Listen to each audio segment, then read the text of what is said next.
In an imaginary world ruled by the waters of fate, people begin to wonder whether destiny is something that truly guides their lives, or if choices can lead to different outcomes. Some believe fate is fixed, while others think decisions can change everything. One day, monsters appeared in the world, plunging the land into chaos and causing people to panic and lose hope. Some fell to the ground in fear, while others ran for their lives, chased by terrifying creatures. During one escape, a small group of humans found themselves trapped at the edge of a cliff. With nowhere else to go, they hid behind a few rocks scattered across the plain. One young girl prayed in despair, hoping the monster would not find her. But when one of her tears hit her chest, a creature appeared, drawn by the faint sound. She begged for mercy, but the monster had no sympathy and did what monsters do. Nearby, a boy with green eyes watched from behind another rock. He wondered if this place was really the Phantom Star, and realized the beginner's test was harder than expected. He thought he only needed to survive for 5 minutes to complete his job change, but seeing how the others were ordinary people, he doubted anyone could last even 1 minute. The boy's name was John Kai, and he was taking a beginner's test on a planet called Phantom Star, a massive celestial body that suddenly appeared near Earth 50 years ago. Its arrival caused no gravitational disaster. But soon after, animals and plants on Earth mutated into terrible creatures called celestial monsters. Humanity could not fight them with its current technology and faced near extinction. Amid the panic, humans discovered teleportation gates appearing across Earth. Those who entered them were transported to Phantom Star in digital form. There, people found a hyper-realistic virtual world where they could choose professions, gain equipment and skills, and grow stronger, like characters in a game. Over time, they learned that when a person reached a certain level on Phantom Star, their power could return with them to Earth, allowing them to fight celestial monsters in real life. These people who entered the other world to gain power were called explorers. John Kai was one of them, but during this brutal beginner's test, all his companions were slaughtered by the test monster, leaving him alone. Cornered at the cliff's edge, he felt hopeless. He thought about his family, his sister who had worked hard to support him, and his older brother suffering from kidney failure, who needed money for surgery. John regretted that he might die here, failing them and wasting all their efforts. As the monster approached, John refused to die without a fight. Instead of waiting for death, he ran. Though injured, he barely avoided the creature's fatal blow. With no other choice, he made a desperate decision and leapt off the cliff. He believed that surviving the fall was more likely than surviving the monster's next attack. At that moment, a notification sound echoed. A system message appeared, praising his decision as a rare player action and announcing that he had triggered a 1 in a million chance to unlock a hidden profession. The transfer was successful. John Kai had obtained a secret and honorable new job. After a long fall, John landed among tree branches that softened his impact. He survived.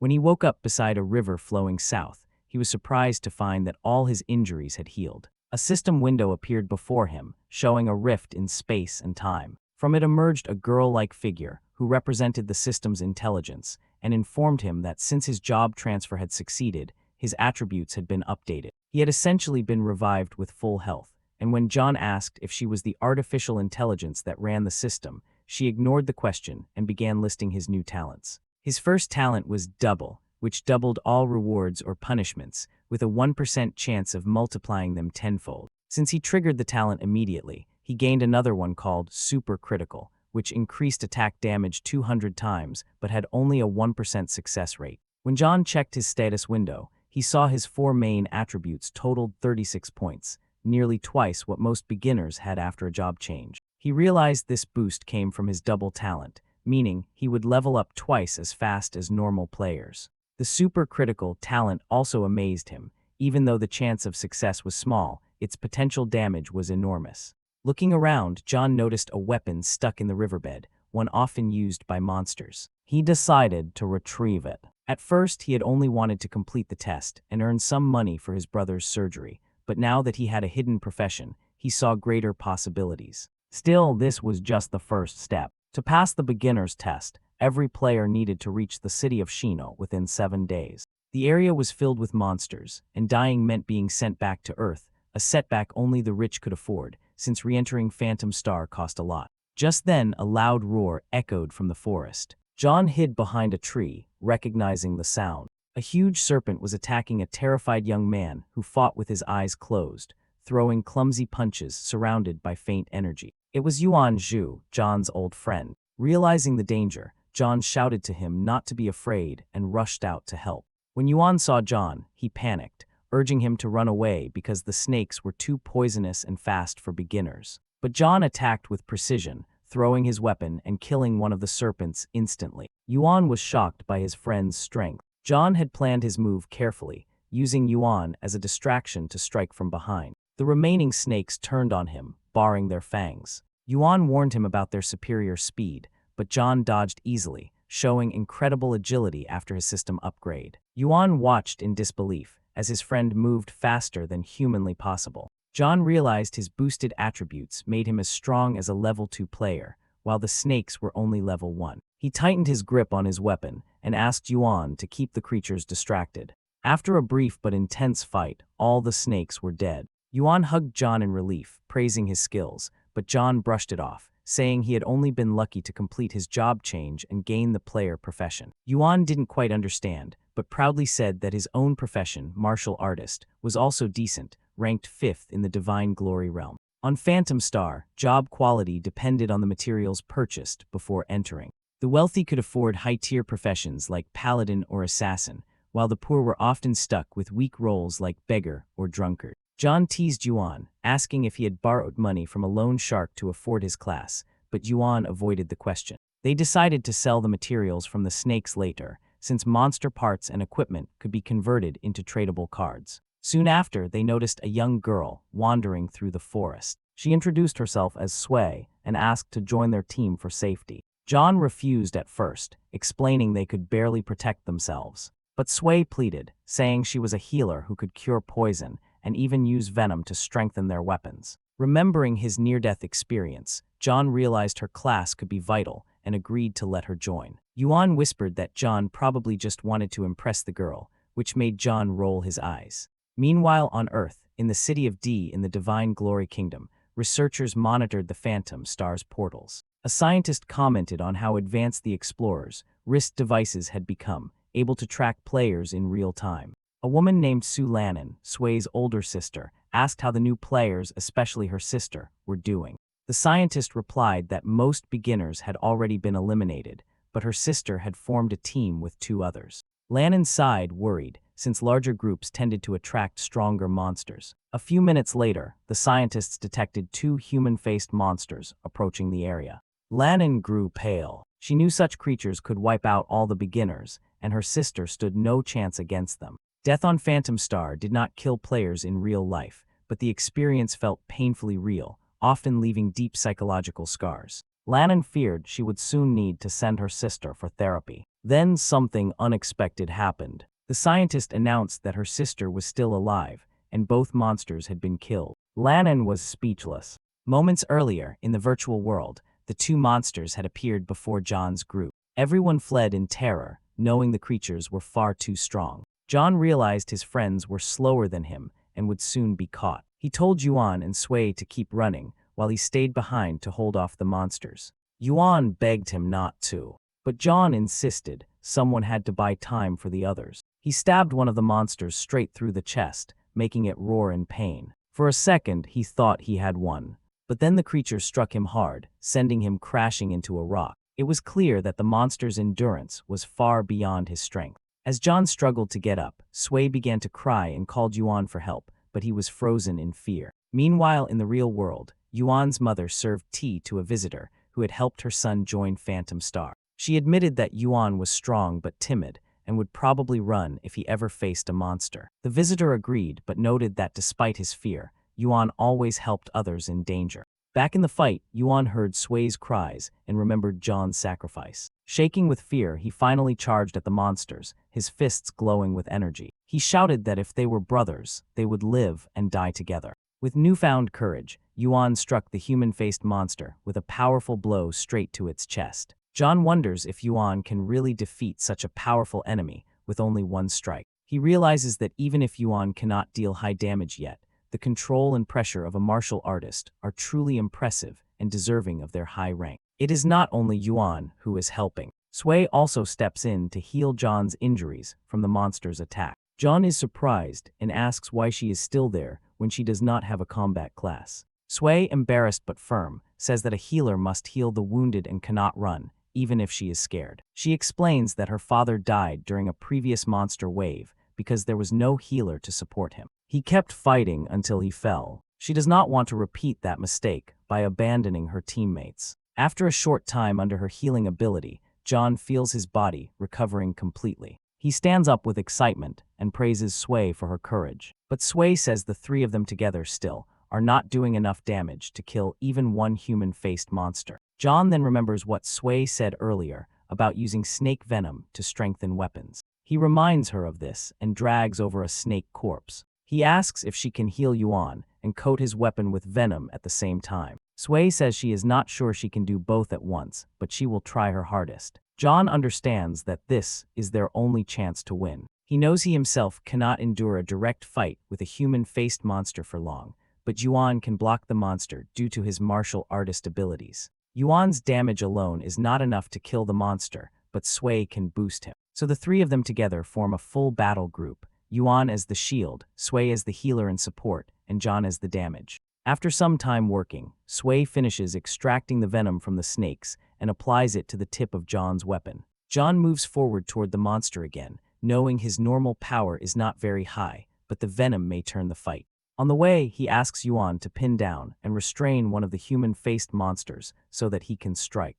Yuan understands immediately and continues to act as the team's shield. John realizes that as long as the three of them fight like a real unit, and each person does their job in sync with the others, even a so-called beginner killer like a human-faced monster can be hunted by new players. John then leaps at the monster and attacks with his venom-tipped weapon, striking a vital spot. The impact explodes with force through the forest, and the sound echoes everywhere. The system informs him that he has killed a level 2 human-faced monster. The others stare in shock. Their plan actually worked. After the shock fades, relief and happiness spread through the group. The remaining human-faced monster starts shaking with fear after watching its partner die, realizing that the same thing might happen to it. John prepares to fight again, thinking to himself that teamwork really works and that even though another monster remains, they can take it down if they stay organized. The creature is afraid but still charges forward, driven by pure animal instinct, as their formation activates again with near-perfect timing. Back in the monitoring room on Earth, Sui's older sister is angry and confused, as the data from the explorers' wrist devices shows that a team of beginners just killed 2 human-faced monsters, even though a single one of those creatures could destroy an entire group of new players. The scientist watching the feed says that based on the readings from Sui's watch, she does not have the power to kill such monsters, and the other 2 members of her team do not show high damage output since they are still only level 1. That means the killer must be the explorer named John Kai, who is in Sui's group, but when they try to read his class, his profession does not appear in the system. Sui's sister, Su Lannan, thinks this should not be possible, and believes that someone who can kill 2 human-faced monsters must have an amazing profession, making her wonder who this boy really is. Back on Phantom Star, the system notifies the team that they can collect the monster corpses. All 3 of them collapse on the ground, totally exhausted, as Yuan praises John for his quick thinking. Sui points out that now that they know they can beat human-faced monsters, they should be able to complete the tests safely. But John says they do not need to rush to the final destination, explaining that there is still plenty of time to reach the city of Shino, the goal of the beginner test, and tells them to relax and rest. They are confused, so he explains further. He says that after the test ends, ranking points are counted, and rewards go to those with the highest points. The equipment given by the military to the top players is extremely useful and helps beginners survive later. Since they can now hunt monsters and turn them into points, they should aim for the highest ranking instead of only running for the finish. He then asks his teammates if they are willing to hunt more monsters with him to farm points and get better rewards in the end. They are unsure at first, but a few hours later, Yuan is standing in the forest acting as bait. Surrounded by snakes, he is shaking so badly that he almost cries and asks if he will be the first one to die. From high up in a tree, John tells him to be brave, reminding Yuan that he is a martial artist who can take hits and fight. From another spot, he reminds them that they also have Sui, a healer, who can support them if anything happens. When the snakes move in to attack Yuan, John jumps down. He charges in to help before Yuan is overwhelmed. The system reports that John has killed 3 level 1 land snakes, raising his experience to 10 points out of the 100 he needs. John thinks quickly about the rules he read earlier. Only the person who deals the killing blow gains experience from the monster. Since he is currently the only one who can safely kill enemies, they all agreed to let him gather experience first. If he levels up faster, he will be able to protect them more easily. That is the plan. One day passes as the group keeps fighting non-stop. After enough battles, the system congratulates John for reaching level 2, and since his talent doubles his gains, his growth is even faster. He is pleased that after only one day of hunting land snakes, he has already reached level 2. Sui congratulates him, and Yuan asks how his stats changed after leveling up. John answers that he received 20 attribute points and now has 56 in total, though he admits it does not sound like much to him. Sui and Yuan are stunned, realizing that this number is far from normal. Yuan says that leveling up increases physical strength, agility, and mental power, but normal people only get 10 attribute points per level. Sui adds that 56 total points is something close to a level 4 explorer, and John is only level 2. John explains that this is part of his class, which can double his rewards but also double any punishment. Even though his teammates do not fully understand, Sui can tell it is an extremely powerful profession, while Yuan suddenly feels discouraged because, compared to John,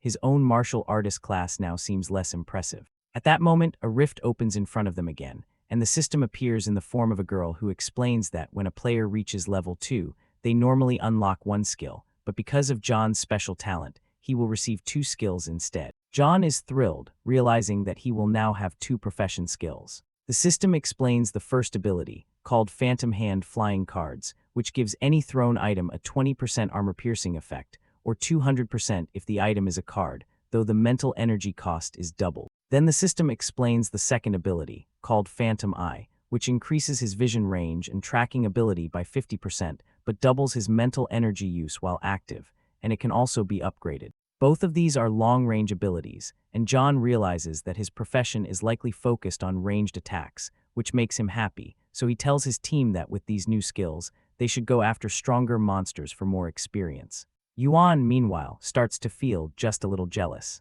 2 days later, in the monitoring room on Earth, the chief researcher is speaking with an instructor. She reports that even after 2 full days, Sui's team is still alive. Su Lannon comments that the group's survival means John must still have plenty of power left. Suddenly, soldiers rush into the room. A guard announces that the beginner test area is about to get more dangerous. The higher authorities have detected that Country L has sent invaders into their nation's beginner zone, describing it as a rare, large-scale invasion. The Supreme Commander of the Central River City District, Wei Wying, arrives and orders immediate preparation for this situation. Su Lannon, worried, asks if a mass invasion is really happening. Wei Wying confirms that even if the report later turns out to be false, they will not lower their guard. The explanation horrifies Lannon, who knows exactly what these invaders do. The invaders are trained players from Country L, who enter other nations' beginner zones to hunt and murder new players. The rules of the Phantom Star beginner test state that advanced players are not allowed to enter and help their own rookies, so normally the test is meant to be fair and solo. But Country L has a special profession that allows its own natives to break this rule and enter other countries' novice zones as attackers. These invaders torture and kill foreign beginners in brutal ways to traumatize them. Many become too afraid to ever enter Phantom Star again, which lowers the number of future strong players in rival countries. Su Lannon slams her fist down in anger. She says her little sister does not have the mental strength to endure that kind of cruelty. Wei Wying orders psychological support preparations for all remaining beginners, since the invasion has already begun, and the mood in the room turns dark as many now believe there may be no survivors in this test. Back on Phantom Star, John's group walks through the forest, calm for the moment and looking for more monsters to gain experience. Suddenly, John senses something hiding in the bushes behind them and quickly stops, raising his weapon. Yuan asks what he is doing, because they already passed that spot earlier and saw nothing. John answers with a serious face that the real threat is coming from farther away than they first thought. John throws his spear with full force toward the area where he sensed movement. The spear flies a long distance, smashes through branches, and finally hits something. John announces that he hit a target and runs forward, telling the others to come see. Yuan mutters that John must be imagining things, but he still follows, along with Sui. Even though it is nighttime and the forest is dark, they find that John's throw killed a level 2 short spine wild boar. Yuan is shocked, unable to believe that John landed a killing shot from that far away on a level 2 beast. John stays calm and tells them not to panic, explaining that this is just his new ability in action. The system then asks if John wants to collect the boar's remains, nodding that the animal's spines can be turned into weapons. John agrees immediately. He thinks to himself that Phantom Hand has already increased the power of his thrown attacks, while Phantom Eye lets him see in detail at long range, almost like slow motion and a scope combined. This is why he can now throw with deadly accuracy from so far away. John tells his teammates that he only needs one more experience point to reach level 3 and that they should find one more target. But before they can move, mocking laughter comes from the river nearby. A voice calls out and comments that the team is very lucky. Men rise from the water, a group of invaders who act as if they are there for entertainment rather than survival, casually talking about playing around with the bodies of new players. John steps forward and demands to know who they are, while Sui becomes frightened. One of the strangers tells them not to be scared and calmly says that they are not bad people. The leader draws his weapon and says that all he wants to do is skin the beginners, hang them up to drain their blood, or maybe peel John first and lure human-faced monsters to eat the others alive. Another invader climbs up from the water and adds that their superiors only have a single goal this time. John is visibly shaken, but the leader keeps smiling with an evil look. He explains that the goal of their superiors is to make sure that every beginner from Glory City fails the test. Sui suddenly realizes that these men are the invaders from Country L who break into Phantom Star's beginner zones to kill new players from other regions. Her words terrify both John and Yuan. Sui then warns that all of these attackers are level 3 or higher. She also senses that the strongest one is level 5. John feels his confidence drop. Even facing several trained enemies is bad enough, but with one of them being level 5, John knows his current strength might let him handle a level 4 explorer, yet a level 5 opponent would mean certain death unless he levels up. The invader leader orders his men to start the massacre. John immediately yells to his teammates to run with him, telling them to split up as part of his plan to survive.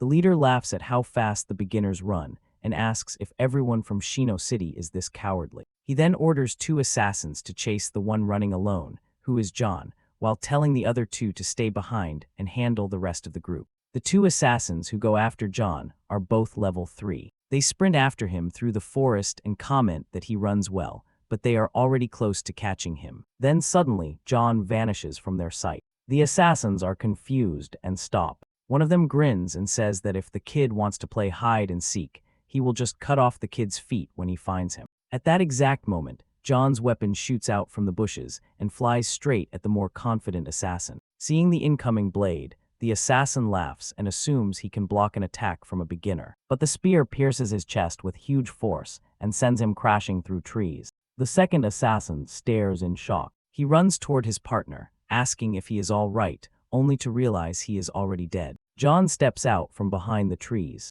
Holding 3 more throwing weapons between his fingers, he taunts the survivor and asks if this is really all the strength an invader has. The last assassin activates his wrist device, identifies John as a beginner from Shino, and demands to know how a level 2 player just killed his level 3 partner. Then he sees John's data, showing that John has 60 attribute points despite only being level 2. The assassin is stunned, but John is in no mood to talk, throwing his projectiles without mercy as they strike the remaining assassin's body. The attacker drops to his knees, groaning in pain in front of the boy he was supposed to kill. John thinks the fight went well. His stats are already equal to those of a level 4 explorer, so defeating a level 3 invader is not hard. He also remembers his real plan. Telling the team to split up was not just panic, but a way to lure a smaller part of the enemy away so he could kill them one by one. He also remembers something he learned on Earth. When an explorer dies, you can take their wrist device and claim their experience. The system now confirms that John has killed 2 level 3 explorers. Each one is worth 100 experience points. John immediately agrees to absorb the experience from both of them. After taking 100 points from each assassin, John finally reaches level 3, and the system congratulates him for leveling up. Now that he has reached level 3, the explorer's stats rise sharply, and he is already halfway to leveling up again, with a total of 76 attribute points, higher than the average for a level 5 player, which is around 60. He loots the fallen invaders. He takes one enemy's watch and pulls his weapon back out of the other enemy's body. With his new strength, he is ready to return and save his friends. While John was handling his enemies, the rest of the team was struggling. Yuan and Sui were being pushed to their limit. One of the invaders commented that he did not expect to meet real high-grade classes like a martial artist and a healer in a small beginner zone like this. Seeing such good professions on two harmless-looking new players, the invaders decide to torture them to death. Sui keeps healing Yuan as hard as she can, begging to know if the team leader will really come back. Yuan, badly wounded, tries to calm her, saying that John will definitely return and explaining that even if John is the type to run when girls chase him, he always shows up when his friends or family are in danger. No matter how bad it looks, he will come back. The invaders finish playing around and announce that they are about to skin the two beginners alive. Before they can begin, John bursts out of the trees like a true hero. Without hesitation, he fires several sharpened wild boar spines. The strikes are fast and deadly. Several of the enemies are killed instantly. Yuan lights up with happiness, knowing in his heart that John would return. The surviving invader captain panics. He shouts into the empty forest, demanding to know who is attacking them. He cannot even see the source and wonders if the city of Shino somehow sent a special profession into the beginner zone. He realizes the situation is now dangerous for him and decides to run before the attacker shows himself. Sui notices that the enemy captain is trying to escape like a coward. But John is not going to let him go. He saw what the captain did to Yuan, and he refuses to forgive it. John takes the spear he got from the human-faced monster and hurls it. The spear strikes the fleeing captain in the back with brutal force. The man groans, crashes forward, and dies face down. With all of the invaders killed, John runs over and asks Sui if she is all right, and she sees that he really did come back. But there is no time to relax, as Yuan is in very bad shape, and Sui explains in panic that she can no longer heal him. His injuries are too severe. Yuan coughs and speaks weakly, saying that he knew John would come back, but this time he will not be able to go with him any farther. Then he falls to the ground. Yuan lies on the ground, barely hanging on, and with the last of his strength, he thanks them for everything they have been through together, saying that what they shared will become a great memory. His eyes begin to close as he tells them to continue forward without him and do their best to pass the judgment trial. Sui breaks down in tears, blaming herself and believing that part of the reason Yuan is dying is because she was not strong enough to protect him. John lowers his head, calls Yuan's name, and then, without hesitation, drags one of the still living invaders over and drops the body in Yuan's lap. He calmly explains that he left 6 invaders alive on purpose, each one wounded but not dead, so his teammates could get the finishing blow, level up from it, and recover. Sui remembers how the system works. When you kill an explorer in Phantom Star, you gain experience and your body returns to a healthy state, while Yuan realizes he may have just made a dramatic farewell speech for nothing and feels embarrassed. John, seeing that his battle brother was being dramatic on purpose, smiles. He tells the group they can now take revenge on the invaders, saying the enemy's survival now depends entirely on the team, and that the team is free to show them what true justice looks like. The captured invader realizes what is about to happen to him and goes pale with fear. The team says that what is about to happen is called karma, the proper greeting to give to visitors like these. Meanwhile, in Country L, in the Data Research Institute and the Stealth Operations Department, chaos breaks out. One by one, all the invaders wake up in the real world after dying in Phantom Star, remembering being wiped out by a beginner from Shino. The higher officer in Country L demands to know what happened.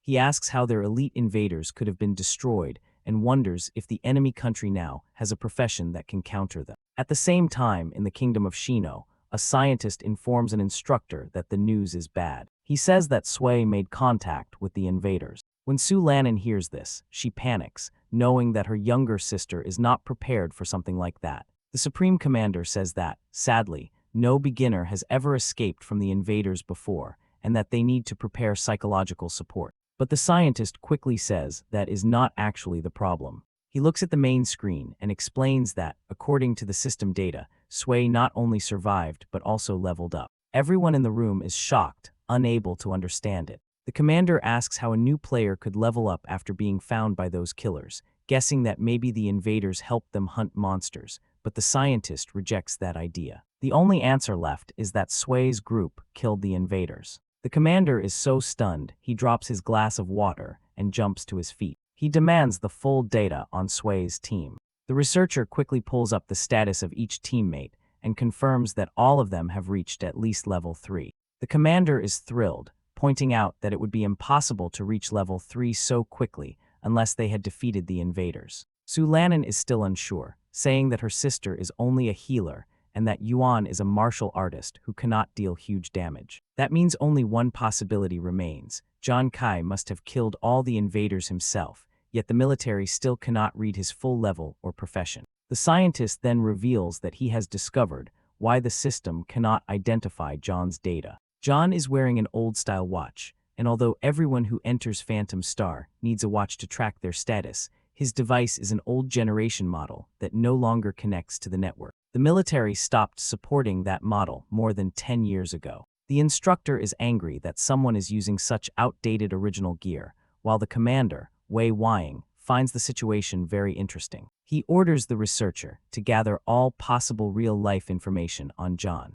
Back on Phantom Star, Yuan is amazed by the way his body was restored to normal after leveling up. Sui is also excited to feel her own physical strength jump. Yuan says he gained a skill from his martial artist class that lets him strike nearby enemies with force, while Sui says she gained a healer skill called the Doctor's Heart, which makes her healing ability much stronger than before. John thinks that everything is going as he expected, nodding that healer classes may not be flashy, but are extremely practical in real combat. Yuan then asks John if he is now strong enough to finish off all the remaining invaders, since John should now be a higher level than him. They cannot believe he reached level 4 so quickly, and when they see his total attribute points, now 96, they realize he is as strong as a level 8 explorer. John calmly explains that he is already level 4, leaving both of them shocked. John explains that while he was escaping, he killed the 2 invaders who chased him, which brought him to level 3, and after he returned and they fought together, he leveled up again. Yuan groans with frustration,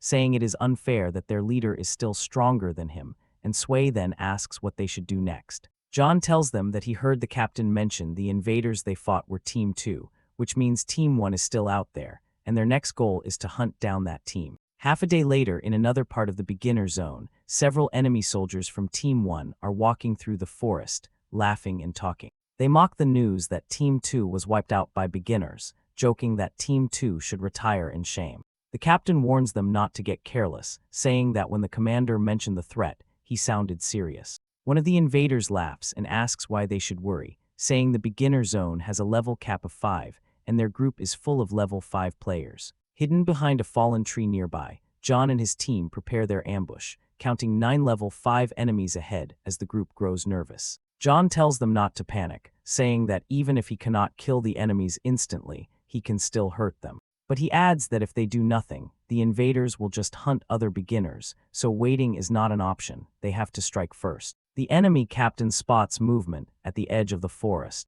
He sees John rushing in with a spear. The invaders quickly realize that he is only a level 4 novice, and one of them is impressed that a player at that level has survived this long in such a dangerous zone. The captain grins, calling it a lucky find, and orders his men to kill John so they can count it as a military accomplishment. The invaders chase John. This puts him in an even worse spot than before, because now the group is large and organized. John's team sticks to their plan, aiming to lure the enemies into position so Yuan can use his new skill to knock them all off balance and let the group finish them. The problem is that this enemy squad is too big, and if any of them survive the first hit and escape, they could warn the others. Still, John's group comes up with a version of the plan that can wipe all of them at once. John charges forward, gathering electric energy around his body as his aura grows stronger and more dangerous, knowing he might have to spill blood just to make them commit to chasing him. The movement enrages some of the invaders and confuses others. They cannot believe that a beginner is charging them head-on instead of running. Seconds before contact, one of the invaders laughs at John and walks straight at him. He swings his weapon and slashes John's arm, ordering him to get out of the way, but John takes the hit without blocking and keeps running. He thinks to himself that he is still not close enough. The invaders surround him tighter and tighter, but he still needs them even closer for the trap to work. He keeps running past them and dodging their strikes just to pull them in deeper. Their captain grows annoyed and demands to know why his men cannot stop one level 4 kid. He says that all of them are level 5 and that it should be impossible for a lower-ranked player to avoid every attack like this. One of the invaders checks his watch. The first scan was too fast to get full information, so he now scans with a higher-grade watch. He frowns and reports that, although he cannot read John's total stats, he can see that John's agility is around 30 points. The captain is stunned, realizing that number should not be possible. Another invader argues that this must be a mistake, since his own agility at level 5 is under 20 points, and there is no way a level 4 beginner should be faster. The captain starts to shake, knowing that high-rank watches do not usually make this kind of mistake, and suddenly realizes the real danger, that if they are all chasing someone with agility that high, the boy is not running in panic but leading them. The captain shouts to his team that they have been tricked and tells them to escape right now. But it is already too late. As the invaders start to pull back, golden lightning cracks through the sky. Yuan is in position and activates his special ability, Earthquake. He slams the ground so hard that the force lifts the invaders off their feet, throwing all of them into the air and leaving them helpless. John thanks his old friend in his mind as he surrounds himself with crackling energy, telling Yuan to leave the rest to him. He then begins his attack, launching wild boar spines with perfect aim. The invaders hit the ground one after another, and one after another they die. The entire enemy squad is wiped out almost instantly, exactly as planned. Yuan can barely believe what he just saw,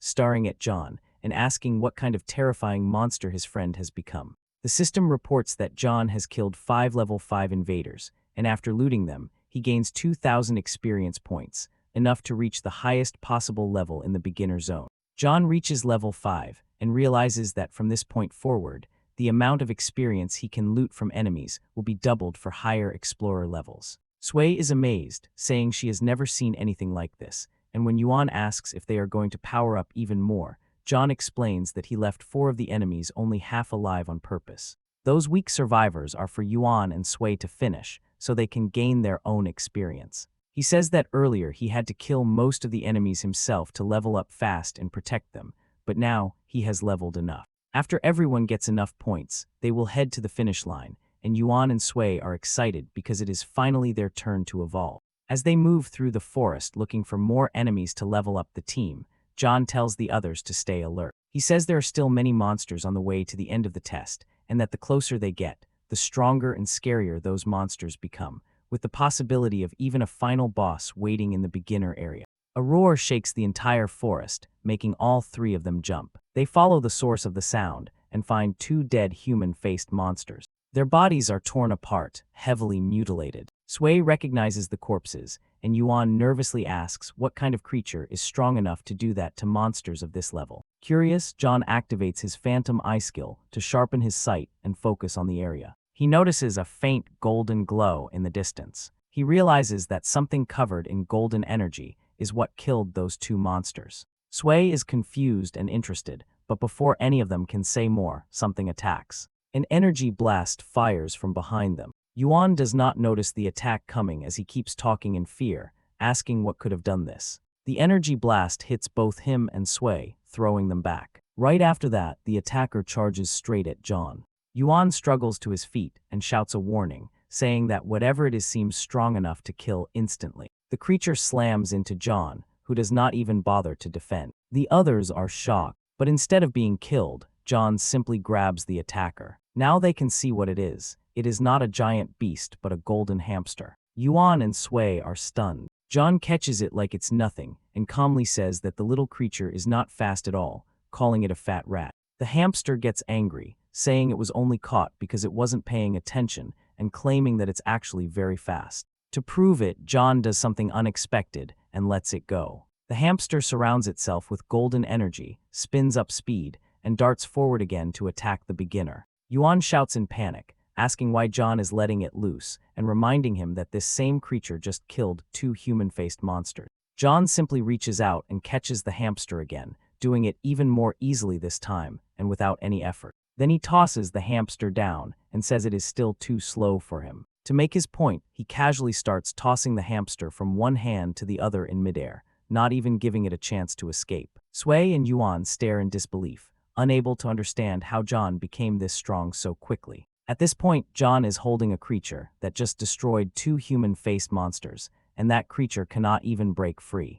Holding the captured hamster, John says it seems the little beast is not going to run anymore, while Yuan, stunned, keeps saying that what John just did is unbelievable. John says he does not know if this little rat can be tamed and turned into a combat companion, but either way, they should still collect the bodies of the human-faced monsters. He also points out that his teammates are almost level 4, so they should hurry and gather more experience, while Sui looks at the hamster and says it is very cute. Yuan once again feels discouraged, because compared to all this, his martial artist abilities now feel ordinary. Elsewhere in the beginner zone, another young man walks casually through the forest. He is relaxed and pleased that he has finally reached the end of the beginner judgment. Ahead of him is the finish line, the city of Shino. He climbs the long staircase leading to the gates. When he reaches the top, the huge city gate opens, and soldiers come out to greet him. They welcome him as a new Phantom Star explorer and say they will act as his guides. Their leader, a soldier named Sha Tao, places a hand on the young man's shoulder and tells him that first place has already been taken,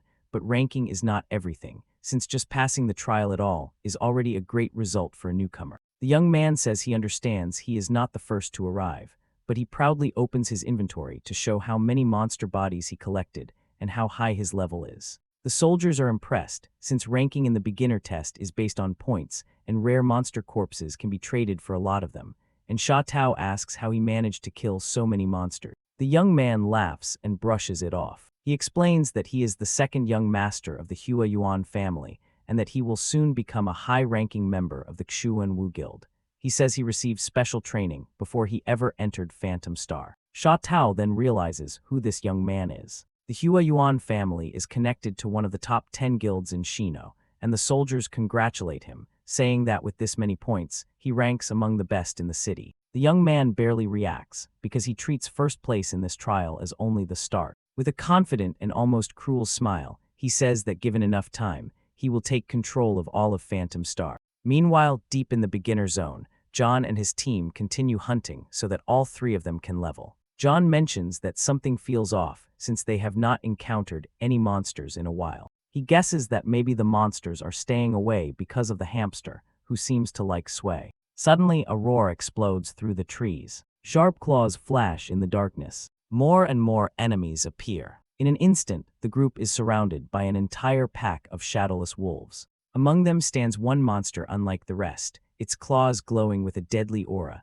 the boss of the beginner zone, the shadowless wolf king, ready to kill every human in front of it. John finally understands why they had not seen any monsters. They had unknowingly wandered straight into the boss's territory. The wolves form a tight ring around the 3 explorers. Yuan is terrified and says he has heard that the Wolf King is a creature that has never been killed in the beginner zone, and anyone who meets it is as good as dead. John grips his weapon and shakes, knowing he could probably escape alone if he ran now, but Sui and Yuan would not be able to. That means there is only one choice. They have to fight, and John tells the others that running is no longer possible, and that they will kill the Wolf King together. He charges at the boss with his spear. Yuan leaps and uses his earthquake ability to crash the ground and distract the rest of the wolves. John keeps moving forward without slowing down, while Yuan slams into the dirt and splits the area around them. Sui is also determined and boosts John's weapon by coating it with poison. John asks her to back him up and then,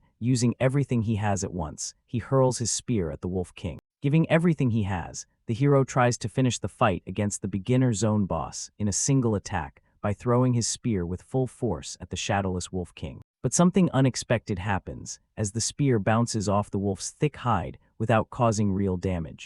All 3 teammates feel a wave of fear. The Wolf King roars.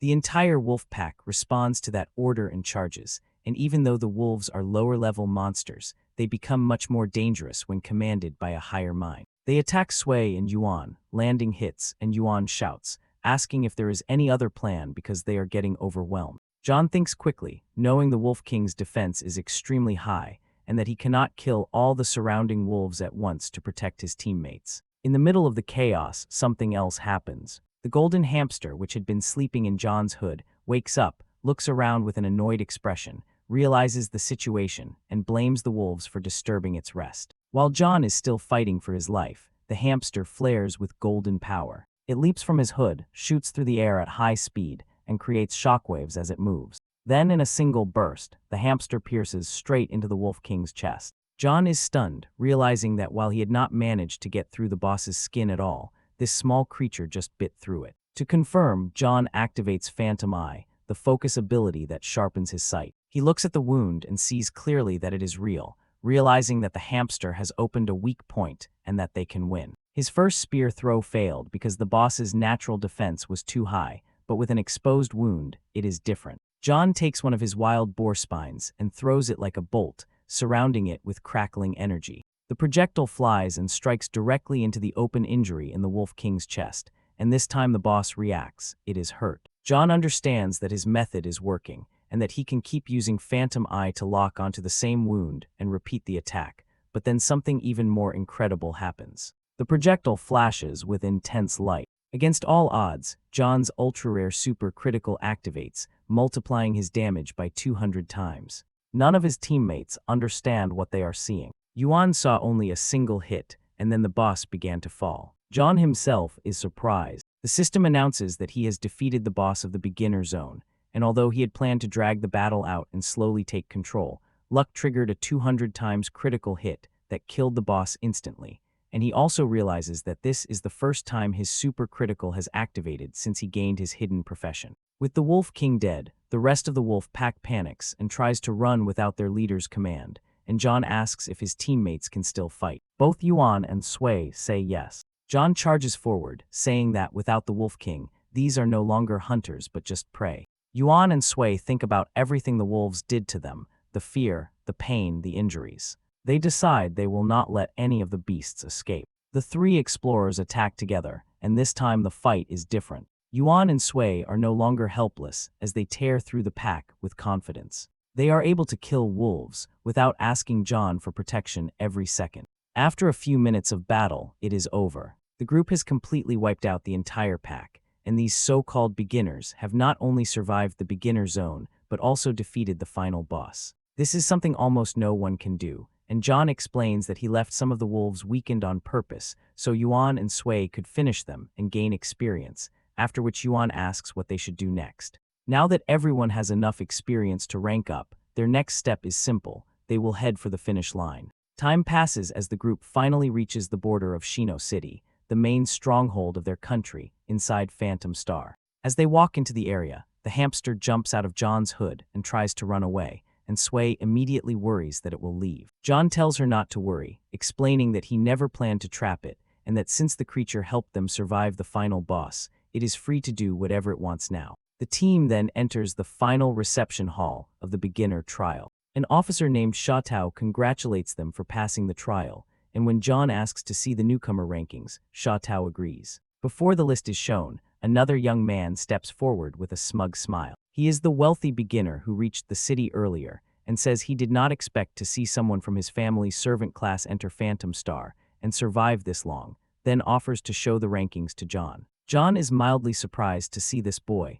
Huang Wei, already here. The rich boy looks at the ranking, proudly claims first place, and mocks John's team, calling them bottom feeders who somehow crawled up. Other followers join in, insulting John's group, calling them losers, and demanding to know how they dare to ask about rankings at all. Inside, John remembers his past with this boy, and how his sister worked in the Huang household just to save money so he could enter Phantom Star. He remembers how this same rich boy harassed his sister, and how he used John's sick brother to humiliate them both. Yuan steps forward in anger and tells Huang Wei to shut up, but John stops him and says it is fine. He apologizes to the others in the hall for the disruption, and calmly says that the rankings are going to change anyway, adding that his team will take the top 3 places. For a moment, the whole hall goes quiet. Then the rich boy and his followers burst out laughing, saying that John is just dreaming. John turns to his friends and says that they do not have to pretend anymore. Sui agrees. Yuan activates his wrist device and says he is ready.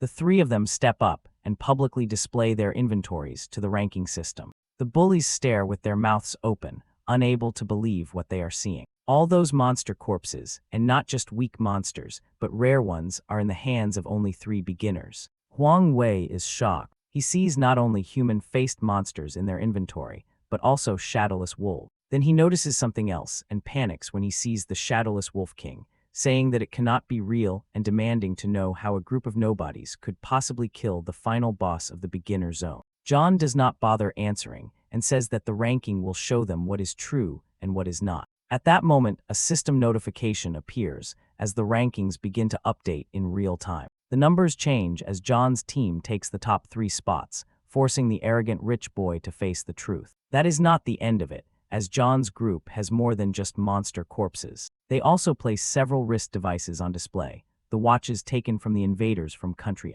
One of the officials in the hall recognizes them immediately. Someone in the crowd shouts that this is impossible, claiming that beginners cannot defeat invaders, and pointing out that none of them there have ever even seen an invader in person, so John's team must be lying. He loudly demands that the leaders disqualify the so-called cheaters, and others start joining him as jealous voices spread through the crowd, claiming that what John's group is doing is fraud and that they should be punished, causing the room to turn against them. Then a new voice cuts in as a man steps forward and confirms that there were invaders and that John Kai and his teammates really did defeat them. He says that the military already knows about it and that his superiors instructed him to commend John Kai publicly, revealing himself as Lu Jun, vice commander of the military division. The jealous ones go quiet as it hits them that this is official recognition and that the group is not lying. Vice Commander Lu Jun then announces the rewards, saying that because of what they accomplished in the beginner zone, defeating invaders, protecting the border, and surviving, their compensation will be increased.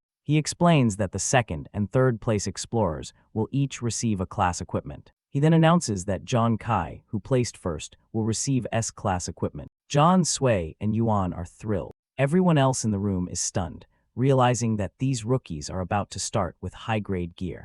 Now the story pauses to explain gear ranks in Phantom Star, where equipment is graded from rank F at the lowest, progressing through D, C, B, and A, with S as the highest rank. B and C class equipment is already considered very good, while a class and S class are what every serious explorer dreams of someday. The jealous boy cannot handle this. He placed fourth after the update, and he cannot accept it. He shouts that something must be wrong, insisting that since John comes from a poor family, it should not be possible for him to be better. John tells him to calm down, saying that the military has already confirmed the truth and warning that if he keeps insulting his family, things will get ugly.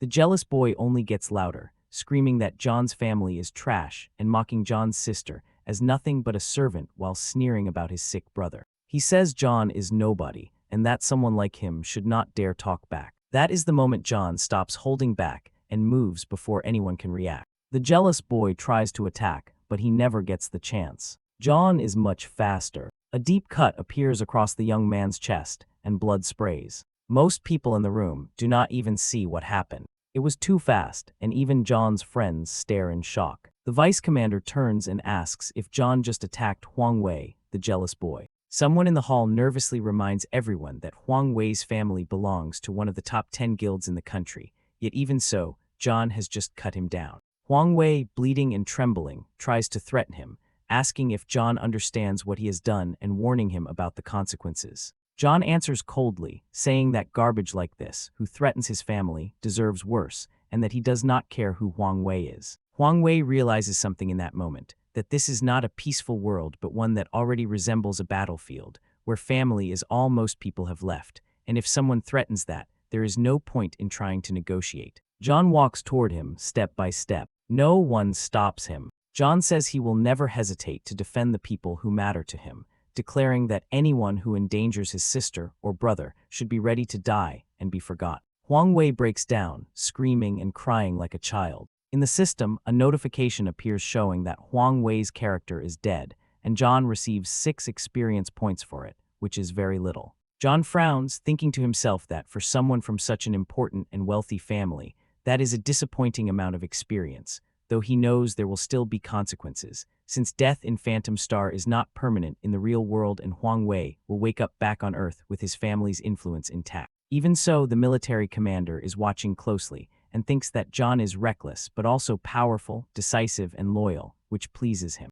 The commander silences the room, stating that John acted in self-defense and that the matter ends here for now, adding that he does not want anyone discussing it further. He then turns to John, Sui, and Yuan, telling them to follow him to receive their rewards. As they walk, Yuan and Sui congratulate John, saying he handled himself with total confidence. Later, under the glow of bright lights, they gather around Vice Commander Lu Jun. He apologizes for keeping them waiting and says that the military has prepared their items. He reaches out toward a reinforced case, which opens on its own and spills golden light across the room. Sui receives her reward first, the Jade of Vitality, which is the dream of every healer. It increases mentality and physique by 15 points each, and also boosts healing power and potion-making ability. Yuan receives his reward next, in a class armor called Blackstone Rhino Armor. It increases his defense and strength by 16 points, and reduces incoming damage by 16%. Now it is John's turn. John opens his case, and his eyes light up. Inside is a set of finely crafted throwing daggers, and the system reports that the item requires an evaluation card before its full details can be read. Vice Commander Lu Jun is surprised, since items that require evaluation cards are very rare and usually indicate gear of truly superior rank. Luckily, Lu Jun has one evaluation card on hand, and he gives it to John. The card is absorbed into the weapon. The data becomes visible, revealing that the weapon grants 9 points to strength, piercing, and agility, and has a special effect that increases John's critical strike chance each time he survives a dangerous encounter, stacking up to a maximum of 90%. Lu Jun quietly thinks that the weapon might not be a good match for a rookie, believing that beginners do not deal enough damage for a high critical chance to matter much yet. One of his fellow officers argues that this is unfair to John and asks if they should let him choose something else. John refuses. He says he wants to keep the daggers, believing they are the best possible weapon he could have received. John knows something the officers do not. His class talent allows a critical hit to deal 200 times normal damage. The downside is that his chance of landing a critical hit is much lower than that of normal players and rarely triggers, but these daggers change that. The daggers increase his critical hit rate by 10% each time that special effect stacks, up to a maximum of 90%. That means this weapon is almost perfectly made for him, turning his risky, rare super critical into something he can trigger often, so he decides he is absolutely keeping it. Vice Commander Lu Jun says that since they have officially cleared the tutorial, they can now return to Earth. He also steps in close to John and warns him that someone may be coming after him soon, telling him to be careful on his way home. After that, the session ends, and John and his friends return to the real world. John is excited, not expecting to have passed the beginner test so smoothly, and eager to tell his brother and sister as he heads home. As he walks up to his neighborhood, something feels off. There are several luxury cars parked in front of his house. He wonders if some neighbor suddenly got rich, takes out his phone, thinks about taking a picture, then shrugs it off and goes inside. He calls out that he is home and starts to say that he passed his evaluation. Then he phrases. There are men in his living room he does not recognize. One man is sitting comfortably on his couch like he owns the place, while the strangers say they already heard that the kid did very well in his rookie evaluation. John realizes who the leader is, Huang De, the older brother of the boy John cut down in Phantom Star. John demands to know why Huang De is in his house. Before he can finish, something hard hits the back of his head. The door behind him slams shut. Two men grab him and hold his arms in place. Huang De talks calmly, saying his younger brother is now in a bad mental state and that it is John's fault. He insists that their family is the one being treated unfairly, not John, and claims he could keep his brother offline for a month if he wanted, but he could keep John offline forever. He raises a metal baton and prepares to smash it into John's skull. John is pinned and cannot block. Then the front door blasts inward with huge force. The broken door slams into the two men holding John and knocks them to the floor. Even Huang De is knocked off balance and falls, then, trying to get up, demands to know who just interrupted him. A man steps in, saying he told John to be careful coming home. He sounds annoyed and asks why John did not take that warning seriously. A woman enters along with an older man and shows official documents, ordering everyone not to move and declaring that this is now a military matter. The older man is Wei, the supreme commander of the city's military force. The intruders do not understand what is happening. They only came to threaten Kai, but now they have accidentally angered someone they never should have touched. Huang De is shocked and demands to know who this kid really is and what kind of background he has. John slowly gets back up after being held down. He himself can hardly believe that the supreme commander of the city's military force has personally come to his house. Because of what they did, the thugs are detained and taken to the police station. John thanks Commander Wei for saving him, but he also asks why the commander is here. Wei tells him not to be nervous, saying that John and his teammates were exceptional during the Phantom Star test. While John was offline, the military already contacted his friends and invited them to join. Wei explains that he is here to extend the same invitation to John, then sighs and exhales smoke from his cigarette. Wei then says that John has started something new, that a new profession has appeared through him, and asks if John understands what that means. He explains that there are already many existing professions on Phantom Star, and that every 20 levels an explorer can change profession, altering their attribute growth, sometimes making fighters stronger, and sometimes weaker. Most professions are useless to the military, but it is always searching for those with real combat value. He believes John's profession has enormous potential. The woman with Wei steps toward John. She asks if he would be interested in joining the military and building a future with them. She says they are not here to force him, and that they already know his family situation, since they looked into it. She also says that if he joins, the military will pay for his brother's treatment and guarantee his family's safety. The offer is very good, and John goes quiet, thinking seriously. They tell him to consider it, saying that if he agrees, he can give his answer tomorrow. He only has to speak to the woman.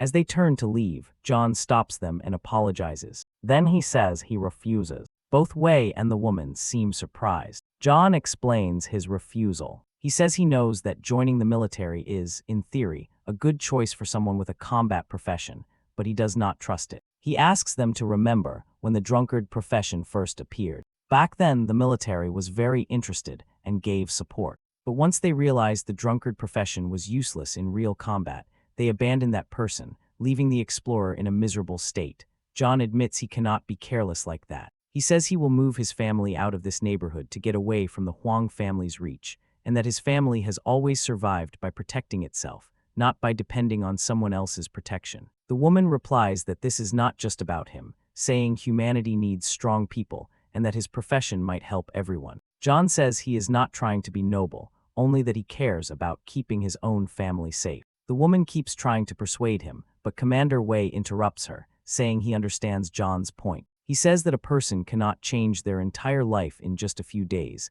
and points out that John's brother does not have much time left. On top of that, Wei says, constant fighting is not a very interesting future in a world like this. Wei then makes John an offer, telling him that the military will protect him for 1 month, during which he must make enough money to pay for his brother's surgery. If he can do that on his own, he can stay free, but if he fails to make the money in time, the military will pay for the surgery, and then John will have to enlist. John stands there in silence, thinking. After a moment, he lets out a small smile and agrees to the bet. He says that if he loses, he will keep his word. With that settled, there is no time to waste. He needs to return to Phantom Star and start earning money. Before leaving, he records a message for his brother, saying that he is returning to Phantom Star and that they cannot keep living in the same neighborhood anymore. They have to move for their own safety. He promises to come back with enough money. He then logs back into Phantom Star. Now that he has new clothes and an official registration, he can finally hunt monsters for real profit. But first, he has to register with a guild. Beginners are required to join teams because hunting alone is dangerous. Guilds exist to help new explorers survive. He wonders which guild will take him. At the check-in counter, a woman greets him and asks if he is John. Then she tells him something bad. Right now, he cannot join any guild. Because he offended the Huang family, he has been blacklisted. No guild will accept him. That means he will have to act alone. Still in the safe zone, he looks around and sees many other beginners without a guild. He wonders if his journey is already over before it even starts. Then someone approaches him. A girl asks if he is unsure where to hunt monsters, saying she reads fortunes for people and can tell him the best place to hunt for 100 coins. She introduces herself as Huan, level 29. John looks at her and does not believe her. He starts to walk away and apologizes, saying he is basically an atheist, but she keeps pushing and offers him a free reading. She says it will not cost him anything and teases that it is not too late for him to become superstitious. Trying not to overthink it, John agrees. The girl treats it like a test. A strange board in front of her begins to glow with golden light. She chants silently and focuses. After reading him, she tells him his situation is dangerous right now, but there is a way out if he moves first. She tells him to go to the Valley of Kings. The fortune teller is right, John is being watched. In the safe zone, no one is allowed to openly attack him, but the moment he leaves, hunters could be waiting. Normally, rookies begin their hunting in a place called the Ash Plains, but she says there is probably already an assassin waiting for him there. Another possible area is Victory Peak, meant for players above level 15. If he goes there now, he might die instantly, but the Valley of Kings is intended for players above level 10. It is still dangerous, but she believes that this area is his best chance. She says there should be no trap set for him there, and adds that if he has to do things alone, then so be it. John thanks her for the advice and leaves for the Valley of Kings. She watches him go and frowns, having assumed he would go with a team. She thought her reading meant he should head there with a group. Going alone might be suicide, and she hopes he at least comes back alive and doesn't blame her later. John arrives at the Valley of Kings. He wonders if the monsters here are as strong as the rumors say. A violent roar shakes the leaves, and he turns to see movement in the trees. A massive jaw filled with sharp teeth snaps down. A huge black gorilla is smashing through a group of players like they are nothing. The creature is a level 11 monster. The players fighting it are level 10 explorers. They are trying hard to hold their ground and believe that if they keep pushing, they can bring it down. The fight is fierce. John watches from hiding as both sides, the humans and the monster, prove to be strong. He quietly asks himself if he could handle something like that alone. As he is thinking, he catches a strange scent, the smell of beasts. He looks around and realizes several gorillas have already found him. He jumps back just in time as his wrist device flashes a warning about immediate danger. The weakest of the gorillas near him is level 12. Meanwhile, the level 10 explorers in the distance are still struggling against a single level 11 gorilla. They fight with effort, but eventually manage to defeat it without losing anyone. One member of their team is excited and says they are going to brag about this. Their captain agrees. Then they all hear something else. They turn and see what is happening in John's direction, finally noticing that several level 12 gorillas are chasing one lone explorer. John realizes he must have stepped into their territory and triggered them. The other team stares and wonders if they should help him. But their captain says that if they try to interfere, they will all die here. He tells his team to run and get out fast. As they watch from a distance, something unbelievable happens. One of the level 12 gorillas falls. John's new daggers were the perfect weapon. After only 5 attacks, one of them lands a huge critical hit, and the beast collapses. The other team stares in disbelief. The boy they just watched outrun a pack of monsters has killed a gorilla even stronger than the one they barely managed to defeat together. John keeps moving, running from the remaining gorillas but without panic. In fact, he is confident. He believes he can kill them too. He targets the next gorilla and strikes again. Another body drops, leaving only one gorilla remaining. John got a critical hit in just a single throw this time, and the monster falls. The onlookers are speechless. This kind of result would be difficult even for a larger team than theirs, yet the boy did it alone. John pauses, breathing hard, and admits to himself that it was still more difficult than he expected. He looks down. He now has 3 corpse cards from the gorillas, proof of the kills that can be traded for money, and feels more certain he can do this job on his own. He continues walking deeper into the valley. Once he is gone, the other team starts arguing. One of them says they should have introduced themselves and tried to recruit him. Another claims he was about to, but someone else stopped him. But the truth is, none of them actually moved a step to help John. In another part of the hunting grounds, something else is happening at the same time. A group of people gathers in the wide plains, the air tense. It is the Huang family's Falcon Squad. Every member of this squad is level 20. That means they are far above normal beginners, and they are all waiting for John to appear. They surround a woman and pressure her to tell them where she last saw him. The Falcon Squad says they are here to avenge the honor of the Huang family, which John insulted, calling him trash and ordering the woman to tell them where to find him. The woman says that the boy went to the Valley of Kings and can probably be found there. They throw her aside and say that if she is lying, they will be back for her. This Falcon Squad is known as the strongest group in the Huang family for players under level 20. John is in real danger if they catch up to him. But as they leave, the girl smiles to herself. She thinks that rude people do not deserve the truth, so she gave them what they wanted to hear, but secretly cast their fortune. believing they are actually walking toward their own deaths by chasing John. After a full day of hunting, John reaches level 6. Rumor says gorilla bodies are worth a lot because they are extremely hard to collect. If he keeps hunting like this, paying for his brother's treatment will not be a problem. While he is thinking about this, another group approaches him. They ask if he wants to join them for a hunt. There are a lot of them in total. They have 3 full teams. They say if he joins them, he can earn a share of the loot that the gorillas drop. John answers honestly, saying he does not have a hunting team and is working alone. The young man leading the others insists, saying they only need one more person. He explains that the Valley of Kings is full of cliffs and peaks, and at the top of one of those peaks, a group of people is already gathered. He points down and shows John what they are looking at. Below them is an elite treasure chest. He says they have been watching that chest for a while. It is guarded by elite gorillas, which are much stronger than normal ones. He says they need John to act as bait. John will distract one of the elite gorillas and pull it away while the 3 teams handle the others and take the treasure. And afterward John will get a share of the reward. They also mention that elite treasure chests tend to give out rare items, sometimes even better than what you get from normal monsters. John thinks about it and realizes what this plan really is. They do not expect him to come back alive.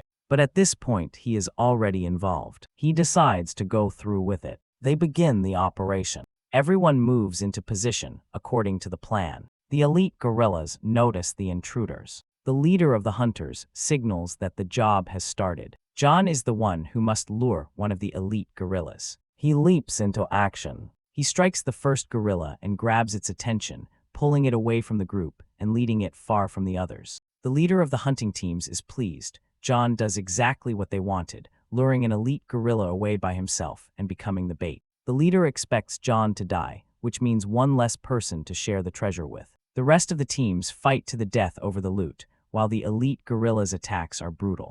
John knows he is taking a huge risk by running alone like this, as an elite gorilla is much stronger than a normal one. A normal explorer would already be dead, but John is not a normal explorer. He throws his daggers at the beast. Every throw hits clean. The elite gorilla staggers and finally crashes to the ground, dead. A level 15 elite gorilla is still no match for John's critical damage. Now the situation turns. It is John's turn to use the other explorers. Outside, the 3 teams are locked in battle with the other elite gorillas, struggling to hold them back. Even with their full numbers, they are barely managing to survive. Their leader keeps shouting for them to stick to the plan, trying desperately to keep things under control. John, meanwhile, moves quietly. He only needs to walk a short distance before he finds what he came for. There it is, the elite treasure chest, and getting this far was easier than expected. All it took was killing the first elite gorilla guarding the entrance, but as he reaches for the chest, a roar explodes from inside the cave. Warm saliva drips onto his shoulder from above. Another gorilla was already in the cave, guarding the treasure. It drops down in fury and nearly crushes him. This one is different. It's a level 20 elite gorilla that the other teams had no idea existed, and unlike the others, this one is actually dangerous to him. The gorilla moves to block the exit entirely with its body. There's no way out now. It's kill or die. John attacks first, throwing his daggers, but this time they do nothing. They do not pierce the monster's skin. Even hitting its eyes is useless. The system shows why. The gorilla's defense is 23 points. John's normal attacks can't break that number, and even though his daggers ignore 9 points of defense, it's still not enough. While he is thinking, the gorilla charges. John is struck hard and smashed against the cave wall. His body slams into the rock, pain exploding through him as he struggles to sit up and understand what just happened. The difference between them is too big. He is outmatched, but even so, he refuses to die here. If he dies now, he won't be able to return to Phantom Star for an entire month, which means he won't be able to earn money. And if he can't earn money within 1 month, he'll break his deal with Commander Wei and be forced to depend entirely on the military, losing his freedom, something he cannot allow. His vision starts to blur. His body weakens, and he can feel himself slipping. Then in his mind, a memory rises. He hears a voice telling him to stay awake, and then he sees his brother. In the memory, his older brother is running while holding him. The world around them is broken. They are in a ruined city, his brother doing everything he can to carry him,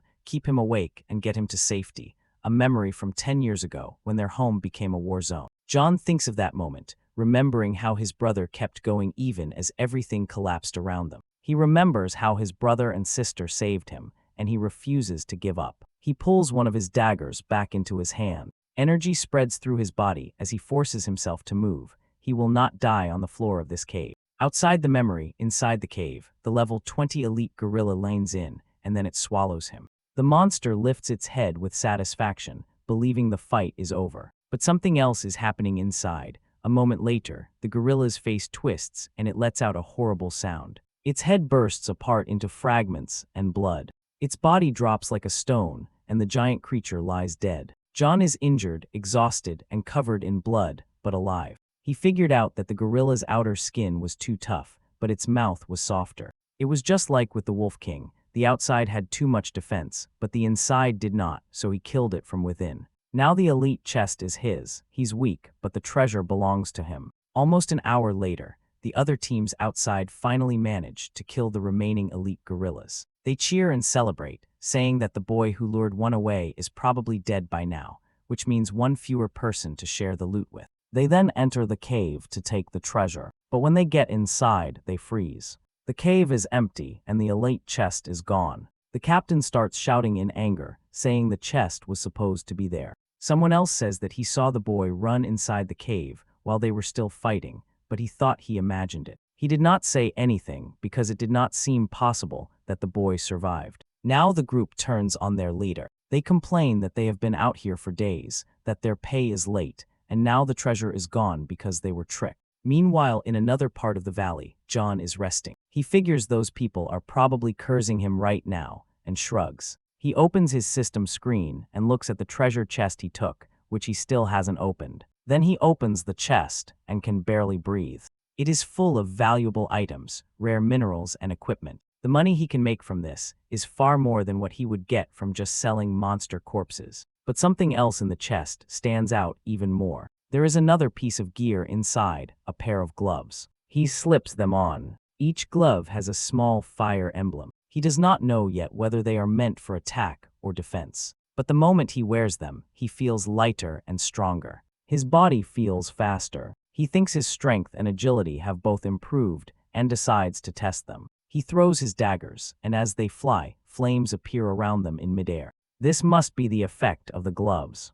On Phantom Star, there are many kinds of flames, some extremely deadly, others almost worthless. Normal flames are weak. Ordinary fire is usually only good for lighting a campfire or cooking, and isn't considered a real weapon. So John thinks that maybe these gloves are only for utility. Before he can finish that thought, the forest shakes. A heavy force slams into the ground nearby, as a giant arm crashes into the dirt. He turns and sees them, 4 elite elemental gorillas. He wonders if one of them was hit by one of his test throws, or if they simply sensed him. Either way, all 4 are now staring directly at him. Even one of these enemies is a huge problem, but facing 4 at once could be impossible. He uses the same trick as before, aiming for the mouth, and throws a dagger at close range toward the open jaw. But this time the gorilla is ready. It clamps its mouth shut before impact, and the dagger bounces off. The system reads the result, 0 damage. John realizes this is bad. They've already learned his pattern and know to guard their weak point. He runs. In his current condition, even if he manages to target the inside of one of their mouths, there's no way he can handle all 4 at once. He might die here.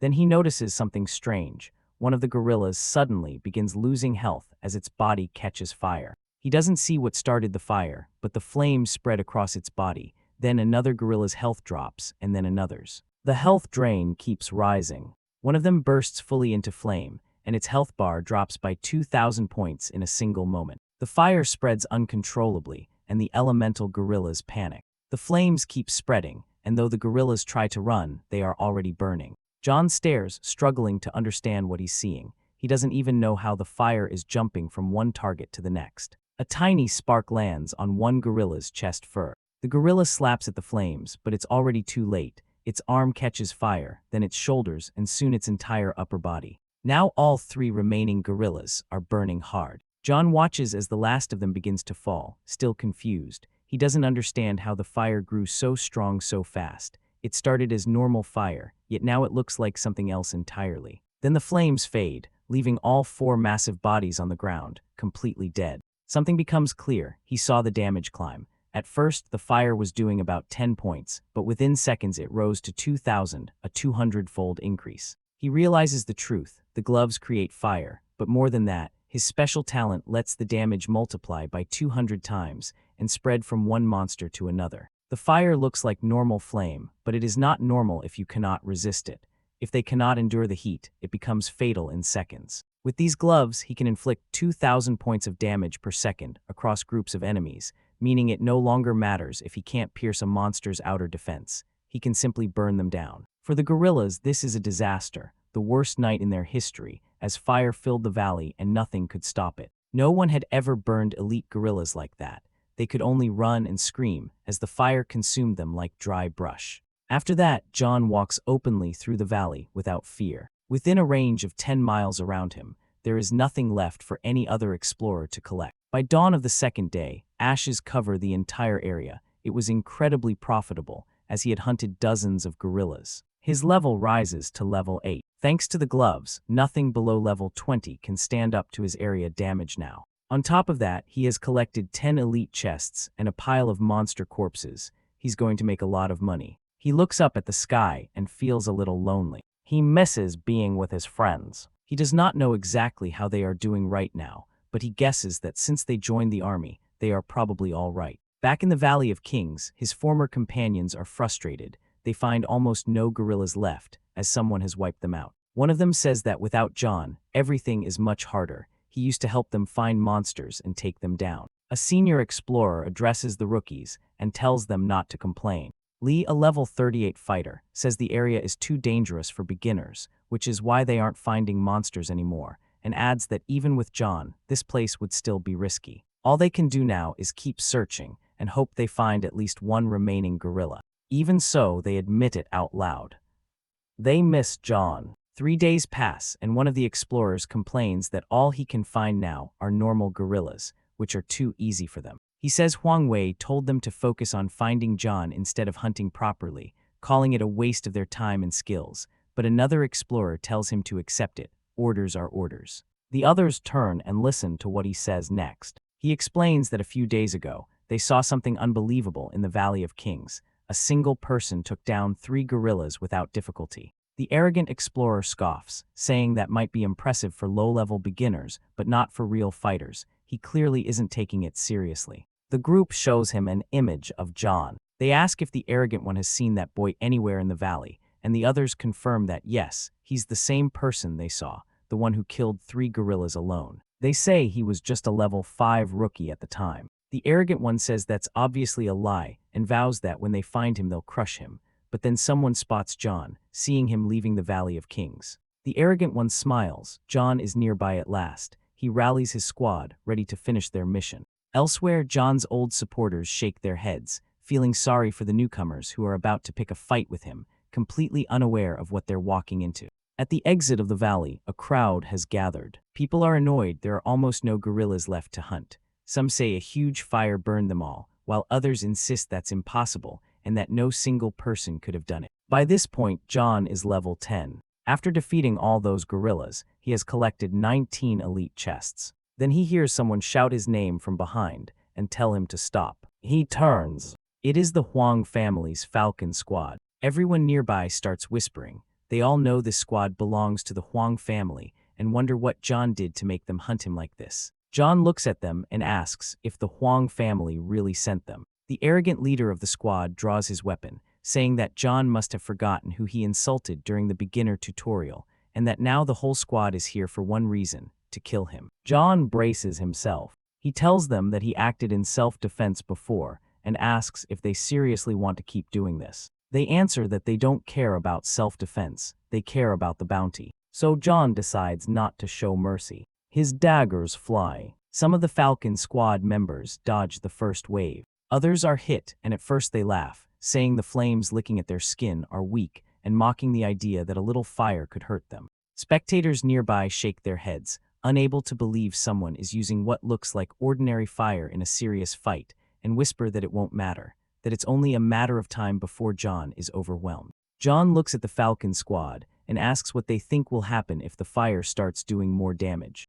It does not take long for the first member of the Falcon squad to start losing health. His health drops by 2,000 points every second as flames engulf his entire body until he can barely be seen. His teammates panic, trying to put the fire out, but nothing works. They can't understand how such a normal-looking flame is draining life so fast. The other two, who were only lightly touched by the flames at first, now begin to burn as well. Soon they also turn into human bonfires. The rest of the squad realizes too late that something is very wrong. Before they can react, more of them are swallowed by the spreading flames. The fire devours them, their bodies burning away as they struggle helplessly to stop it. The system confirms what just happened, announcing that John has completely wiped out the Falcon squad and stolen their experience points. Everyone who saw the fight is stunned. A crowd that had expected John to be killed now stares at the bodies of an elite level 20 squad lying on the ground, taken apart by one person. The onlookers whisper, wondering who this dangerous kid is.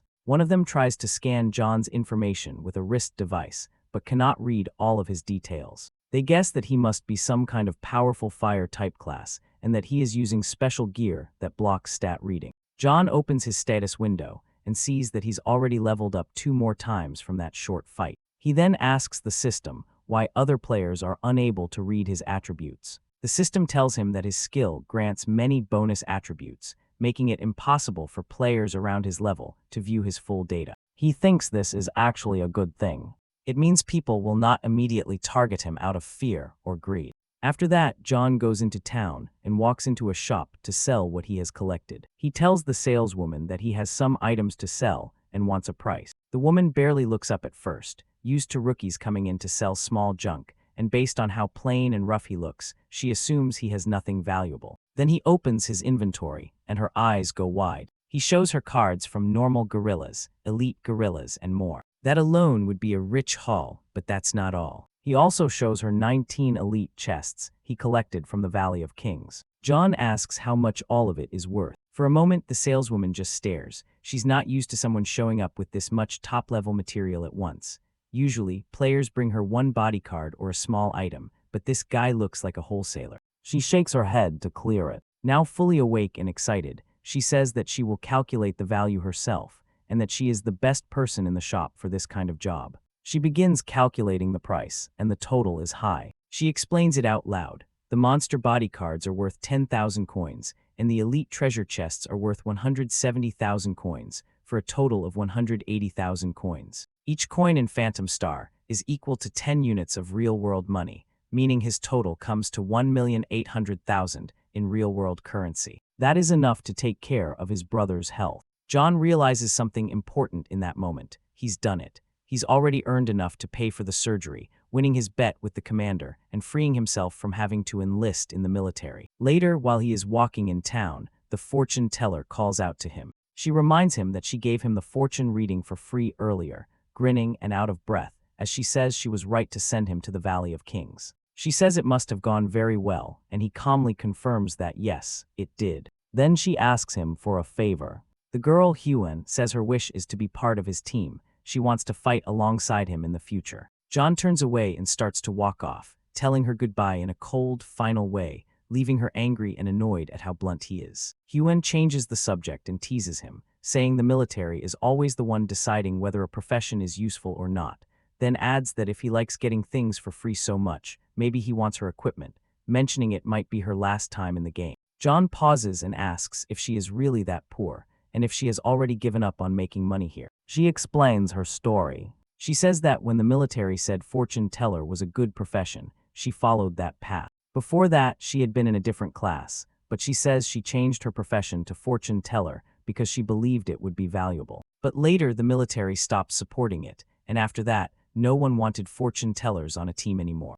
Now she can't join any group and spends her time alone in the game, waiting, hopping, and doing nothing but reading fortunes. She says that if she goes back to Earth for good, nothing will really improve. In fact, it might get worse. She will have to do hard physical labor and earn almost nothing. John says that's awful, thinking of his brother's condition and how his health began to fail from non-stop overwork, adding that a normal girl wouldn't be able to endure that kind of punishment. Hyun admits that she would not, but she also says she can't give up because she has younger siblings depending on her. She can't just disappear and leave them with nothing. John is quiet for a moment, thinking of his own older brother. People have different roles, but the pressure is the same. His brother also carried the whole family alone. His brother saw Phantom Star as hope, but gave it up to keep John and his sister alive. Hyun sighs and says she really is quitting this time, that she won't return to Phantom Star again, and says goodbye. John tells her to wait. He says he's leaving for now but will be back, and tells her that if they meet again, they'll form a team for real. Hyun actually trembles when she hears that, unable to believe him, and asks if he's serious. John says he isn't lying, adding that if he is, may he never make money again. She laughs a little at that, because she knows how much he cares about money. Before he can leave, she jumps forward and hugs him tight, thanking him for the chance. He tries to push her off, and nearby players start staring at them. John goes home and tells his family the news. He tells his sister she no longer needs to work and can go back to school. His sister is stunned and asks if the money is real, and John tells her he earned it in the game, in Phantom Star. He turns to his brother and says the surgery can be done the next day, but his older brother looks worried and says it must have been very hard out there. John tells him it's nothing compared to what his brother has already done. He raised 2 orphans and took care of both him and their sister. John says his brother did his part, and now it is John's turn to take care of the family. They celebrate together, talking about a new start. As John drinks quietly, his phone buzzes. It is Commander Wei. Wei tells him he lost the bet and that John has his freedom, adding that he'll send someone to pick John up later to show him something important. He reminds John to come outside the safe zone when called. After some time, John is brought to a ruined place. He looks around at the broken, burned, empty city and realizes it's the place where he grew up as a child, now destroyed and hollow. He meets the commander in person. John asks why he was brought here. Before Wei can answer, the ground shakes. A huge impact echoes through the buildings as explosions rumble in the distance and the air tears with force. John turns and sees it. Not far away, a massive creature the size of a small building is being fought by several people. A small team of 3 fighters is battling the giant beast without fear. John asks if these people are fighting what is known as a god beast. Commander Wei explains that in Phantom Star, every 20 levels mark a new tier for explorers, with 6 main tiers in total, and that up to level 80, a player's power can only be used inside the game. The fighters continue their assault on the creature, but then Wei explains that from levels 81 to 120, something changes, an awakening occurs, and those players are called extraordinaries. They can use their Phantom Star abilities in the real world, not just inside the game. These are the people who stand between humanity and extinction. John looks at the 3 fighters again. Their eyes show no fear, their movements sharp and calm as the battle against the god beast continues. Wei says that this kind of fight is the only real way to deal with a god beast. John watches the fight and feels how strong those players are. Commander Wei tells him this isn't even a special case, that this is just an ordinary god beast. He explains that to get rid of it, they already lost 2 transcendents. This shocks John, who had spent most of his time in safe zones where people were protected, and only now sees how bad things really are outside them. Wei says he will not force John to join the army. Lightning cracks overhead as thunder rolls over the ruins. Wei goes on, saying that he already spoke to the Huang family and told them to leave John alone, which surprises John that the commander went that far for him. Wei says that he trusts his instinct. John falls quiet. Wei says his instincts tell him that John will become a strong person and that he understands John's desire to protect his sister and brother, but adds that if John joins the army right now, it would mean going to war and leaving his family behind. Wei also says that every person has a share of responsibility. Someone has to hold the line, or there will be nothing left, and as a citizen of Shino, it is his duty to fight for his country and for people like John, fully accepting that he might die in that duty soon. Wei says he will not force John to sign up, but he also says that one day, if the city cries for help, and if John is able to answer, he hopes John will fight for Shino. After resting a few days in the real world, John logs back into Phantom Star. He thinks about what the commander said. He did not expect Wei to place such high expectations on him, but now it was time to focus on his own survival. He needed tougher enemies. Gorillas were no longer enough. His wrist device shows the profile of a new kind of monster, a ghostly banshee. The banshee can kill in a single strike and terrifies its targets. It cannot be damaged from farther than 10 meters and is extremely dangerous to fight up close, which makes it even worse than the gorillas. John thinks it over. He decides that this is not the kind of monster he can face alone and that he needs a team, so he goes looking for the fortune teller. She is asleep in the street, next to a small sign that says she is waiting for the captain and does not want to be disturbed. John wakes her up and asks if she has really been waiting there since the last time he logged in. She is happy and says she knew he would come back, and John tells her that he always keeps his promises. She smiles and says she has already found someone who could be useful to them, and that if this person helps them kill monsters, their team will be strong. John adds that he hopes the person is not a drunkard. The new person introduces himself as Ryuen, and he is exactly what John did not want, someone from the drunkard class. The moment John hears that, he tries to run away at full speed. The fortune teller sighs, realizing that their captain is still very practical. She tries to defend Ryuen, saying that he is a hard worker and loyal. The boy looks embarrassed and doesn't know where to look, saying he can cook and give massages, and that as long as he can be part of the team, he won't even ask for a share of the payment. That last part gets John's attention. John immediately reacts. He grabs Ryuen's hand, raises it like he is announcing a champion, and tells him that he knew Ryuen had talent. He says he is happy to work with him and declares that, as captain, he will now take Ryuen to the hunting grounds where banshees appear. Ryuen quietly asks the fortune teller if John is always this quick to change his mind, and she answers that yes, he always is. They head out together. They return to the Valley of Kings, where elite banshee monsters appear.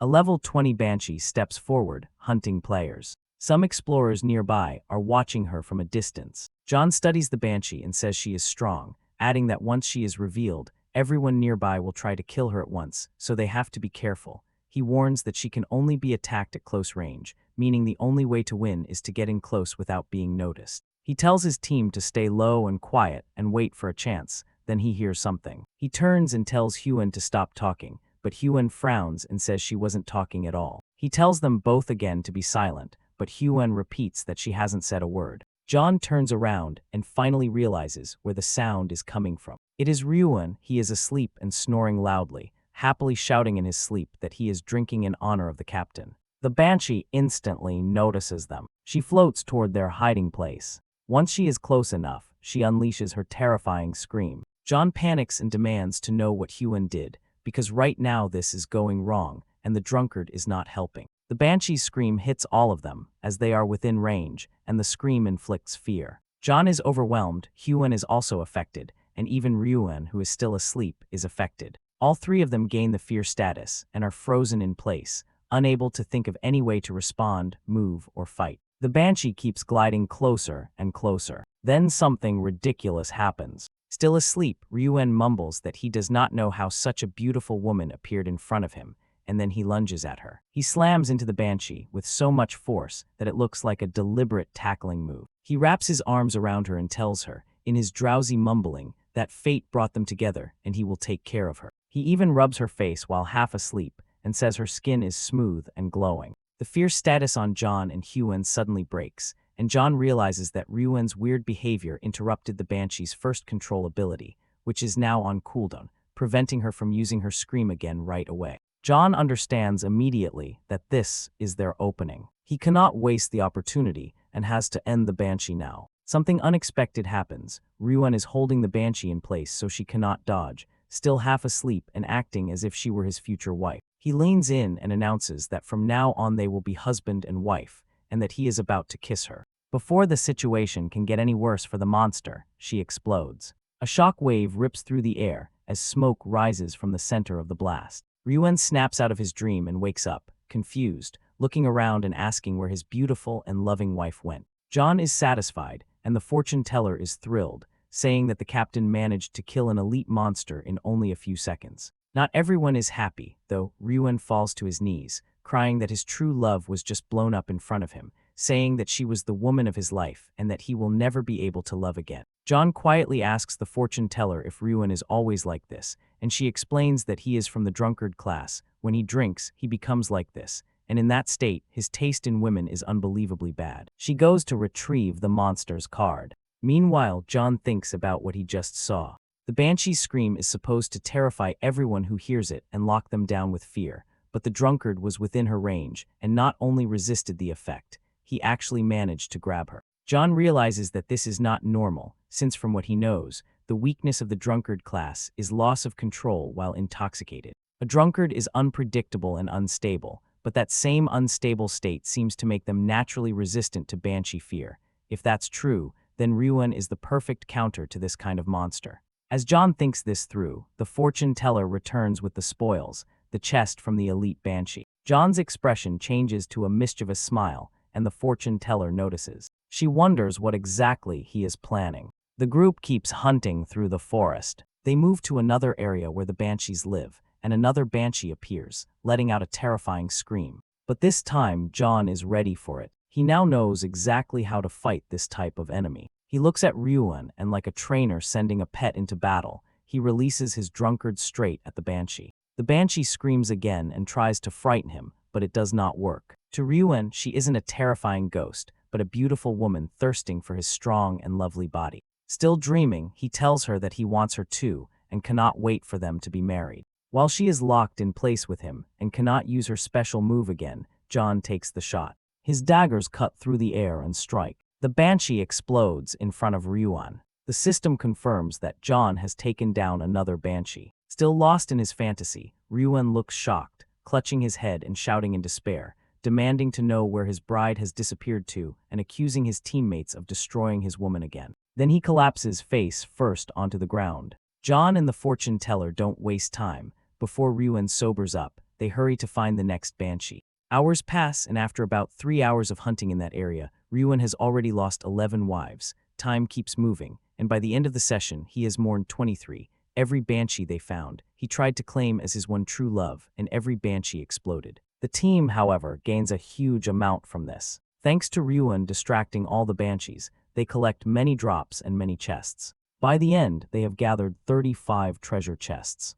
With all the fighting and looting, John gains a lot of experience, leveling up twice and reaching level 14. The only real cost is emotional. Ryuan says his teammates are two heartless beasts who keep blowing up his future brides.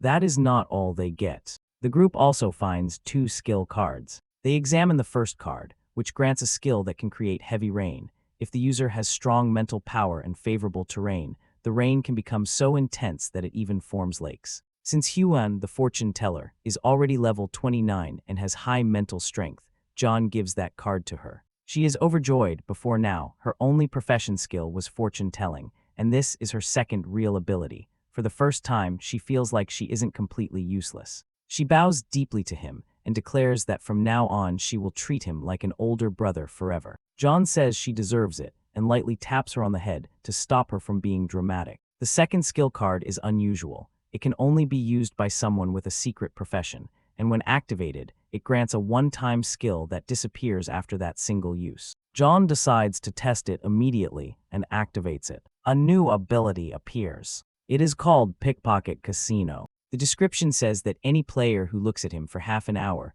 will lose 1,000 attribute points, which will temporarily transfer to John before returning to their original owner once the time is up. John asks the system if that's all, and the system confirms that it is. He frowns, unable to believe that something sounding this impressive only steals 1,000 attribute points at a time, and only works if someone stares at him for that long, thinking that in practice it may not be very useful. Then Ryuan finally wakes up. He clutches his head in pain, groaning that he has the worst headache. The fortune teller smiles and asks if he remembers losing 35 wives last night. Slowly, blurry scenes come back to him. He remembers flying through the air, leaping at a ghostly woman, and yelling about eternal love. He realizes what he's done and starts shaking with shame, overwhelmed by a full moral hangover as he throws up, crying. Between sobs, Ryuan apologizes to John, saying he has only dragged the team down and that if he's causing trouble, he's willing to quit and leave the team. John does not let him finish.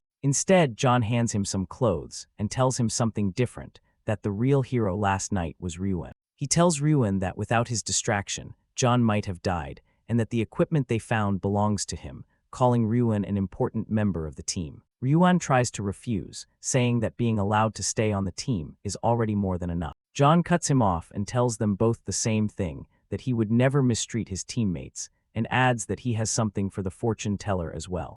The fortune teller is shocked, not expecting this kind of generosity. She looks at him with bright eyes, as if she is looking at the main character in a romance story. Ryuan nods quickly and loudly repeats the same praise, saying their captain is amazing and kind. Both of them bow to John and promise to follow him forever, but he tells them to stop doing that. Thanks for watching. Like, subscribe, and turn on the bell for more awesome stories. The scene opens at the Ghost Star item trading office, where an employee announces the return of a VIP customer. An employee at the trading office is ecstatic. She joyfully informs the customer that the total price for his monster corpses and treasure chests comes to a whopping 840,000 Ghost Star coins. Zhang Kai is overjoyed. He realizes that this amounts to 8.4 million Shengyao coins, more than enough to cover the future expenses for his big brother and Ingzi. Later, in the trading office locker room, Zhang Kai reflects on his success. Not only does he have enough to live on, but he also kept 2 pieces of equipment for himself after selling the rest of the loot. The first item is a pair of F-grade night trousers. Paired with his previous cloak, they form a set that allows him to move undetected, increasing his agility by 11 and strength by 6, and enabling a 3-minute stealth mode at night. The second piece is an A-grade ghost leather armor. It provides a significant boost to his stats and has a special voiding ability that can be activated every 10 minutes to become immune to 1 physical attack, which is perfect for avoiding deadly blows. He also inspects his arsonist gloves. He's pleased to find that they allow his weapons to inherit his critical damage stats, a feature he considers a godsend for his combat style. Fully equipped, Zhang Kai emerges from the locker room. With his new gear, he feels immensely stronger, confident that he could now take on even a level 20 adventurer. A status window displays his current stats. As Zhang Kai, a level 14 gambler, his agility is now 132 and his critical hit damage is a staggering 20,000%. He clenches his fist, filled with confidence for any upcoming fight. Just then, a man wearing goggles and carrying a large wooden log runs towards him, calling out, "Captain." Zhang Kai recognizes him as his teammate, Wan Yu. Wan Yu, looking exhausted but eager, rushes forward, telling his captain to just wait and see the results of his latest project. To demonstrate, Wan Yu hurls the large log forward, which suddenly shoots off like a rocket, propelled by a powerful red energy. Zhang Kai is stunned by the sudden display of power.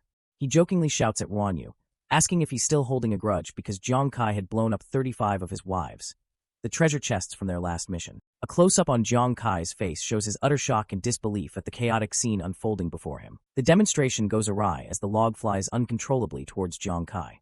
Wan Yu panics, shouting for the projectile to return. But just as the log is about to strike, a beam of red energy shoots out from between Zhang Kai's legs, stopping the projectile in its tracks. The source of the energy is revealed to be the small life chaser knife in Zhang Kai's hand, which now seems to be pulling the log back. Wan Yu explains his modification. He noticed that Captain Kai always had to pick up his life chaser after throwing it, so he cleverly added a magnet to it for easy retrieval. Zhang Kai's face lights up. He's thrilled with the upgrade, realizing that now he can pull his life snatcher back with the magnet, and won't have to worry about how many he has left. Wan Yu proudly adds that the life chaser can now also cause damage to objects while it's flying back, making it even more versatile. Impressed by his teammates' ingenuity, Zhang Kai warmly pats Wan Yu on the shoulder, praising him as a talented modifier. Wan Yu bashfully replies that he taught himself. Feeling appreciative, Zhang Kai raises his hand and makes a solemn oath. "Of course. I swear to God." As he speaks, a flash of blue energy crackles around his hand, and his expression goes completely blank, hinting that one of his skills has just been activated by the oath. Seeing the skill's activation, Wan Yu's face falls. He looks at his sweating captain with a sense of betrayal and asks if he was lying. Before Zhang Kai can answer, the mood is broken by a sudden change in the weather. Out of nowhere, rain begins to pour down. A woman in a striking red dress appears, joyfully exclaiming, "Haha, Captain Kai. It was me." It's their teammate, Hu Yan, who proudly announces she's learned the basics of praying for rain, though she quickly dismisses it as a useless skill. Zhang Kai counters Hu Yan's self-doubt, pointing out how her rain skill is already affecting people. He tells her to look at everyone on the street below, running and hiding from the downpour she created. He explains the strategic potential of her ability.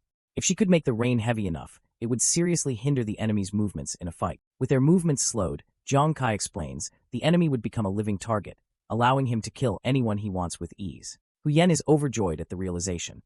Finally feeling useful, she enthusiastically promises to practice her rain-praying skill.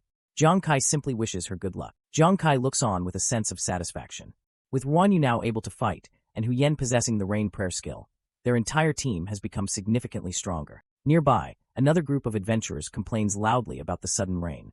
They worry that their equipment for an expedition to the frozen island will be soaked, and that the Huang family will blame them for being late. The mention of the Huang family immediately catches Zhang Kai's attention, his expression turning serious. Zhang Kai approaches the group and politely asks them to elaborate on what they were saying about the Huang family. One of the adventurers scoffs at his ignorance. He explains that the Huang family Xuanwu Guild is taking 200,000 people to the frozen island to hunt a king-level boss, a mission that will help their country expand its territory on the Ghost Star. Taken aback by the scale of the operation, Jiang Kai listens as the adventurer continues, stating that it's every man's responsibility to know about such important news concerning the fate of their country. The adventurers decide to ignore the idiot and hurry off, fearing they'll be punished for being late. As they leave, Jiang Kai wonders if this means his rival, Huang Wei, will also be at the frozen island. Jiang Kai's expression grows grim as he connects the dots. With the beast god wreaking havoc on Earth, the only way for any nation to fight back is to obtain more resources from the Ghost Star. An infographic explains the situation. The valuable resources of the Ghost Star, like ore, materials, and energy, are all in territories occupied by powerful bosses. To obtain them, the bosses must be defeated. These monsters are divided into several tiers of power: normal, elite, warrior, commander, and the mightiest of all, the king-level boss. Among them, the king-level boss is a terrifying monster that requires hundreds, if not thousands, of people to even attempt to fight. And now, the Huang family is leading the Xuanwu Guild to contribute to this massive war effort for the country. Jiang Kai contemplates this, wondering if the Huang family has truly turned over a new leaf and started caring about the world, just as Commander Wei had suggested they might. He recalls the commander's words. Every man has a share of responsibility for the fate of his country. Someone has to stand up and fight those monsters. With a newfound resolve, Jiang Kai makes a decision. If Huang Wei is doing this, then he should also go to the frozen island and do his part for his country. The scene transitions to the Ghost Star frozen island, a vast and desolate landscape of ice and snow under a starry sky. Jiang Kai's team trudges through the deep snow, their footprints the only mark on the otherwise pristine, frozen wasteland. Completely unprepared for the extreme temperature, the team shivers violently. Huyen asks Jiang Kai why he didn't buy any cold-weather clothing, to which he sheepishly admits he didn't expect it to be this cold. Suddenly, an aggressive voice bellows, "Hey!" From a nearby cliff, a man from another team shouts down at them. "Which team are you from, you idiots?" he yells, demanding to know why they are walking on the lake before the main assault begins. Unfazed by the hostile welcome, Jiang Kai responds calmly. "This is our first time here," he says, then asks, "May I ask why we can't walk here?" The man scoffs at their ignorance, calling them newbies. He explains that it's common knowledge that a monster's lair lies directly underneath the frozen surface of the island. From a ridge above, he condescendingly warns them that walking on the thin ice will surely alert the monsters that are dormant below. But the warning comes too late. The ice beneath their feet shatters as a monstrous creature erupts from the depths, sending the unprepared team flying. A system window identifies the terrifying beast, a level 22 bipedal fishman. The team is thrown back by the force of the monster's emergence. Huyen and Ruanyu cry out in shock, recognizing the creature as a fishman. Watching from their perch, the other adventurers mock the three idiots.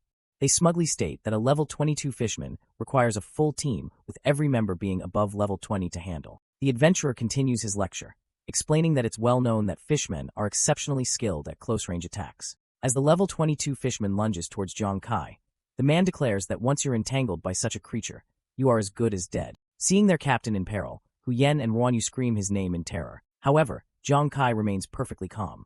As the fishman attacks, he activates his ghost armor and uses the voiding skill, allowing him to phase through the monster's body completely unharmed. After his voiding ends, Jiang Kai lands gracefully on the monster's back.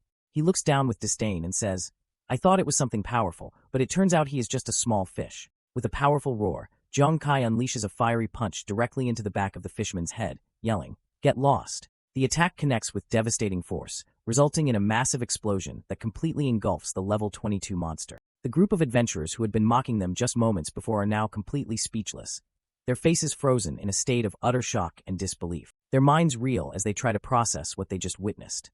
A guy who they assumed was a low-level newbie just dodged a close-range attack from a level 22 fishman, a feat that should require a full team of level 20s. Jiang Kai stands confidently amidst the dissipating smoke and embers.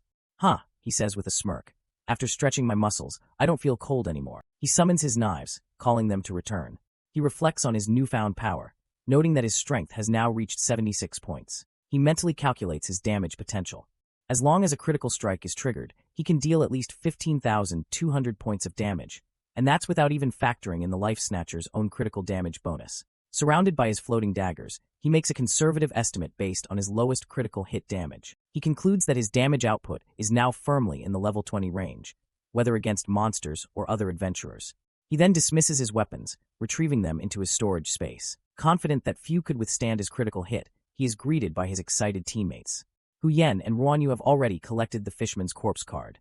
He thanks them and suggests they head ashore. With a newfound confidence, Jiang Kai turns to the stunned adventurers and cheerfully asks them, "By the way, big brothers, I want to ask you, do you know where Huang Wei is?" Terrified and eager to get on his good side, the adventurers frantically backtrack. They insist they aren't his big brothers, but his younger brothers.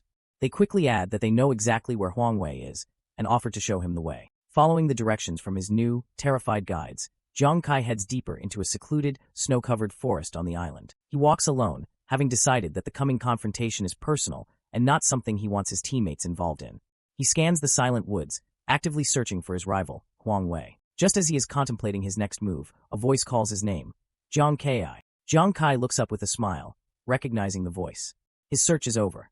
"Huang Wei," he says, finally face to face with his rival. Indeed, it is Huang Wei. Clad in magnificent silver armor and a red cape, he approaches Jiang Kai, flanked by his subordinates. Jiang Kai decides to extend an olive branch. He tells Huang Wei that he's impressed he's fighting against the boss for his country and suggests they put aside their grudges. He declares his willingness to do his part on Frozen Island as well, but Huang Wei has no interest in a truce. Without a word, he unleashes a sudden, ferocious attack, his sword crackling with blue energy. Jiang Kai is shocked by the immediate hostility, but is fast enough to dodge the lightning-quick assault. As he lands, he angrily demands, "Huang Wei, what are you doing? I'm here to make peace with you." Huang Wei, his face concealed by shadow, scoffs at the very idea. Make peace? His face contorts into a mask of pure, unadulterated rage. "You fucking killed me first." He seethes. "I've been in therapy for so long, and now you're telling me that I should make peace?" He recounts how badly he wanted revenge after Jiang Kai killed him in public, but the military had ordered his family to leave him alone, an order he had no intention of following. He reveals his true, sinister motive. He took the initiative to participate in the king-level boss fight solely to use that achievement to threaten the military into stopping their protection of Jiang Kai. Jiang Kai is stunned into silence, realizing with horror that Huang Wei's participation in this crucial mission for the country was nothing but a selfish ploy for personal revenge. "Yes," Huang Wei confirms, enraged. He's thrilled that Jiang Kai came to him on his own initiative. He declares that since the war is about to start anyway, he'll just kill him first. He lunges forward again, sword crackling with energy. He plans to take the military credit from the boss fight and use it to pay back the military for their crimes of protecting his rival. Jiang Kai easily leaps away from the telegraphed attack. "Huh," he scoffs. "So I was thinking too much. I didn't realize you're still that villainous Huang Wei." Flames erupt around Jiang Kai's hand. He coolly advises Huang Wei and his men to come at him together, reminding them that he single-handedly annihilated their Falcon 5 team before. One of Huang Wei's subordinates laughs dismissively. "Bah, you were only able to wipe out Falcon Team 5 because of the secret protection of the military. Our young master is level 10 with a set of S-level equipment. Do you still think you can kill him?" As another subordinate chimes in, he suddenly stops mid-sentence, his eyes wide with a dawning horror. "That's right, this guy, he's wait." He stares in disbelief at a system window displaying Jiang Kai's status. "How did this kid get to level 14 so fast when he's the same age as young master?" he stammers. Before they can process this new information, Jiang Kai unleashes his attack. A massive torrent of fire erupts, completely engulfing the charging Huang Wei. Huang Wei is caught completely off guard, screaming in agony as the flames sear him. His health plummets by 2,000 HP with every tick, and he can't understand what's happening. Why is there fire? He desperately cries for help while his subordinates watch in horror. They are confused, wondering why a seemingly normal fire is inflicting such an insane amount of damage on their master. Jiang Kai stands calmly amidst the inferno. He coolly informs the subordinates, "Your young master is dead. If you don't want to be like him, leave." But from within the flames, a charred, skeletal hand emerges. "No, I'm not dead," Huang Wei screams in defiance. He rises from the inferno, his armor blackened but intact. He reveals that his S-level equipment has a special ability that locks his health at 1%, preventing him from dying. Enraged and humiliated, he screams, "Hurry, you guys kill him for me." Still burning, Huang Wei screams his final order. He wants Jiang Kai tortured to death. His 4 elite subordinates respond in unison and advance on Jiang Kai, who stands ready to face them all alone. Continuing from the last chapter, Jiang Kai faces down Huang Wei's assassins in the snowy mountains. He scoffs at their leader, questioning his decision to send more men to their deaths. With a confident leap, Jiang Kai announces his intention to test his newly modified weapon, the Life Chaser, on the unsuspecting assassins. He unleashes a barrage of red, glowing darts that seem to miss their targets, flying past the group of assassins. The assassins mock Jiang Kai's seemingly poor aim.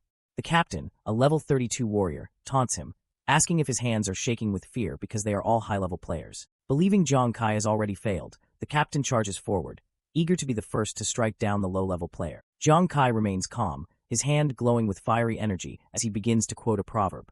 hinting that the overconfident captain has fallen right into his trap, that the nail that sticks out first gets hammered down first. As he finishes his sentence, the real attack begins. Suddenly, the dart that had supposedly missed returns, piercing the charging captain through the chest from behind. He looks down in shock, not understanding what just happened. A massive fiery explosion erupts from the captain's body, silhouetting Jiang Kai, who stands calmly amidst the chaos. The remaining assassins stare in utter disbelief, unable to comprehend how the dart managed to fly back and strike their captain. The true shock sets in as they realize the impossible just occurred. Their level 32 captain was instantly killed by a level 10 kid. The captain's body falls lifelessly to the snowy ground, his death confirmed in a matter of seconds. But Jiang Kai isn't finished. Surrounded by a menacing red aura, he declares that the fight is not over yet. With glowing green eyes and a flick of his fingers, he commands his weapon. Return. Another dart, controlled by his skill, slams into a second assassin, catching him completely off guard. The second victim is instantly engulfed in a powerful fiery explosion, his face contorted in agony. He lets out a final, agonizing scream as the flames consume him, leaving his comrades frozen in fear. The remaining assassins are terrified by the overwhelming and inexplicable damage. One of them wonders if Jiang Kai is a hidden master, pretending to be weak. The leader of the group, Huang Wei, furiously yells at his subordinates for their incompetence, pointing out that Jiang Kai is clearly a long-range specialist. Believing he has figured out Jiang Kai's weakness, Huang Wei orders his last two men to attack together and close the distance, thinking that will nullify his advantage. Huang Wei smirks, confident in his assessment. He believes Jiang Kai is a glass cannon assassin who will be helpless once they get into close-quarters combat. However, as one of the men charges forward, he is met with yet another devastating explosion from behind, proving Huang Wei's strategy completely wrong. The assassin screams in terror as he is obliterated, his final moments filled with the shock of being outplayed so thoroughly. With the subordinates swiftly eliminated, Jiang Kai calmly walks past their fallen bodies. He looks down on them with disdain, muttering, "Humph, trash is still trash." His attention then turns to the sole survivor. Jiang Kai examines his life chaser, remarking that the number of opponents is irrelevant. In the background, Huang Wei collapses, utterly broken and stammering in disbelief at how his entire high-level team was single-handedly wiped out. Standing over the defeated Huang Wei, Jiang Kai materializes a sword of pure energy. He states that he was originally going to let their conflict go, but Huang Wei has disappointed him too much. He confronts Huang Wei directly, confirming his murderous intent. Terrified, Huang Wei can only ask what he's going to do. Jiang Kai looms over him, saying that since Huang Wei wanted to kill him, he must return the favor. He brings up their past encounter, mentioning he heard Huang Wei was traumatized by it. With a sadistic grin, Jiang Kai declares his intention to make that trauma even bigger, sealing Huang Wei's fate. A blood-curdling scream echoes through the snowy mountain peaks, implying the swift and brutal end of Huang Wei. A few minutes later, the battlefield is silent, with only bloodstains remaining in the snow. Jiang Kai checks his status screen. He notes that killing other adventurers provides a lot of experience, as taking out Huang Wei and his 4-level, 30 minions has boosted him all the way to level 17. However, his satisfaction is cut short by a glaring red system warning. He has received the Bloodthirsty Killer penalty for eliminating more than 10 adventurers from the same team. Jiang Kai stares in shock, not anticipating such a severe consequence for his actions. He reads the details of the penalty. While the Bloodthirsty Killer status is active, his location will be known to all surrounding players, and anyone who kills him will receive triple the normal amount of experience. He breaks into a cold sweat, realizing the gravity of the situation. This penalty title is notorious on Ghost Star, as it paints a massive target on your back for every other player to hunt. A cartoonish depiction shows his new reality. He has become a walking experience bag, a tempting prize for any player who sees him. The situation gets worse as he remembers his unique talent, Doubled, which has a chance to amplify system effects. He fears the worst, knowing it can increase penalties tenfold. His worst fears are confirmed. He screams in terror as he calculates the amplified penalty. If he dies, he'll lose 30 times the experience, which could rob him of all his progress and send him back to level 1. Realizing he can't go to any crowded places, he resolves to find the tears of repentance needed to remove the status and immediately flees the scene. The scene shifts to the heavily guarded Huang family station on Frozen Island, the base of operations for the powerful clan. A panicked guard rushes to deliver terrible news to his superiors, reporting that Huang Wei has been killed. The news reaches Huang Wei's father, Huang Tong, the commander-in-chief of the battle on Frozen Island. He sits on his throne, seething with rage, furious that his family's reputation has been tarnished. Huang Wei's brother, Huang De, the vice commander, steps forward to ask his father for their next course of action. Huang De proposes a ruthless plan. They will attack the king boss to gain military merit, then use that political leverage to force the military to stop protecting Jiang Kai, leaving him vulnerable for their revenge. The leadership of the Huang family gathers, united in their decision to execute Huang De's plan for vengeance. Half an hour later, Jiang Kai has successfully regrouped with his companions, Nuanyuan and Zhu, on Frozen Island. They immediately notice his new, ominous, bloodthirsty killer title. Jiang Kai tells them there's no time to explain, only that he is now an official enemy of the Huang family, and they must leave immediately. Nuanyuan tries to ask where they are going, but is cut short. Suddenly, a loud, deep sound reverberates through the entire island, stopping the trio in their tracks. They recognize the sound as a war horn. Zhu panics, and Jiang Kai wonders if the Huang family has already begun their attack ahead of schedule. Before Jiang Kai can react to the war horn, Nuanyuan cries out, pointing towards the source of the commotion with a look of pure shock. The massive frozen lake begins to crack and splinter, the sound echoing across the island as the ice gives way. The ice shatters as a monstrous, clawed foot punches through from below, signaling the arrival of a powerful entity. From the depths of the broken lake, a horde of grotesque, fish-like monsters begins to swarm onto the icy plains, ready for battle. Jiang Kai and his companions can only stare in stunned silence, overwhelmed by the sudden appearance of an entire army of monsters. At the center of the lake, a massive pillar of ice and water erupts upwards, dwarfing the surrounding mountains. Atop the newly formed ice peak, the king boss reveals itself, a colossal, heavily built fishman lord, surrounded by its shark-like lieutenants. A system window appears, identifying the creature as the king-level boss, the frozen fishman lord, currently at 100% health. Upon arriving at the desolate ice island, the group is met with a terrifying sight. As the newly emerged king-level boss towers over them, the man with black hair stares in disbelief, questioning if this is truly the boss.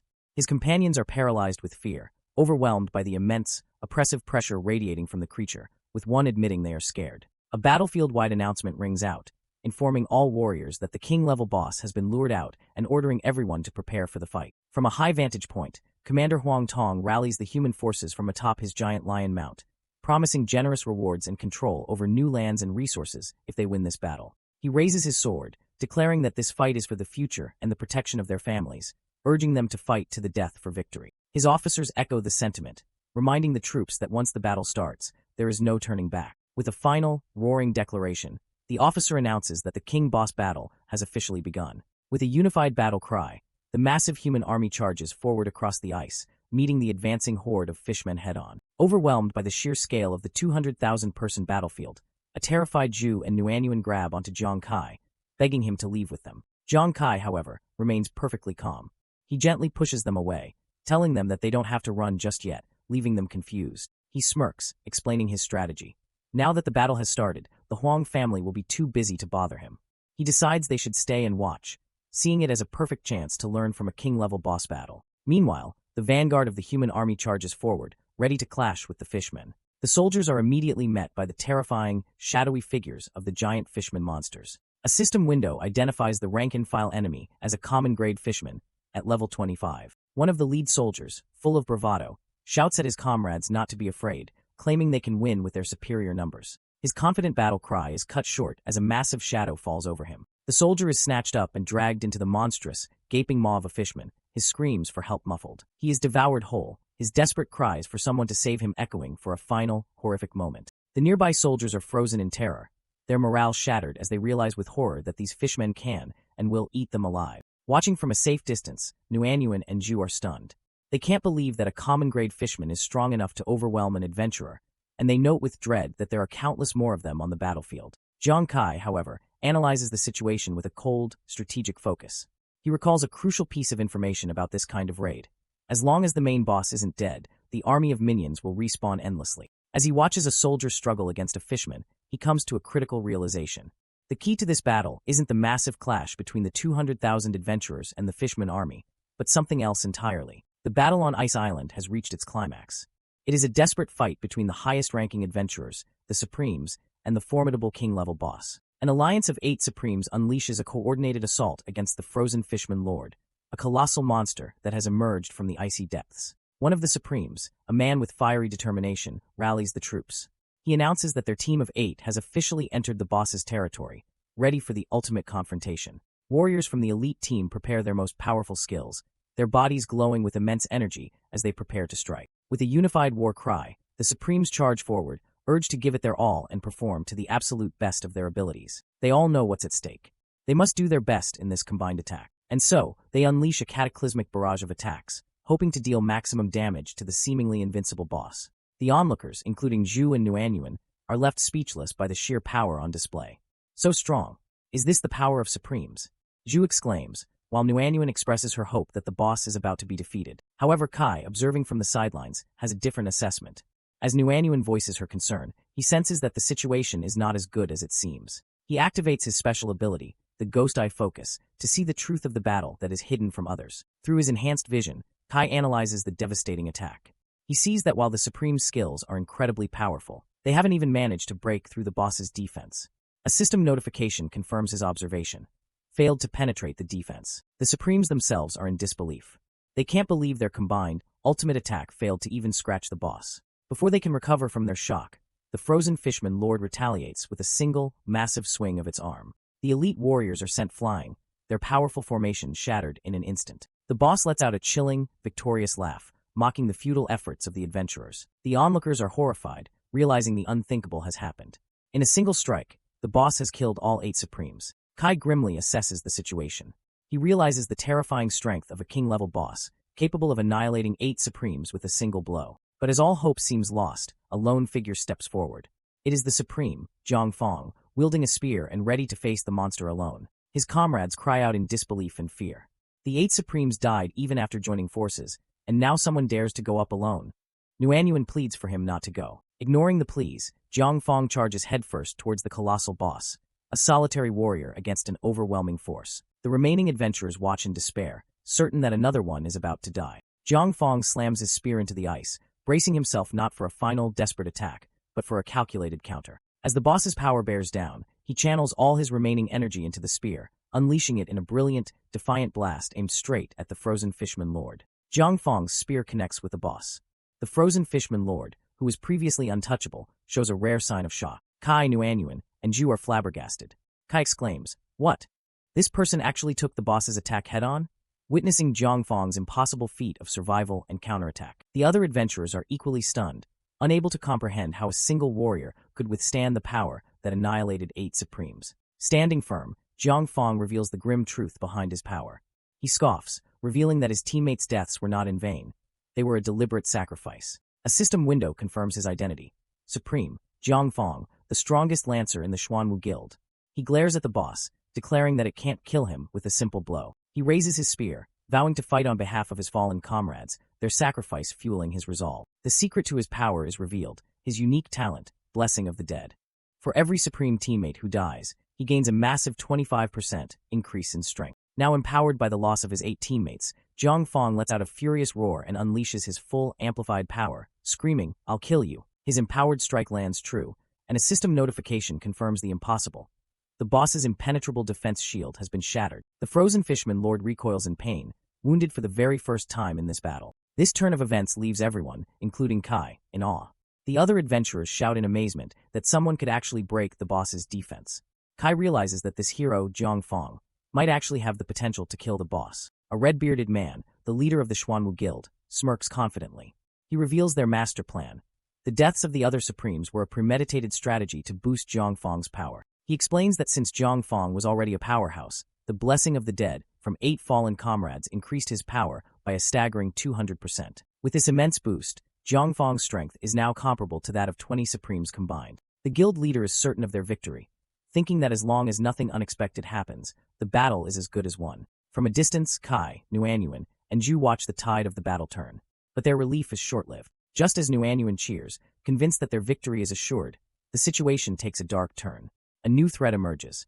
Kai and Nuanyuan look on in horror as a system window announces the arrival of a level 32 elite sea fishman. Suddenly, a scout rushes to the Xuanwu Guild leader with terrible news. He has detected a large number of sea fishmen rushing in from behind the frozen island, trapping them. The guild leader's confidence shatters. His worst fear has come true. The main army of the fishmen has been summoned, creating a pincer attack. The scout confirms their dire situation. There are hundreds of reinforcements, all elite fishmen above level 30, now surrounding them and cutting off any chance of escape. A soldier curses, noting that with the lesser fishmen being held back, their champion, Zhang Fong, can now fight the main boss without any worries. The panel shows a massive energy beam striking a giant, shadowy monster. A strategic map of the battlefield is shown. The entire area is divided into 5 distinct zones, each corresponding to a different level of fishmen: ordinary, elite, general, leader, and the final boss at the peak. By assigning a large number of adventurers to engage the fishmen in each specific zone, they have managed to create a delicate balance on the battlefield. Among the warriors holding the line is Jiang Kai, who smiles confidently in the heat of battle. However, this balance is fragile. The commander knows that if their rear is breached by a new wave of enemies, it will cause chaos in the battle. This would not only prevent Jiang Fong from defeating the boss, but on the contrary, it would lead to the annihilation of all 200,000 of their forces. A commander with pink hair shouts in panic, realizing the immense pressure. He estimates it will take Jiang Fong at least 30 minutes to kill the boss and desperately asks how long it will take for the new wave of sea fishmen to arrive. His subordinate checks a holographic screen, which flashes with red alerts. He delivers the grim news. A massive number of sea fishmen are approaching, and they will be there in at most 10 minutes. Suddenly, a powerful spell ignites on the battlefield as 3 pillars of fire converge into a massive blast. The fiery explosion engulfs an elite fishman, which screams in agony as it's incinerated from the inside out. The attack is devastatingly effective. A system window announces that adventurer Jiang Kai has successfully defeated 1 elite sea fishman. Not far from the explosion, 2 of Jiang Kai's companions, a purple-haired girl and a boy with goggles, look on in terror. The girl cries out, "Captain Kai, why are there so many sea fishmen around suddenly? Let's get out of here quickly." Jiang Kai, however, remains composed. He turns his head, his gaze steady as he questions the idea of retreating at such a critical moment. He surveys the vast, snowy landscape of the battlefield. He knows the situation is a delicate stalemate. If no one steps up to stop the approaching sea fishmen, it could lead to the failure of the entire battle. A close-up on his piercing green eye reveals a silent, unwavering resolve. He has made his decision. Elsewhere, a soldier grapples with his conscience. He admits that the Huang family leading them are his enemy, and he'd be happy to see them lose. But the 200,000 people fighting for the future of their country are innocent. Another chimes in, holding a cigarette.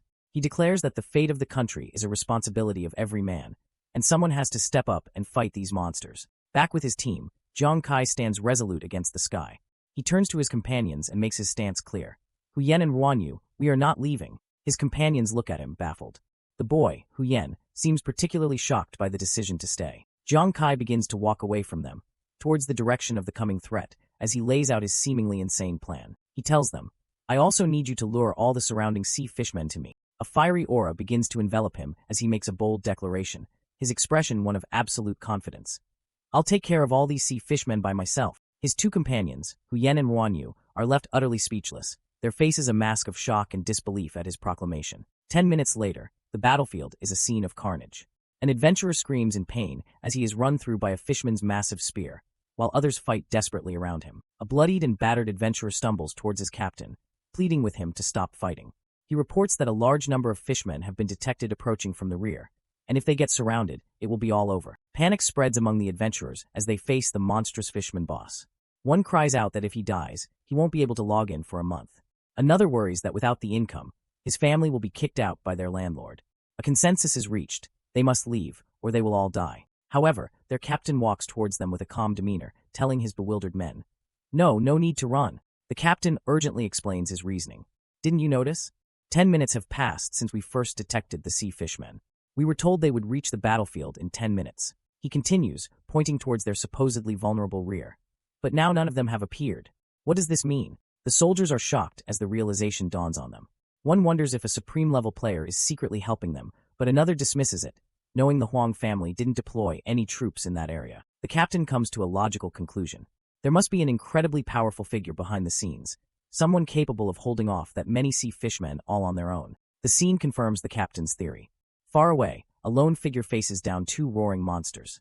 Indeed, a group of powerful elite explorers, or rather a single explorer, is fighting hard. The grotesque, twin-headed monster lunges at Jiang Kai, its massive jaws wide open, ready to devour him. Jiang Kai stands his ground, completely unfazed by the creature's terrifying advance, and cocks back his fist, which glows with red energy. He smirks, delivering a cold taunt. "Heh, the last person who dared to open his mouth in front of me." He unleashes a devastating, fiery uppercut that sends a column of flame soaring into the sky. As he walks away from the explosion, he finishes his threat. Has grass on his grave a couple of meters high. Jiang Kai reflects on his progress. He's already killed more than 20 fishmen, but since they're only coming one by one, it's a bit slow. A notification confirms he has killed 2 more elite fishmen. Meanwhile, his companion Ruanyu screams for his help. She has successfully completed her mission, attracting a massive horde of sea fishmen who are now chasing her. His other companion, Huyen, has also succeeded, crying out for the captain as he's literally being carried off by a swarm of monsters he has gathered. Jiang Kai, his hands now wreathed in flames, praises their work. "Amazing. Leave the rest to me," he commands, telling them to go and hide quickly. His companions are skeptical. Guan Yu asks, Captain Kai, there are so many elite sea fishmen. Can you kill them all? Hu Yan adds that he was struggling to kill just one or two earlier. Zhang Kai looks over his shoulder at the approaching horde and calmly admits, Indeed, I was having a hard time killing one or two. He turns back to face the swarm of monsters, a confident and slightly menacing look in his eyes as he continues. But what you don't know is, without another word, he unleashes a torrent of fire, instantly incinerating the front line of the charging fishmen horde. A close-up of his glowing green eye reveals his true nature in battle, as he explains, that I'm more comfortable killing in groups than killing individually. He unleashes an even larger firestorm, engulfing the entire horde. In an instant, the battle is over. A single, massive system notification appears. Explorer Zhang Kai killed the elite fishman x100. Guan Yu and Hu Yan are left utterly astounded. Hu Yan stammers, Holy shit, he's just a little over level 10. What's with this damage? Guan Yu asks in disbelief, Is this the real strength of our captain? From the main front, the commanders see a massive explosion erupt in the distance, exactly where the rear guard was supposed to be. A soldier cries out in confusion, Why did a huge explosion happen in the back? The Huang family leader, sitting atop his mount, dismisses the idea. Military? No, it shouldn't be. I just contacted the military. How'd they arrive so quickly? He remains silent and thoughtful, his eyes narrowed as he tries to piece together the mystery of who saved their rear flank. Deciding not to dwell on it, he seizes the opportunity and bellows out an order. All right, since the military is here, let's notify everyone to balance the battlefield, so that Zhang Fong can be alone and deal with the boss in peace. His men cheer in agreement. Half an hour later, the focus shifts to the boss's location. The warrior Zhang Fong, glowing with blue energy, is locked in a fierce, high-speed battle with the colossal fishman boss. The boss roars in fury. Its health bar shows that it has 65% of its health remaining. An adventurer cheers with excitement. Awesome! The boss's health has been reduced by 1/3. We can win, but their celebration is premature. The boss suddenly moves with blinding speed, its arm a blur as it prepares to counterattack. It unleashes a furious barrage of attacks, overwhelming Zhang Fong with sheer power and speed. The leader's son shouts a frantic warning. Watch out! After losing 1/3 of its health, the boss has entered the second stage, Berserk. He explains that in this Berserk stage, the boss's attack speed becomes so fast that it's almost impossible to dodge. Zhang Fong responds by encasing himself in a crystalline defensive armor, bracing for impact. The key to defeating the boss now depends entirely on whether Zhang Fong's defense can bear the sheer force of these attacks. The onslaught is too much. Zhang Fong coughs up blood as his health plummets. A system notification showing his remaining health is a critical 5%. The onlookers are horrified. Zhang Kai and his companions watch with shocked expressions, while the Huang family leader and his son are gripped by panic. On the battlefield, the adventurers who were just cheering are now filled with despair. Are we going to lose? One of them asks. But Zhang Fong is not defeated yet. He holds up a shard of his broken armor, a defiant smirk on his face.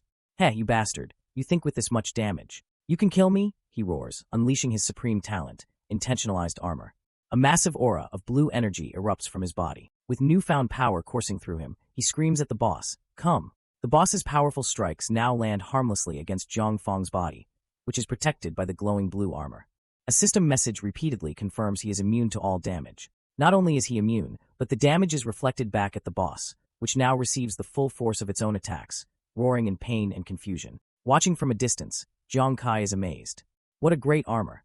Not only is it immune, but it can also reflect damage. Is this what a supreme talent can do? The Huang family members, who were just in despair, now erupt in celebration. Amazing, with this we can kill the boss, they shout. The Huang family leader grins with satisfaction. He explains that Zhang Fong is their carefully selected trump card, whose talent allows him to rebound 50% of damage for 90 seconds while the boss is in its fast-attacking berserk phase. The strategy is working perfectly. The boss's health drops to 35%.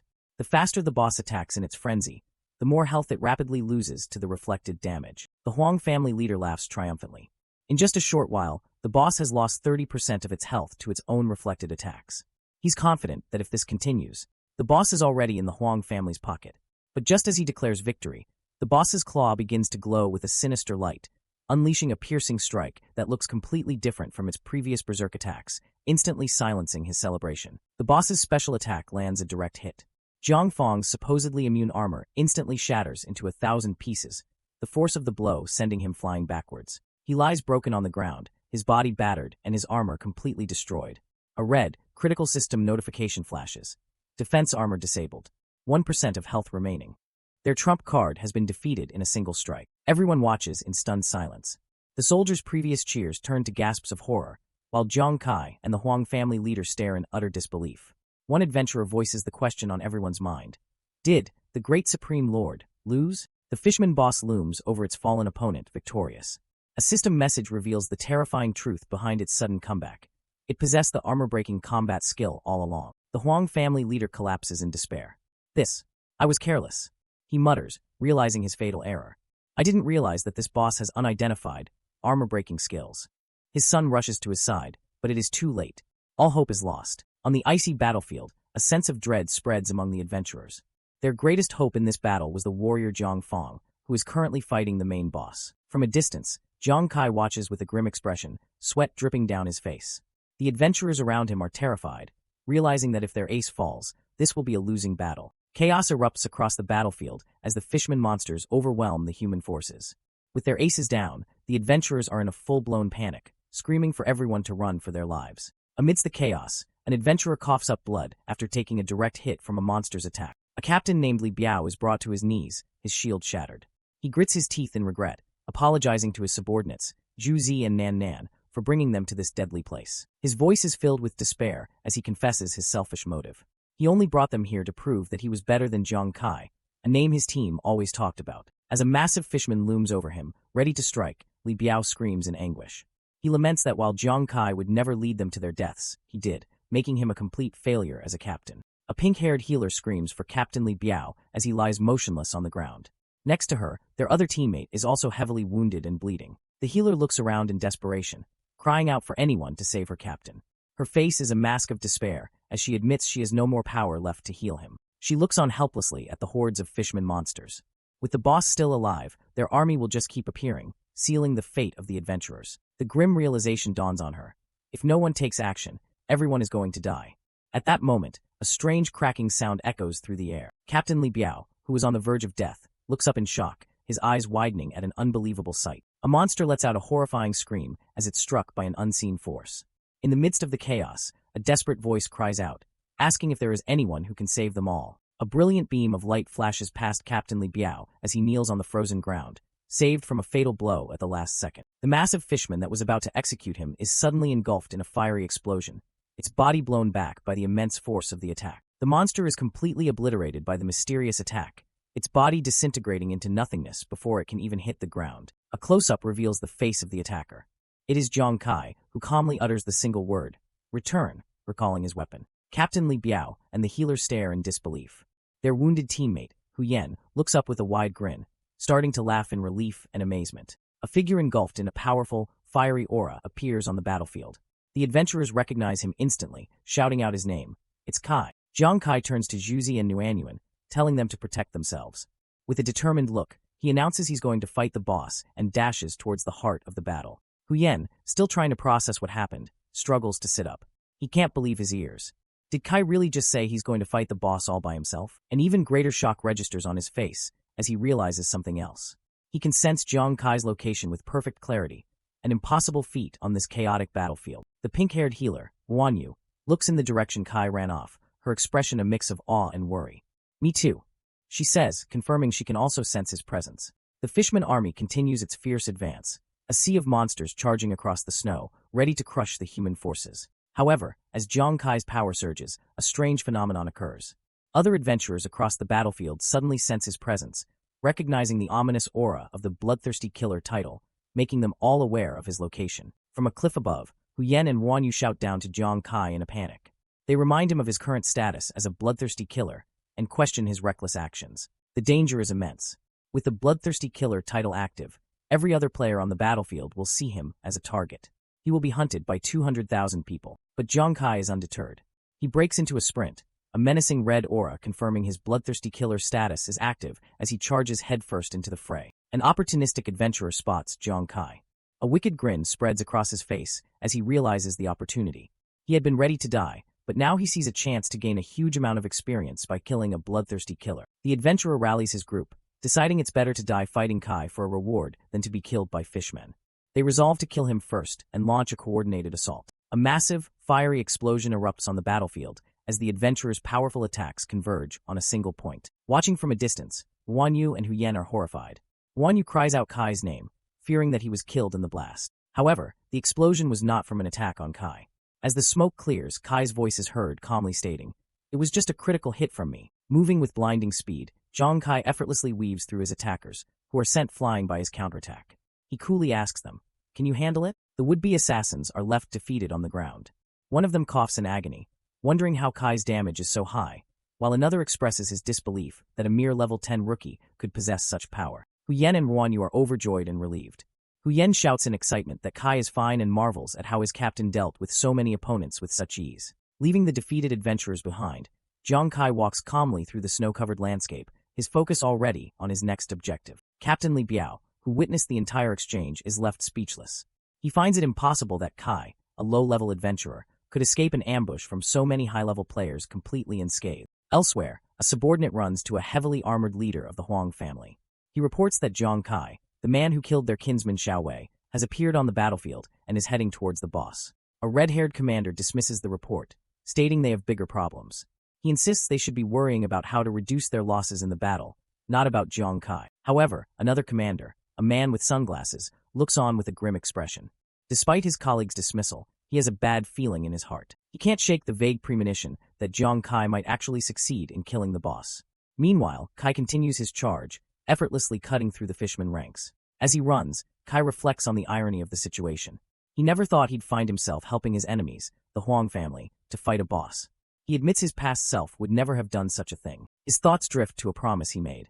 He remembers the words of Commander Wei, who hoped Kai would use his strength to fight for the country if it were ever in danger. Kai's resolve hardens. The country is in danger now, and he has the power to make a difference. His promise to the commander gives him a reason to fight beyond personal grudges. With a determined glint in his eyes, Kai makes a decision.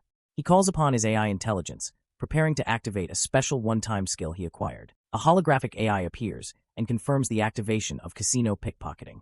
For 30 minutes, this skill will steal 0.1% of the total attributes from every adventurer who is paying attention to him.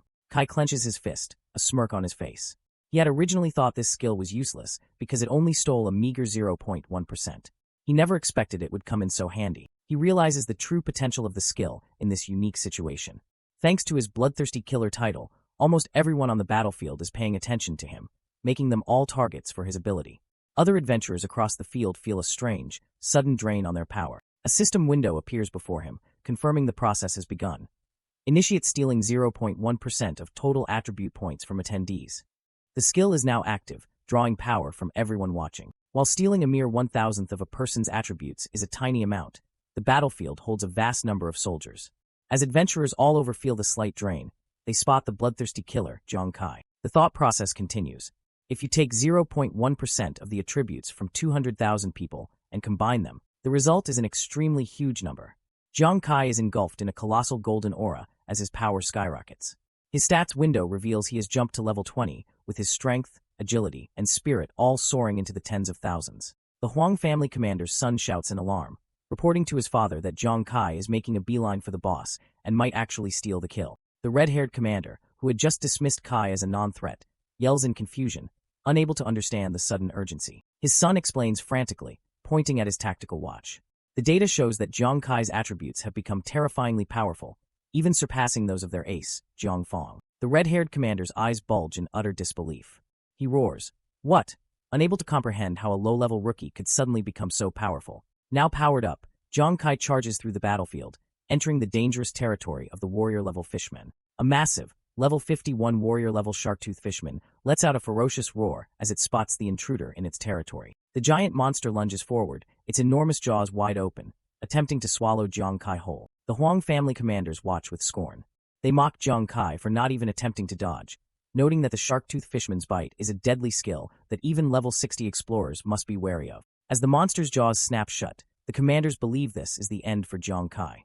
But they are mistaken. With incredible speed and strength, Zhang Kai catches the monster's jaw with a single hand, stopping the powerful bite attack completely. With a shout of "Get lost!"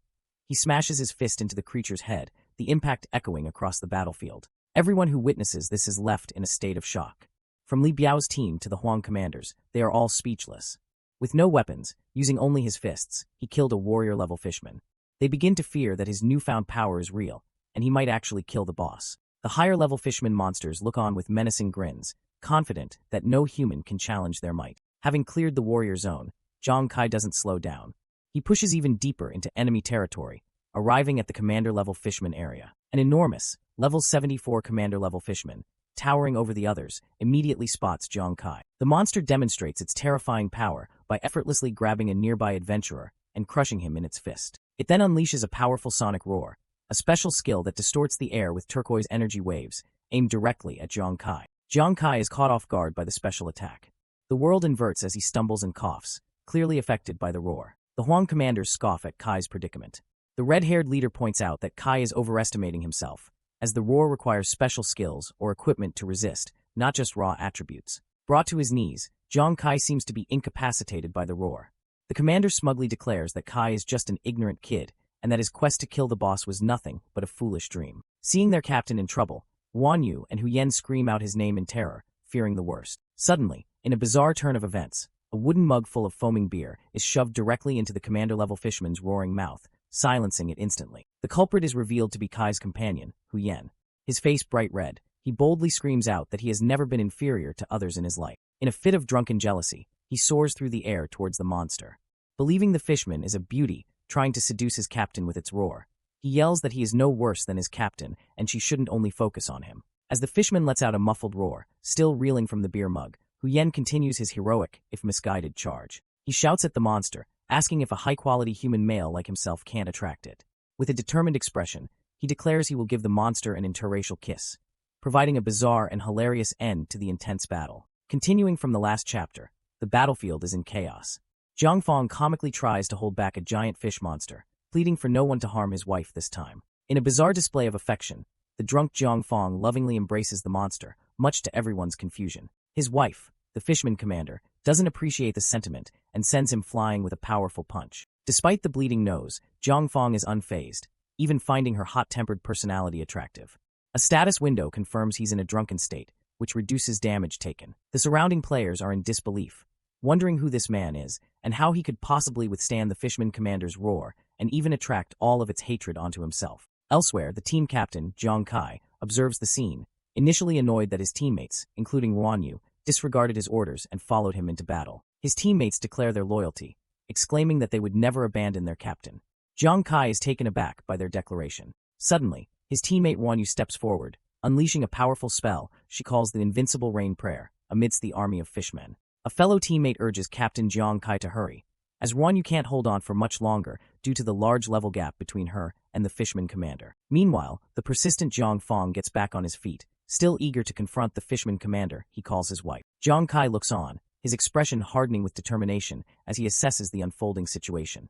A slight, confident smirk appears on his face as he resigns himself to his team's stubborn loyalty, thinking to himself that he really can't do anything about them. The other players are confused by Guan Yu's spell, questioning the use of a rain-praying spell in a battle, and wondering if the fishmen are supposed to drown in the rain. Guan Yu scoffs at their ignorance, chiding them for not understanding basic physics, while in the background, Zhang Kai tells his team he's leaving it to them. Suddenly, a player shouts in alarm, telling everyone to look up at the sky. The sky darkens ominously, and what looked like rain begins to fall between the icy cliffs. It's not rain that's falling from the sky, it's a super large hailstorm. The massive hailstones begin to bombard the entire area, causing chaos as players cry out in confusion, wondering why the spell is attacking both friend and foe. Guan Yu laughs triumphantly, explaining that by taking advantage of the frozen island's cold weather, her rain prayer naturally turned into huge hail. She boasts that she can now beat up 200,000 people at once. She reminds Captain K of their plan. As long as her rain spells hinder the enemy's movement, they'll become his targets. Zhang Kai confirms the plan is working. The hail has attracted the attention of all the fishmen, preventing them from using their roar attacks and making them easy targets before the main boss fight. The strategy is a massive success, as the hailstorm relentlessly pummels the fishman army. Guan Yu shouts a heartfelt reminder to her captain. Remember, we are a team, you don't have to fight alone. Her words strike a chord with Zhang Kai. For a moment, his hardened expression softens as he looks genuinely touched by his team's unwavering support. Thanks to their combined effort, a commander fishman is finally brought down. As the other players celebrate the hard-won victory, Zhang Fong comically weeps on the ground, crying out that they killed his wife again. With a smirk, Zhang Kai admits he underestimated his teammates, acknowledging that he doesn't want to be alone. He then adds that thanks to their help, he can now deal with the remaining nuisances on the battlefield. Zhang Kai unleashes a devastating wave of fire, incinerating the remaining lesser fishmen with ease. Engulfed in a fiery aura, He stands as the sole figure remaining amidst the defeated monsters. The leaders of the other guilds are left in utter shock, exclaiming, "What? Zhang Kai killed all the commander-level fishmen." The other players are equally stunned, shouting that it took more than a dozen of their teams just to hold the line. They marvel at his amazing and strange power. With the lesser enemies cleared, Zhang Kai leaps forward, boasting that with his enhanced attributes, a critical hit is guaranteed. His confidence soars as he declares that with his current power, not even the King of Heaven himself could stop him now. He finally arrives before the main boss, the Fishman King, casually remarking how it looked amazing from afar. Now that he's closer, however, he bluntly tells the colossal boss that it looks incredibly ugly.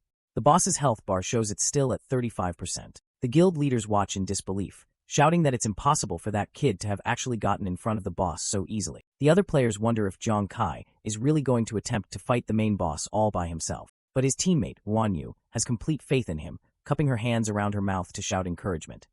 "Go, Captain!" Zhang Kai responds with a confident "of course," as he lunges towards the enormous Fishman King. The Fishman King lets out a menacing growl, preparing to counter the bold challenger. A nearby player shouts a warning, realizing that the boss is about to unleash its powerful berserk attack again. Convinced that Zhang Kai won't be able to withstand the incredible speed and damage, the boss unleashes a furious roar and a devastating strike. But to everyone's astonishment, Zhang Kai effortlessly dodges the supposedly unbeatable attack with incredible speed. Zhang Kai calmly assesses the attack, noting that the boss isn't actually that fast. To him, it's clearly slow enough to dodge, unlike the previous foe, Huang family's ace. Instead of simply dodging, he questions why the previous fighter chose to take the attack head-on, just as he himself moves to block the boss's massive weapon. A confident smile plays on his lips as he perfectly executes his maneuver. The crowd is speechless. They can't believe their eyes, with one player shouting, "Am I seeing things? This guy actually dodged all the attacks from the boss." Wanyu cheers, proud of her captain's skill, while the dumbfounded guild leaders wonder if Zhang Kai's agility is actually higher than the boss's. With breathtaking agility, Zhang Kai runs up the boss's own weapon, using it as a ramp to launch himself into the air, positioning himself for a powerful counterattack. As the boss swings its weapon in a futile attempt to hit him, Zhang Kai easily evades and mocks its speed, simply stating, "Too slow," before preparing to strike from above. From the air, Zhang Kai unleashes a fiery kick, shouting, "Get lost." His attack lands with explosive force, engulfing the Fishman King in a massive blast. The boss growls in pain as the attack visibly takes a toll. A system window shows its health has plummeted from 35% down to 25%. The onlookers are completely stunned, shouting in disbelief. From 35% to 25%? That bloodthirsty killer actually took off 10% of the boss's HP in one hit. One of the guild leaders points out that even their ace, Jiang Fong, would have needed to attack for 10 minutes to deal that much damage. Another player can only stare in awe, wondering, just what kind of damage is that? Enraged, the Fishman King finally rises to its feet, letting out a furious roar as it plants its weapon firmly in the ice. The massive boss now stands tall, finally treating Zhang Kai as a serious threat. It dwarfs Zhang Kai, who stands calmly before it, completely unintimidated. The crowd is shocked once more. One leader yells, "What?" Jiang Fong couldn't even get the boss to stand up and respond. Even Zhang Kai's own teammates are in awe, while a flashback shows their ace, Jiang Fong, lying defeated before the previously seated boss. The battered Jiang Fong looks on, stunned, as he realizes that Zhang Kai has actually forced the boss to go all out. Zhang Kai smirks, taunting the giant creature. "Oh, you finally know how to use your legs?" The boss unleashes its powerful roar attack once again, sending waves of sonic force across the battlefield. But Zhang Kai is prepared, stating confidently, "Humph, I won't fall for the same trick twice," as he easily dodges the sonic rings. The boss follows up with a massive punch, but Zhang Kai has already moved, leaving the beast to smash nothing but ice. The force of the blow sends ice and players flying. The onlookers wonder if the powerful blow killed the bloodthirsty killer. But Zhang Kai reappears unharmed, looking up at the boss and stating calmly, "Death? You're targeting the wrong person." He lunges forward again, this time aiming his attack directly at the boss's massive trident. With a powerful strike, he shatters the weapon, sending fragments of it flying across the ice. The Fishman King is left stunned and disarmed, growling in frustration. Zhang Kai stands amidst a swirl of energy, coolly observing the now weaponless boss. "Ah, I see you don't have any weapon," he says before sarcastically adding, "So, you don't know how to fight." The battlefield erupts in disbelief. "What? He even destroyed the boss's weapons?" One player screams. The onlookers question what kind of monster Zhang Kai is, wondering if a boss's weapon has ever been shattered before. Declaring the fight a waste of time now that the boss is disarmed, Zhang Kai ignites his claws with fire. He lunges forward to finish it, shouting, "Let's end this quickly." He lands a devastating, fiery blow right into the boss's gut. The Fishman King groans in agony as its health drops another 10%, now down to just 15%. Without giving the beast a moment to recover, Zhang Kai winds up another punch, shouting, "Let's continue." He unleashes another explosive punch, relentlessly pummeling the weakened boss. The boss lets out a final, agonizing roar as its health drops to a critical 8%, leaving it on the verge of death. Surrounded by a fiery aura, Zhang Kai confronts the Fishman King, his voice dripping with contempt. He questions the king's audacity for still showing its arrogant face. In a close-up, Zhang Kai's expression is one of pure disdain as he declares he's long been fed up with the Fishman King's arrogant demeanor. With immense power, Zhang Kai unleashes a massive, explosive attack directly at the colossal Fishman King, engulfing the battlefield in light and debris. As the explosion rages, Zhang Kai declares that it's time for the Fishman King to meet its end. The sheer force of the attack sends shockwaves through the onlookers. The leader of the Huang clan and his subordinates stare in disbelief, while in another area, other adventurers, including a woman with pink hair, look on with a mix of awe and terror at the raging blue monster. The hulking blue Fishman King roars in fury. Elsewhere, the purple-haired Wan Yu watches the scene unfold with a confident, sinister smirk. In response, the Fishman King brings its massive fist crashing down with murderous intent, aiming to obliterate its opponent. Watching the battle from a distance, Zhang Fong stands with a calm and collected expression, observing the chaos with a sharp gaze. The Fishman King collapses to the ground, heavily wounded and bleeding from the devastating blow it just received. A system window appears, confirming the catastrophic damage. The boss's health has plummeted to a critical 1% remaining. The leader of the Huang clan looks on in utter shock and disbelief, his face a mask of outrage at what just transpired. He can't believe it. Not only did Zhang Kai defeat the boss, but he did it without taking a single point of damage himself. Meanwhile, two high-ranking military commanders, Lu Jun and Commander Wei, observe from afar. Lu Jun notes that there seems to be no need for their intervention. Commander Wei agrees with a sly smile, admitting he never expected the turning point of the battle to be this particular person. His gaze falls upon Zhang Kai, acknowledging that the young man, whom he holds in high regard, has finished dealing with the hail and is now ready to finish the boss. Panic sets in for the leader of the Huang clan. He screams that the boss has only a sliver of health left, and they absolutely cannot let Zhang Kai be the one to kill it. He issues a new command to all members of the Xuanwu Guild. They are to abandon their fight with the fishmen and focus all their efforts on killing the bloodthirsty killer, Zhang Kai. With a furious expression, he declares a bounty. Whoever kills Zhang Kai will be rewarded with 50 million Xingyao coins. Then comes the threat. If they let Zhang Kai take the boss, none of them will get a single penny of their promised reward after the battle. The guild members are stunned into silence, shocked by this sudden and treacherous command from their leader. The members begin to panic.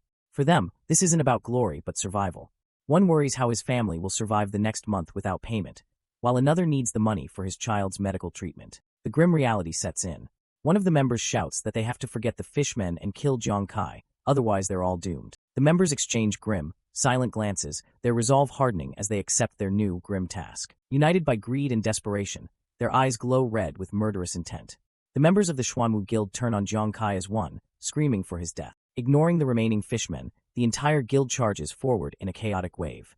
They are no longer soldiers, but a desperate mob racing to claim the bounty on Zhang Kai's head. Unfazed by the charging mob, Zhang Kai looks on with a smirk. He notes how disgusting it is that the Huang family, who were incapable of taking the boss themselves, now threaten to kill him just as he's about to succeed. He then turns his attention to the wounded warrior he is supporting, Zhang Fong, the ace of the Huang family, and casually asks if he's still alive. Zhang Fong, confused and wary, questions Zhang Kai's motives. He asks what the bloodthirsty killer wants from him, wondering why he doesn't just finish off the crippled boss himself. Zhang Kai smiles mysteriously. He admits he's good at weakening monsters, but cheekily asks whoever said he was going to be the one to steal the boss kill. He explains his reasoning. If he took the boss, the wealthy Huang family would barely feel the loss. However, the 200,000 families of the regular adventurers, being held hostage for the rewards, would be the ones to truly suffer. Standing before the nearly dead Fishman King, Zhang Kai points out that Zhang Fong, despite his injuries, is still representing the Huang family. With a calm but firm expression, Zhang Kai makes an unbelievable request.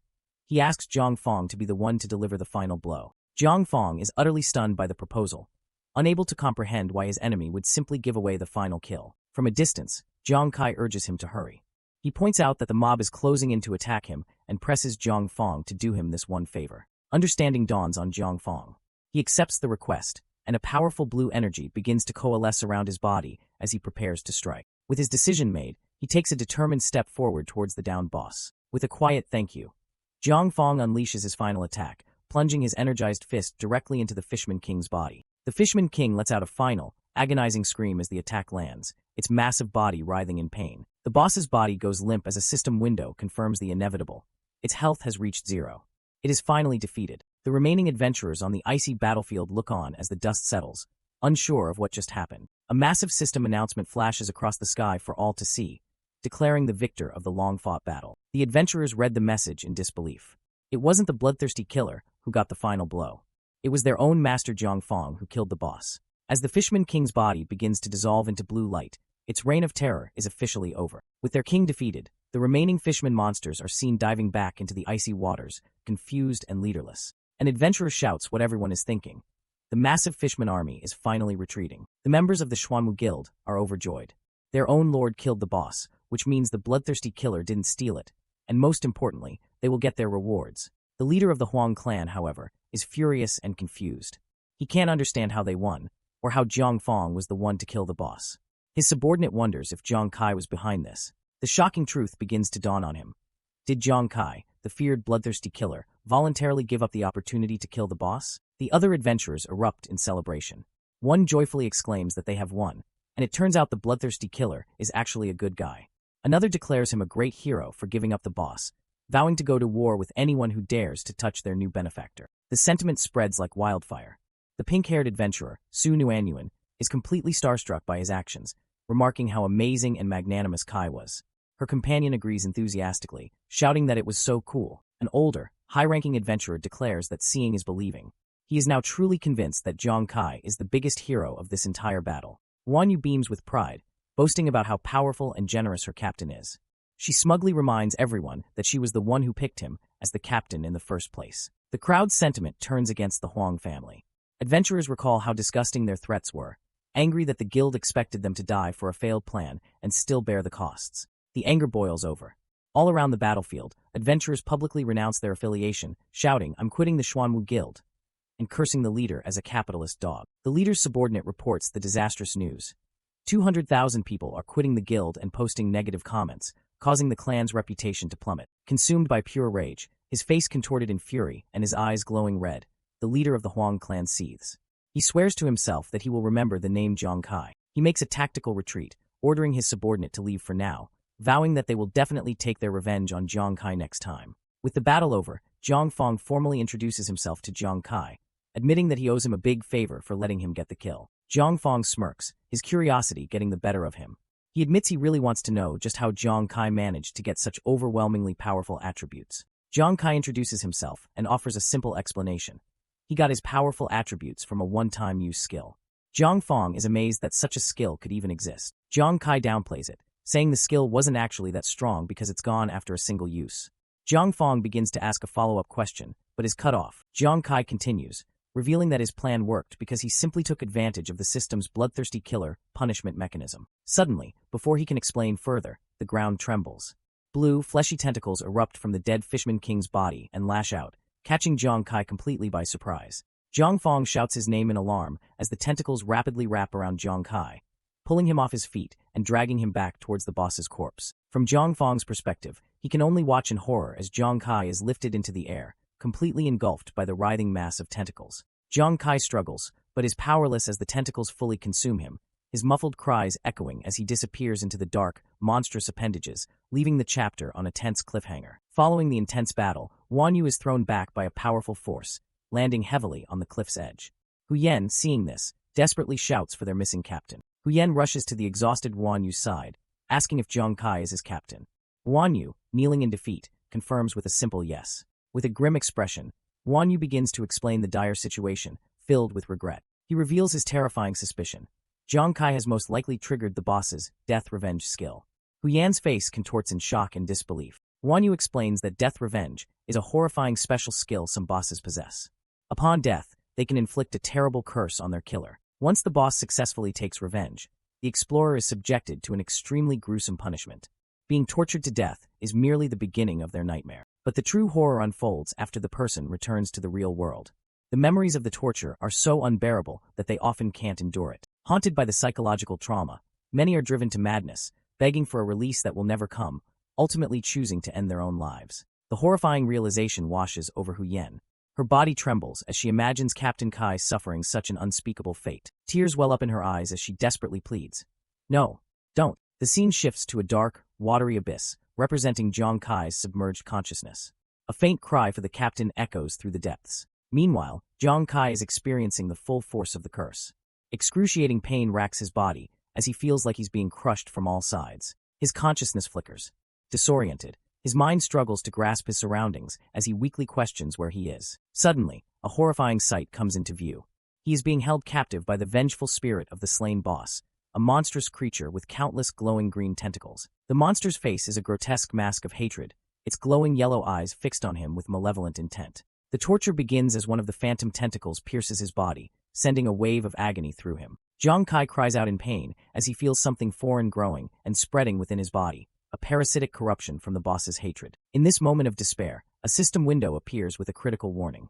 His one-time skill, Casino Pickpocket, along with its stolen attributes, will disappear in just 20 seconds. A sudden realization dawns on Jiang Kai. He understands that the only reason he's still alive under this relentless torture is due to the support of those temporary attributes. The countdown to his demise has begun. As the timer ticks down, he knows with chilling certainty that the instant the attributes disappear, he will die. The monster's voice, dripping with malice, echoes in his mind, promising to kill him. A system prompt confirms his fears, identifying the creature as the boss's remaining shadow of hatred. With no other choice, Jiang Kai lets out a defiant roar, activating his last resort. Ghost Armor Voiding. As the countdown hurtles into the single digits, a powerful energy erupts from Jiang Kai's body. The Ghost Armor Voiding skill successfully purges the corrupting influence of the boss's hatred. The immediate threat is gone, and for a brief moment, there's a spark of hope in his eyes. He looks at his hands, wondering if his body has been returned to its original state. But the crisis is far from over. However, the monster's final attack is still coming. With the countdown nearing its end and his strength depleted, Jiang Kai knows he's too weak to dodge. He braces himself, preparing to give it his all in one final stand. A system prompt gives him a sliver of hope, instructing him to use his weapons. With newfound resolve, Jiang Kai decides to take advantage of the last few seconds of his stolen attributes. He leaps into the air, blades ready, determined to use every last bit of his temporary power to fight back and destroy the remnants of the curse. He lands firmly, bracing as his counterattack connects, unleashing a wave of energy. The Ghost Armor Voiding skill culminates in a massive explosion, obliterating the boss's shadow of hatred completely. As the light fades, Jiang Kai stands victorious, a relieved smile on his face. He lets out a sigh, believing his ordeal is finally over. But his relief is short-lived. A mysterious, ethereal woman appears before him as a system message pops up, congratulating him not only for escaping the death revenge, but also for discovering an undiscovered secret treasure zone. The system officially welcomes him to the underground Fishmen Kingdom, revealing that his voiding skill did more than just save him. It transported him somewhere new. The scene pulls back to reveal a breathtaking sight, a massive, frozen citadel with towering doors, a hidden kingdom buried deep beneath the earth. Another message clarifies his location. He has stumbled upon the secret treasure hall of the frozen Fishman Lord. Jiang Kai stands in awe before the colossal doors, flanked by flaming braziers, realizing he's at the very heart of the boss's territory. The spectral guide informs him that a new countdown is about to begin. The entire hall will be destroyed in 10 minutes, and he must collect as many treasures as he can and escape before then. Jiang Kai is shocked and panicked. Another countdown? He frantically asks what the consequences are if he fails to get out in time. The system's response is grim. Failure to escape will result in death, and any treasure he has collected will disappear. The only way to keep his loot is to make it out alive. Without any further warning, the ground begins to tremble and crack. The destruction has already started, catching Jiang Kai completely by surprise. Realizing there's no time to waste, he quickly assesses the situation. The mission is simple, if not insane. Collect as much treasure as possible and escape. He braces himself to run. With his life and a massive fortune on the line, a determined glint appears in his eyes. He has no choice but to try. He rushes forward and pushes open the gigantic doors to the treasure hall, stepping through the glowing threshold into the unknown. Jiang Kai is completely stunned. The doors open to reveal a massive cavern overflowing with mountains of gold, sparkling crystals, and countless treasure chests. It's a pirate's dream come true. Amidst the glittering hoard, a system notification congratulates him on discovering a particularly valuable find.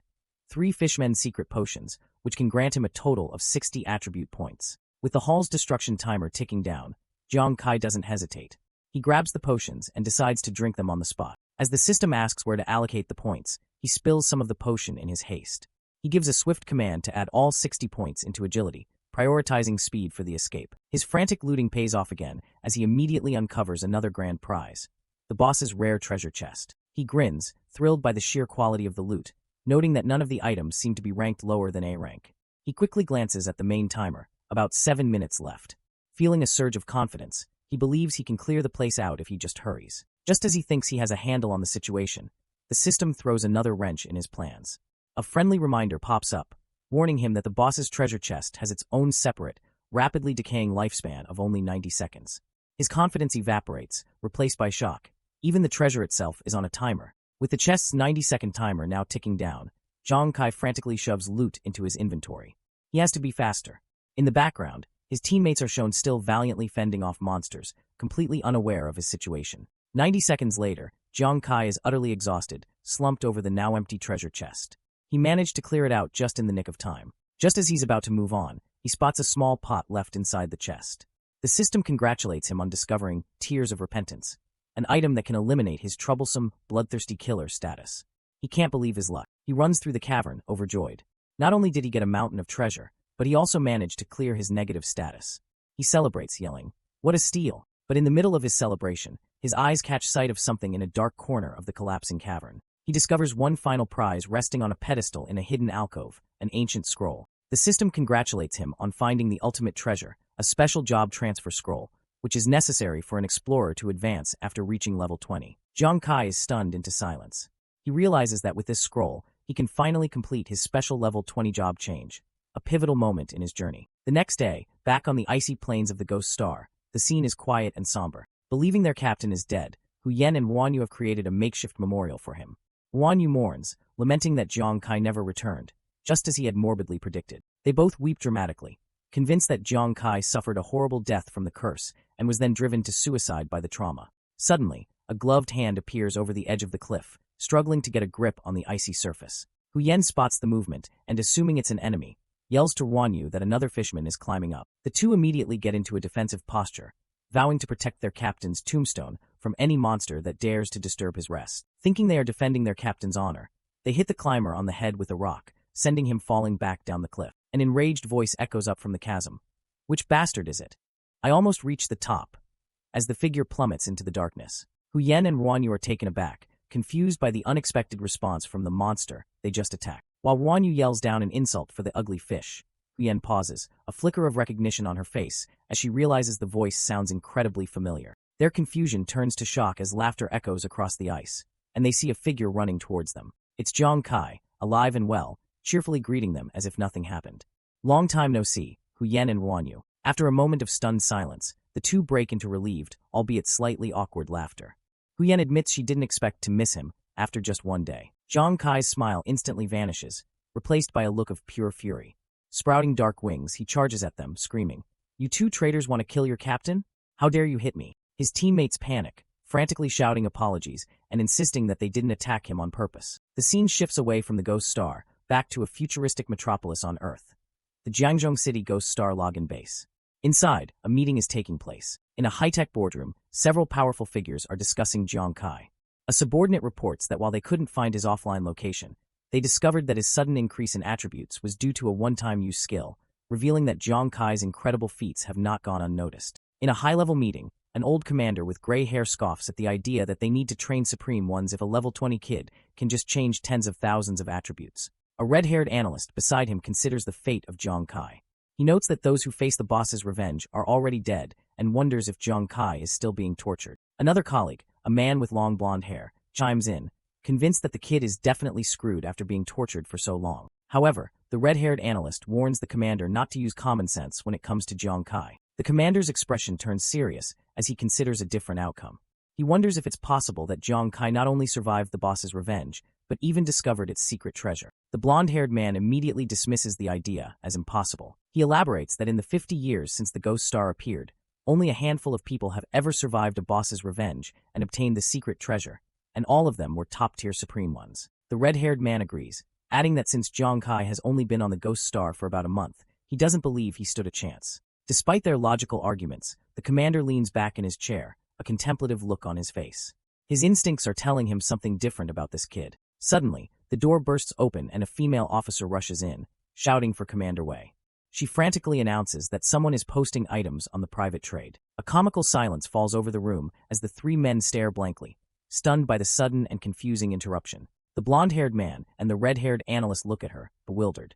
They ask who she's talking about and why it's necessary to report a simple private trade. The female officer shouts Jiang Kai's name, revealing that not only did he not die, but he has opened a private trade space on the Ghost Star. She delivers the final, shocking piece of news.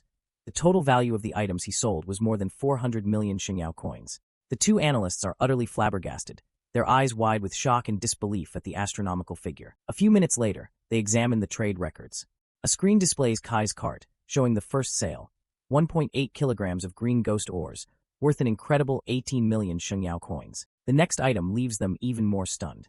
He also sold 3 kilograms of a special-grade white iron crystal stone, which alone was worth 63 million. As they scroll through the list, they see more high-value items: strong iron crystal, black iron crystal, obsidian steel fossil, and more. The total quickly adds up to over 100 million. The two men scream in unison, their faces contorted in shock. They can't believe this kid really made 400 million. To sell so many items at once could only mean one thing. Commander Wei lets out a hearty laugh.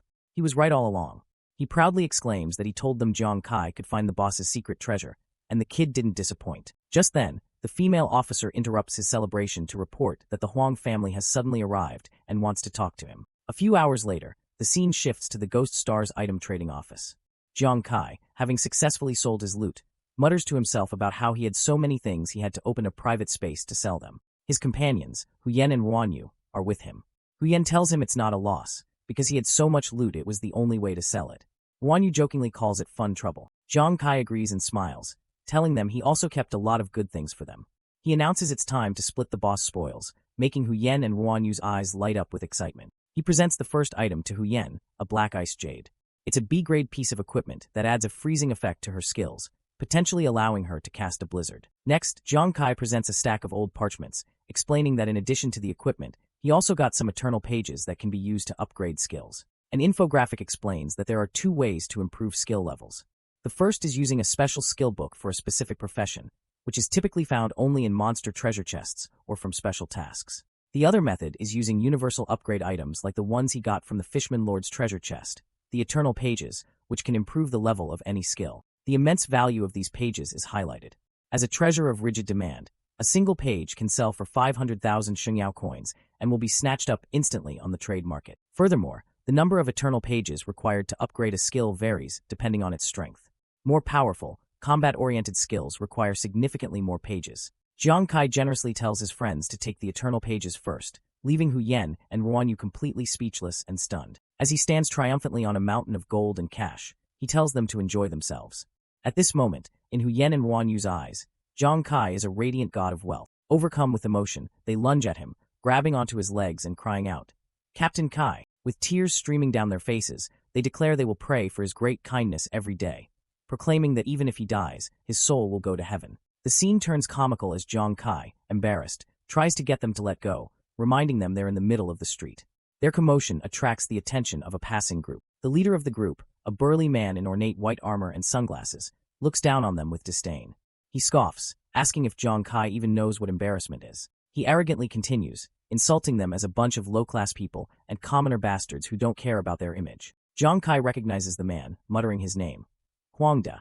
Beside him, Huyen and Ruanyu look on in confusion, asking who he is. Huangda issues a warning to Jiang Kai, telling him not to be arrogant just because he has the military's protection after going against the Huang family. His eyes glow red with menace as he declares his intention. He will mercilessly slaughter Jiang Kai in the guild challenge to prove to the military that he's a useless bastard not worth protecting. As Huangda and his cronies turn to leave, he delivers a final threat. "Once the military gives up on you, be prepared to die in my hands." Jiang Kai watches them walk away, his gaze sharp and unwavering in the face of the blatant threat. He turns to his friends, confused. "Guild challenge? What's that? What is Huangda talking about?" Huyen is shocked he doesn't know. She begins to explain that the Guild Challenge is a competition held by the military to screen out powerful guild forces. She pulls up a holographic bracket, explaining that the challenge has a minimum entry of level 21 and is divided into 4 level brackets.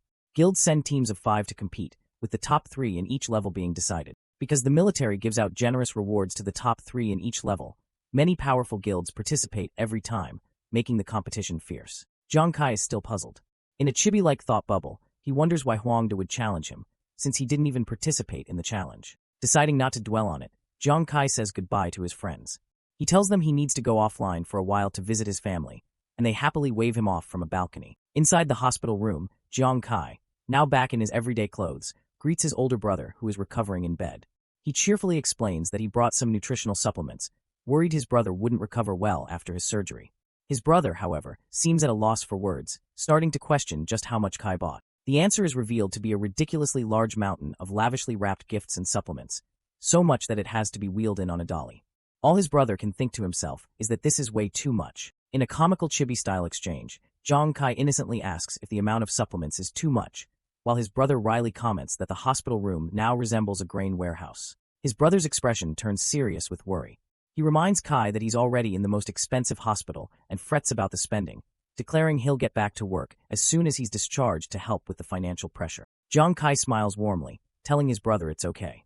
He reminds him of his dream to become a transcendent and fight against the beast god for humanity. He encourages him to pursue that dream after leaving the hospital and just become an explorer, leaving his brother stunned and speechless. Looking downcast, his brother dismisses the idea. He questions how he could possibly become an explorer in his current physical condition and mentions the prohibitive cost of going to a ghost planet, saying it's enough that Kai alone can go. In response, Jong Kai simply taps his watch, activating a function. He projects a holographic display showing his bank balance, a staggering 419,623,047.16 Shengyao coins. He tells his brother there's no need to worry about money or work anymore. His brother's jaw drops in utter disbelief. In a panicked chibi reaction, his brother stammers, unable to comprehend the number. Kai, where did you get so much money? This is hundreds of millions. Jong Kai explains that it's all money he earned honestly on the ghost planet. He tells his brother that after years of working hard for him and their sister Ingzi, he can finally live the life he wants. A flashback shows his brother, then just a mortal, bravely carrying a young Jong Kai and Ingzi through a fiery battlefield. Jong Kai says he remembers how his brother saved them. Jong Kai smiles, full of conviction. He believes that if his brother becomes an explorer, he'll be able to save even more people. His brother is deeply moved by the faith Jong Kai has in him, breaking into a nervous sweat. He clenches the bedsheets, his mind racing.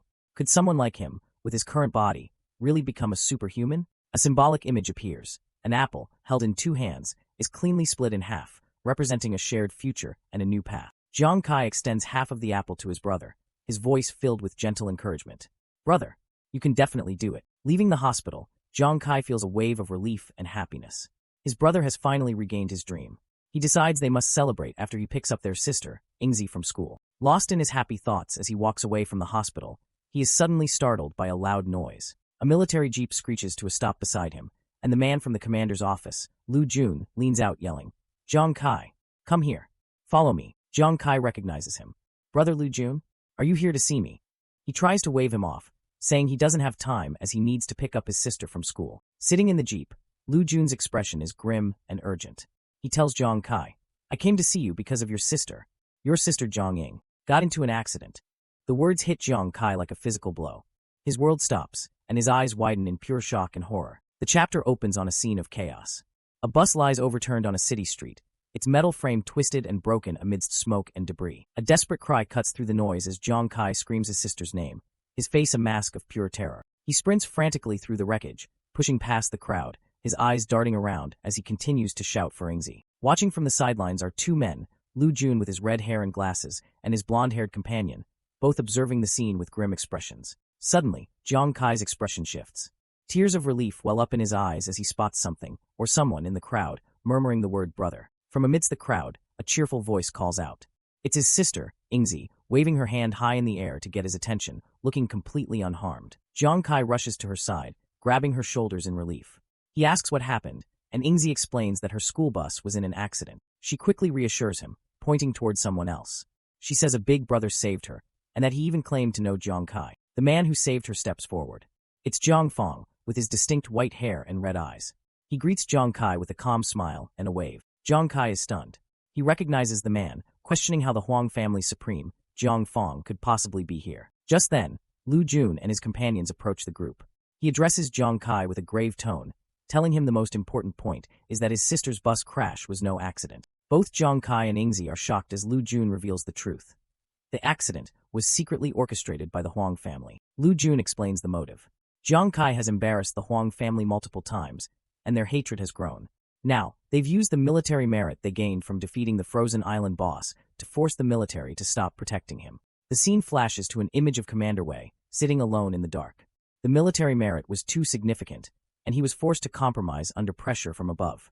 But Lu Jun adds, he still left a chance for Jiang Kai. In a flashback, we see Commander Wei during the negotiation. He brought up the upcoming guild challenge, proposing a condition. If the Huang family could defeat Jiang Kai in the challenge match, only then would the military agree to their request. A close-up on Commander Wei's face shows his inner turmoil. He hopes Jiang Kai will give in this time, as it's the only way Wei has an excuse to protect him from the Huang family's wrath. The flashback shows the conclusion of that negotiation. A handshake between a representative of the Huang family and Commander Wei, sealing the manipulative deal. Back in the present, Lu Jun looks at Jiang Kai grimly. He tells him that this is the limit of what they can do for him, and that today's incident was the Huang family's way of forcing him to participate in the challenge. An ominous vision fills the screen, illustrating the threat. Monstrous figures from the Huang family loom over a helpless Ingzi. If he doesn't comply, his family will suffer. The full weight of the situation crashes down on Jiang Kai. His eyes widen in a mixture of shock, disbelief, and a rising cold fury. Lu Jun apologizes, explaining that the Huang family is extremely powerful and their military merit has swayed people in high places. As long as they don't attack directly, the military can only turn a blind eye to this kind of intimidation. The blonde-haired man speaks up, lighting a cigarette. He lays out the first option. Jiang Kai can agree to the bet with the Huang family and face them in the challenge. Jiang Fong then presents the alternative. The other option is to join the military as soon as possible and receive official, direct protection. Ingzi, frightened by the whole ordeal, peeks out from behind her brother. She worriedly asks if the military can truly offer them protection against such a powerful family. Lu Jun explains that at present, Jiang Kai's new profession is a valuable asset. If he joins, Commander Wei will have more avenues to protect them, at least allowing them to avoid a lot of immediate trouble. Jiang Kai looks down, deep in thought, with Ingzi holding onto his arm. He quietly questions the path laid out for him. So I've to join the military first? His mind flashes to a horrifying vision of the future. He sees himself being held down, helpless, as his loved ones are attacked. A desperate cry echoes in his thoughts. Big brother. Ingzi. No. In this dark imagined future, a voice mocks him. Jiang Kai, did you think you could sit back and relax after joining the military? You are nothing but a worthless gambler. A waste. The words reflect his deepest fears of being powerless. His fist clenches in defiance of that vision. A resounding no echoes in his mind, rejecting that potential fate. Back in the present, Jiang Kai's internal monologue continues. He realizes that relying on the military's protection is a fragile piece. If his career development is poor, he could be abandoned, leaving his family even more vulnerable to the Huang family's oppression. He soberly assesses his situation. He acknowledges that the Huang family is a massive enterprise, and in terms of resources, wealth, and power, he is currently no match for them. But then, he remembers his ace in the hole. A system screen detailing his unique double talent appears in his mind. It doubles all his system rewards, giving him nearly twice the attribute points of others at the same level. He visualizes himself in battle, his superior stats giving him a significant advantage in total attribute points and critical damage, allowing him to overwhelm opponents of the same level. Furthermore, he knows that with the right strategy, this advantage allows him to even defeat opponents of a higher level, turning seemingly impossible fights in his favor. He puts the pieces together. Because gambler is a brand new profession, the Huang family has no idea of his true strength. This secrecy, this unknown factor, is his greatest advantage. A fire ignites in his eyes. He makes his decision. Instead of passively seeking shelter and waiting for death, it's better to take a gamble. He'll use this opportunity to make the bet with the Huang family a widely publicized event. His strategy becomes clear. If he can defeat the Huang family in a public showdown, the military will be forced to acknowledge his new profession's power and continue to protect him. At the same time, the Huang family would have to consider public opinion before daring to make a move against him again. Misunderstanding his silence, Lu Jun places a hand on his shoulder and says, "Okay, since you don't have any other opinions now, I will help you prepare the application materials for joining the military." Jiang Kai cuts him off before he can finish, turning to face him and calling out his name with newfound resolve. Brother Lu Jun. With a confident smirk, Jiang Kai lays out his own plan. The challenge match must be a 5-person team, right? I only have 3 people in my team now. Can I borrow Zhu and Nuan from the military? Lu Jun is taken aback, sweating as he tries to process the sudden change in direction. Jiang Kai, what do you mean? He exclaims. Jiang Kai stands firm and declares, I've made up my mind. I'm going to participate. Lu Jun argues back, warning him not to be impulsive, reminding him that he'll be facing the giant that is the Huang family. Jiang Kai turns toward the setting sun, a sense of peace on his face. Brother Lu Jun, don't worry, he says calmly. I am now very clear-minded and very grateful for your plans for me, but everyone has his or her own path to follow. He holds his hand up to the light, as if grasping for something. The path I choose, he declares, is to take control of my own destiny. His expression hardens with determination, a stark contrast to his earlier fear. He clenches his fist and makes his ultimate goal known. I want to defeat the Huang family in the guild challenge. Zhang Fong, Lu Jun, and the blonde-haired man look on. The blonde man, Haitian, speaks up, telling Zhang Kai he thinks he's being too impulsive. But then, Haitian's demeanor completely flips. A wide grin spreads across his face as he says, "Good. Kid, you've got guts. I support you. I'm starting to like you." Lu Jun is stunned by his companion's abrupt change of heart, turning to him in disbelief. Haitian steps forward, his earlier caution replaced by a confident grin.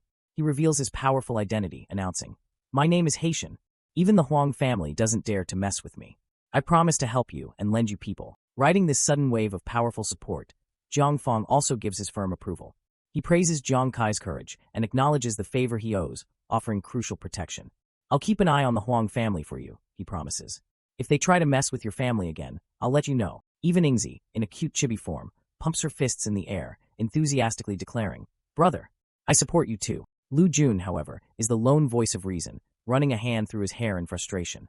He turns to the other two, exclaiming, "Hey, you guys are not kids anymore. Why are you following Zhang Kai and acting on impulse?" Zhang Fong and Haitian just smirk back at him, retorting, "So what if we are both like this? What about you?" Leaving a flustered Lu Jun standing between them. Sighing in defeat, Lu Jun relents. All right. I can't stop you both by myself. Anyway, Commander Wei told me to help Zhang Kai more." He then makes a promise to Zhang Kai. "So, I'll take care of your family's safety. Just focus on preparing for the challenge." Zhang Kai lights up, overjoyed by the news. Really? The deal is sealed with a firm and reassuring fist bump between Zhang Kai and Lu Jun.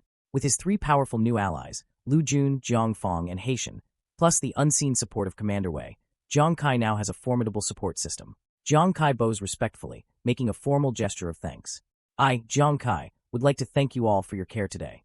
If you need any help in the future, I will definitely help you." Later that night, the scene shifts. Zhang Kai has brought his sister to a wealthy, modern-looking suburb. Ingzi looks around, confused.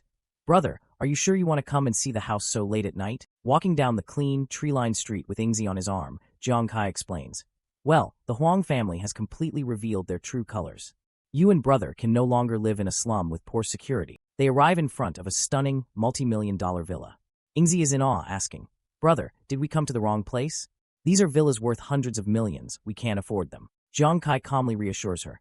"No, we're not at the wrong place," as he pulls out a sleek, black VIP card and holds it up to the security scanner. With a soft beep, the high-tech door unlocks and glides open. Ingzi can only stare, her mind struggling to comprehend what's happening. He turns to her with a wide, proud grin, revealing the glittering, modern marvel behind him. "This is our new home." Ingzi's face becomes a mask of pure, unadulterated shock. "Kaya, this is our new home," she shrieks, her excitement bursting forth. She immediately starts exploring, her eyes wide with wonder as she looks out at a beautiful, sparkling private swimming pool. Her tour continues. She marvels at the massive living room, exclaiming that it's bigger than their entire old house. Then she sees the dining area, wondering aloud how many dishes could possibly fit on such a long table. Next, she discovers a personal gym. She playfully teases her brother. "Brother, look. Big brother is weak. He can exercise here in the future." Finally, Zhang Kai leads her to one last door. Her excitement gives way to curiosity as she asks, "Brother, this is..." She peeks her head into the room, her eyes widening as she takes in a beautifully furnished bedroom, decorated just for her. "My room," she whispers in disbelief. Zhang Kai looks at her with a gentle, knowing smile. "Of course, Ingzi. Do you like this new home?" Tears of joy well up in her eyes as she struggles to find the words. "I like it. But brother, am I really not dreaming? This place is so beautiful. Is this really our new home?" He gently pats her on the head, his voice soft and reassuring. "Ingzi, it's true. This is our new home. But everything now is just the beginning.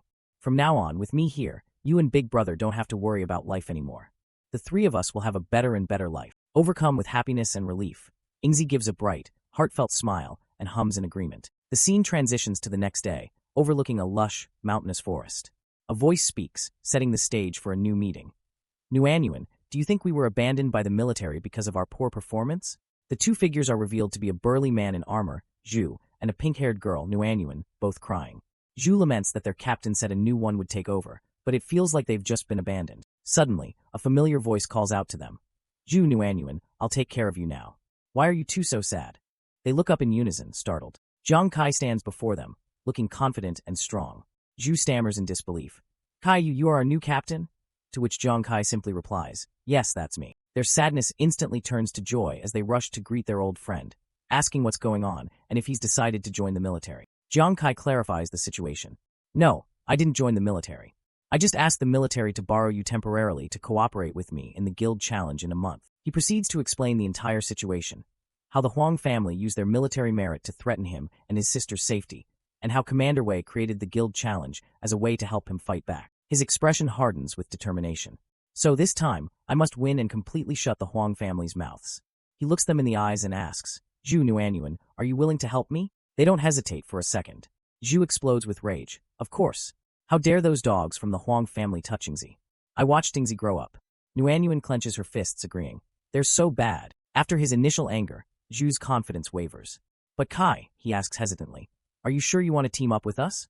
Jiang Kai is confused by his sudden doubt. The scene cuts to an infographic explaining the military's sophisticated evaluation system, where newcomers are given an initial rating from E to SSS based on their performance. Zhu explains their situation. If a newcomer maintains an E rating for 6 months, they're abandoned.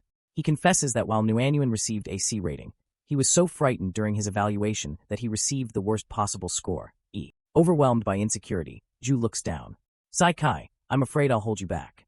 Nuanyuan sadly agrees. Me too. But Jiang Kai is unfazed. It's okay, he reassures them. When the time comes for reevaluation, I will make sure that your score reaches at least an A. Still skeptical, Zhu points out that team captains usually need to be level 15 or higher. He looks at his friend with doubt. Kai, are you level 15 now? Before he can answer, a new, confident voice cuts in from off-screen, dismissing the question entirely. Level 15 is nothing. 2 new figures appear. A woman in a striking red dress makes a shocking announcement. Captain Kai has already reached level 20. He is now trying to change his job. Jiang Kai gestures to the newcomers. By the way, I haven't introduced them to you yet. They are our new teammates. The 5 members of the newly formed squad stand together for the first time. The woman in red gives a cheerful salute. Hello, everyone. My name is Hu Yan. My profession is a fortune teller. Hee, I've heard Captain Kai talk about you too often. Next, the stout man with goggles on his head introduces himself with a friendly smile. This is Ruan Yu. His profession is a drunkard. Nice to meet you, I'm Ruan Yu. The 4 teammates, Zhu Nuanyuan, Hu Yan, and Ruan Yu, all greet each other with warm, happy smiles. But as they smile, the gears in Zhu and Nuanyuan's heads slowly start to turn, processing the information they just heard. The realization hits them like a lightning bolt. Their faces contort in pure shock as they scream. Wait, holy shit, we're only level 9, and you're already level 20, Kai. Jiang Kai simply smirks. That's nothing, he says. My goal is to bring you all up to level 20 before the guild challenge starts. Only then will we be able to deal with those dogs from the Huang family. Zhu and Nuanyuan are completely floored. Level 20. Us, they stammer.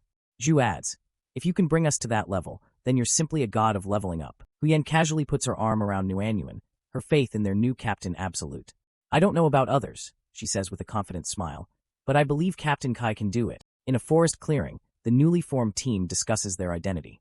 Nuan, the pink-haired girl, suggests they should think of a team name. The blonde man, Hu Yan, proposes the Vulcan Squad, symbolizing that the 5 of them are full of fire and power. Jiang Kai, the team's leader, agrees with a confident smile. He officially christens their group the Vulcan Squad, and declares that after a night's rest, they will head straight into monster territory. The entire team enthusiastically shouts yes, in unison, energized by their new name and the mission ahead. The rest of the Vulcan Squad waves goodbye to Jiang Kai for the day, heading off into the woods. Let's go first, one says, while another adds, Kai, see you tomorrow. Jiang Kai watches his new teammates leave, his expression turning thoughtful as his mind drifts to the past. The scene flashes back to the novice trial.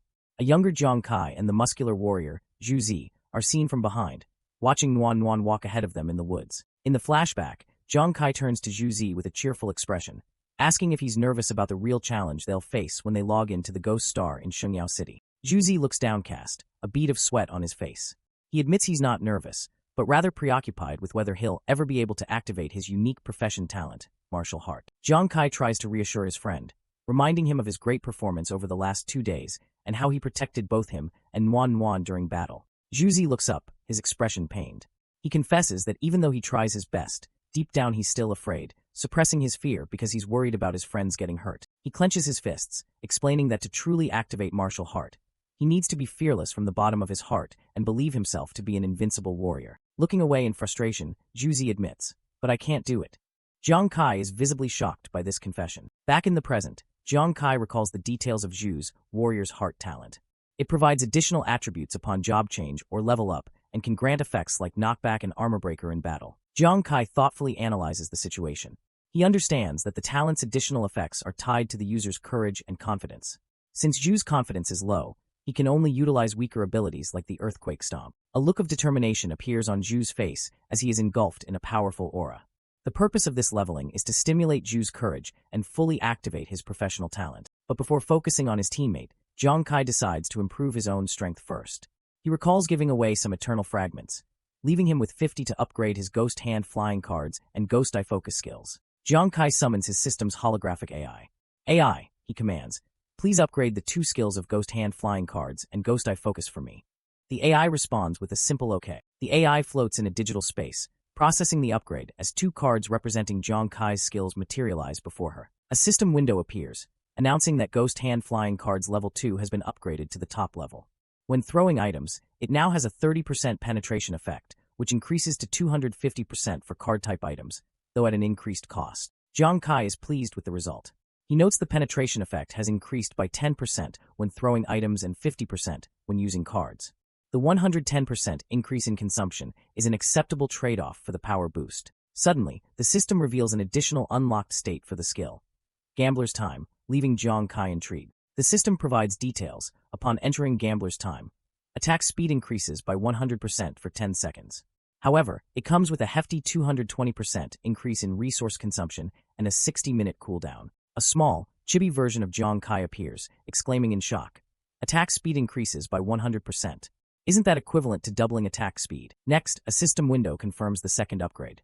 Ghost Eye Focus has also been raised to its top level. The upgrade boosts his visual range and eye-tracking ability by 60% at the cost of a 120% increase in mental energy consumption. Zhang Kai voices his approval of the enhanced tracking ability, accepting the increased mental cost. Remembering the bonus state his other skill received, he eagerly asks the AI, does Ghost Eye Focus also have an additional state? The AI continues its explanation, stating that in a high-stakes game, a gambler must not only have flexible hands, but also be able to confuse their opponent, preventing them from reading the truth in their eyes. Just as the AI finishes, a system notification pops up, congratulating Zhang Kai on unlocking the additional status for Ghost Eye Focus. The cheating state. The system explains the cheating state. It allows Kai to influence an opponent's judgment through his eyes for 10 seconds. The effect's potency depends on the mental strength gap between them, and it comes at a high mental cost with a 60-minute cooldown. The AI clarifies that no matter how mentally strong the opponent is, Kai can still influence them, though the effect might be small. Zhang Kai realizes that while its effect may be diminished in cross-level battles, it's still a good ability, and he can't wait to try out his 2 newly unlocked skills. Bokhua, outro panel/creator credit. 2 days later, the scene shifts to a vast, scenic landscape featuring a sparkling river flowing through a valley surrounded by lush trees and mountains. The Vulcan squad has arrived at their destination. Hu Yen, the purple-haired diviner, announces that they are at the meeting point between the King's Valley and the Taiping Mountain Road. As the team looks out over the misty, alien-looking landscape, Hu Yen dramatically concludes her sentence. And also, the territory of the armored lizard. Juzi looks alarmed and asks Kai if there will be a lot of armored lizards, voicing his concern that they are level 25 or higher. Zhang Kai cryptically replies, not just a lot. Hu Yen elaborates, explaining that armored lizards are social beasts and that their team can expect to face no less than 100 of them in this territory. She adds that she's also heard rumors of warrior-level armored lizards, monsters above level 50, residing here. Juzi is utterly terrified by this revelation, screaming warrior level. The thought of facing a warrior-level monster, a rare and powerful foe, sends a chill through the team. They are almost all under level 20, making a direct confrontation seem suicidal. Manhwa, though nervous, expresses her faith in Kai's ability, remembering his feat on Frozen Island. Still, she questions the safety of taking their underdeveloped team against such a massive number of high-level monsters. Zhang Kai addresses their fears, explaining that this mission is about more than just experience. It's about training their teamwork. He believes that only real danger can unlock their potential and force them to improve rapidly. Furthermore, Zhang Kai reveals another crucial objective. The materials needed for job transfers often drop from monsters in the territories of warrior-level beasts. He details the potential loot. Warrior-level lizards can drop transfer materials for priests and drunkards, while the black armored lizard might hold the blood of the warrior, the very item Juzi needs for his level 20 job transfer. The revelation hits the team like a lightning bolt. Juzi, Hu Yen, and Ruanyu are stunned, shouting in unison, level 20 job transfer materials? Hu Yan's eyes glow with intensity as she studies their leader. Captain Kai, she says, you seem very confident. Do you have a trump card? Zhang Kai turns his head, a sly smile playing on his lips. A trump card?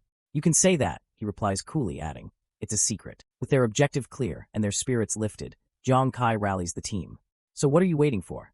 Let's go. The silhouettes of the Vulcan squad move cautiously through the dark, menacing forest. Jiang Kai spots tracks on the ground and warns everyone to be careful. The team affirms. As they walk, a nervous Juzi turns to the blonde man, Wan Yu. Brother Wan, I heard you're not even afraid of the elite ghost banshee. How did you overcome your fear when you saw them? Wan Yu casually replies that he didn't need to overcome his fear because he didn't have any in the first place. An amazed Juzi immediately asks Wan to teach him his ways. Wan Yu then offers Juzi several flasks. He explains that the wine he brews has special effects, and that this is a second-level batch with better effects, which may be helpful. However, Wan Yu cautions Juzi that as a martial artist, it's best not to drink during a fight. Juzi gratefully accepts the wine and the advice, saying, "Okay, I'll remember it." "Thank you, Brother Wan." Suddenly, Jiang Kai's eyes widen in alarm as he detects movement. He leaps into the air, shouting a warning to his team below. There is something under the rock ahead. Everyone scatter. The Vulcan squad immediately disperses. With a deafening crack, the ground erupts as something massive bursts forth from beneath the rock. A giant, roaring armored lizard emerges, shattering the earth. As the team scrambles away, a system window identifies the monster as a level 25 ordinary level armored lizard. Jiang Kai lands gracefully, readying himself for the monster's attack. To his surprise, the armored lizard completely ignores him, charging past with a ferocious look in its eye. The beast lets out a mighty roar, setting its sights not on Jiang Kai, but on the rest of the terrified Vulcan squad huddled together. The team screams in pure terror as the monster charges them. Huyen cries out for Kai, while Wan Yu yells for their captain to be careful. Jiang Kai stands his ground, his hand poised and claws extended, seemingly ready to spring into action to save his team. But he stops himself. This is the moment he was waiting for. He realizes that Juzi's timidity is what holds back his talent, and facing this enemy head-on is the perfect opportunity for him to practice and overcome his fear. Kai quickly assesses the situation. The lizard is an ordinary type, and while Juzi is only a level 9 warrior, he won't be killed instantly. The risk is calculated. Confident in his ability to use Ghost Step to intervene if needed, Kai commits to the gamble. He wants to help Juzi realize that he is not weak. Seeing that their captain isn't moving, the rest of the team panics, desperately yelling for Kai to make a move as the lizard bears down on them. Huyen looks on in horror as the massive shadow of the armored lizard falls over her, the sound of its attack echoing through the forest. Seeing his friends in mortal danger, something inside Juzi snaps. An explosive golden aura erupts around him as he screams, "Ki, I'll save you," and charges forward. With a powerful battle cry, Juzi leaps and smashes his fist directly onto the armored lizard's head, unleashing a devastating earth stomp attack that craters the ground on impact. The rest of the party, consisting of Wan Yu, Huyen, and Nuanyuan, watches the final blow with expressions of pure shock and disbelief. With the dust settling, the team's leader, Kai, looks on with a smirk of satisfaction. He commends his teammate. "Well done, Juzi." The giant armored lizard lies motionless on the ground, defeated after the intense battle. The scene flashes back to a moment during the fight, where Juzi cried out in terror as the monster counterattacked with terrifying speed, forcing him to call for help. Despite his fear, Juzi had managed to land a powerful blow, causing a huge explosion on the creature's body. From the sidelines, Kai had directed him, revealing that he had successfully penetrated the monster's weakest point and urged Juzi to press on and finish the kill. Enraged and wounded, the armored lizard let out a threatening hiss, its eyes glowing with fury as it faced its attackers. Juzi's face was pale with fright, his teeth gritted as he trembled before the terrifying might of the monster. But channeling his courage, Juzi summoned his power, his sword crackling with energy. He brought his glowing blade down in a final, decisive strike that ended the creature's rampage. Returning to the present moment, in the darkness after the battle, Kai's voice calls out, checking on his teammate. "Juzi, open your eyes. It's over." A system notification confirms the kill. One level 25 armored lizard. Juzi stands over the corpse, panting as he processes their victory. The armored lizard, it's dead? The adrenaline wears off, and Juzi shouts in delayed fear, exclaiming how the creature's sudden appearance had scared him to death. In a cute, chibi-style moment, Kai lightly scolds him for spacing out, reminding him he could have been bitten.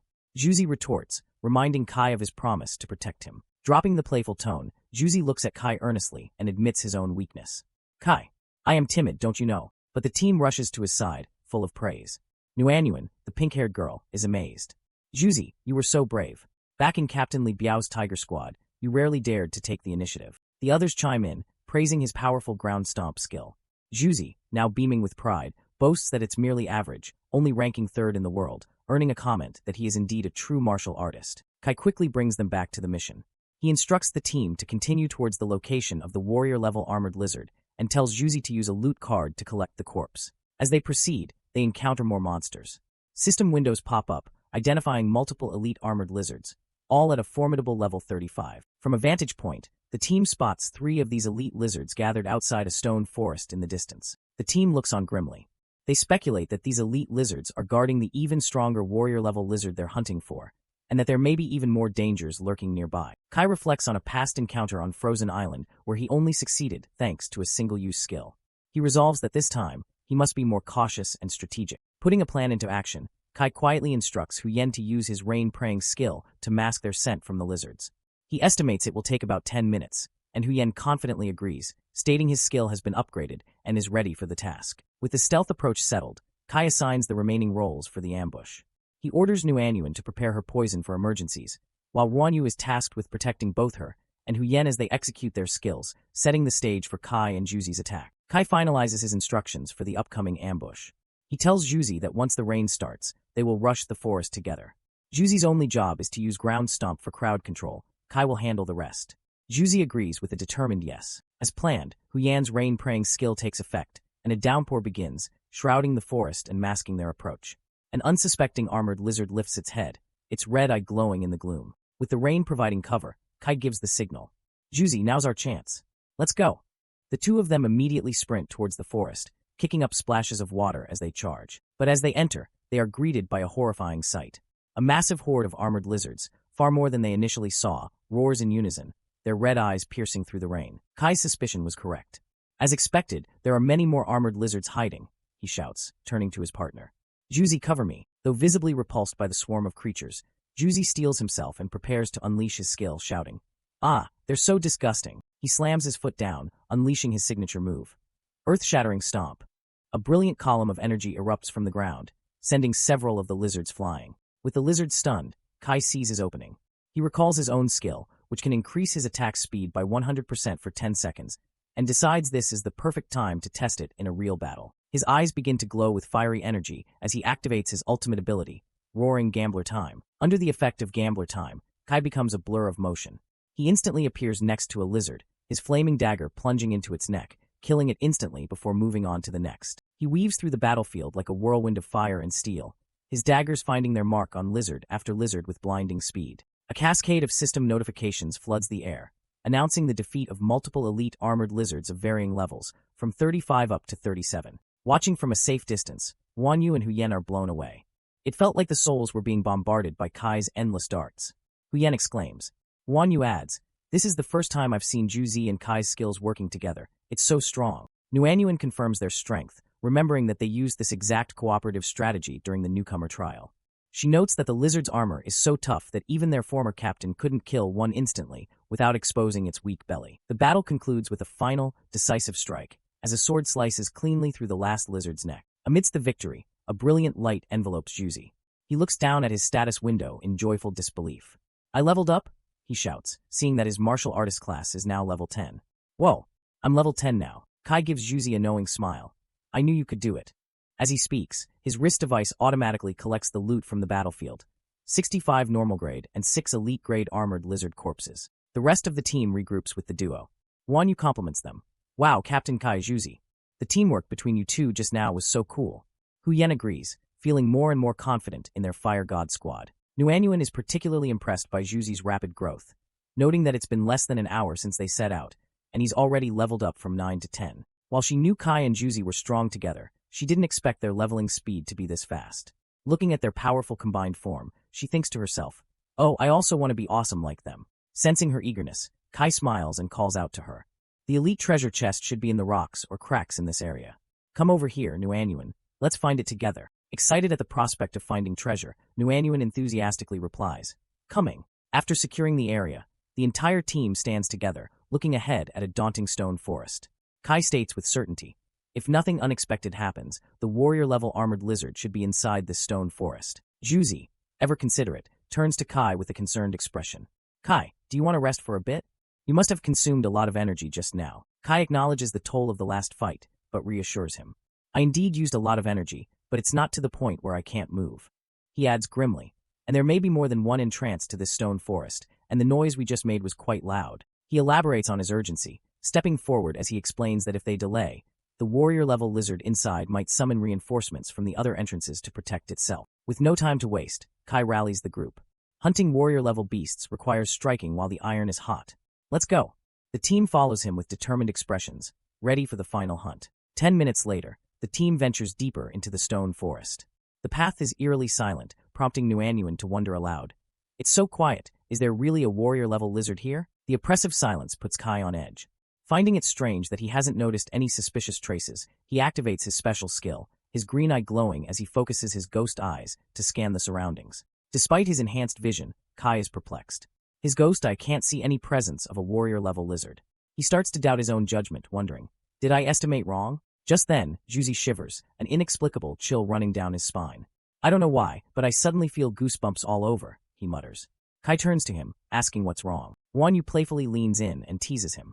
Hee Juzi, I think you are too nervous, she says, poking fun at his constant state of alert. Unseen by the group, a massive, invisible force exhales, sending a gust of wind rustling through the trees, as if the very mountain itself is breathing. Kai's eye widens in sudden realization. It's not Juzi's nerves. He understands the chilling truth. No, it's not that he's overly nervous, it's that there is something wrong with where they are standing. Panic grips him as he whirls around, shouting a desperate command to his unsuspecting teammates. Juzi Huyen Wanyu, stop now. Startled by his sudden outburst, Juzi Huyen and Wanyu stop and look back at him, confused by the sheer terror in his voice. Their confusion turns to horror as the large, rocky mound they were standing near begins to move. A massive, scaly tail unfurls, revealing that the rock was the camouflaged body of a colossal beast. The ground erupts as the monster awakens, throwing the party members into the air with a single, powerful movement. Kai can only watch as his friends are scattered by the ambush. The entire team is thrown back, their faces etched with shock and disbelief at the sudden and overwhelming appearance of the true boss. The creature reveals its full form, a monstrous lizard-like dragon that lets out a deafening roar. A system window appears, identifying the terrifying boss, a phosphorized warrior-class lizard dragon at level 58. As they land, Juzi gasps in terror. Phew, I almost lost my life just now. Wanyu, equally shaken, adds, why is this guy's color so similar to that of a rock?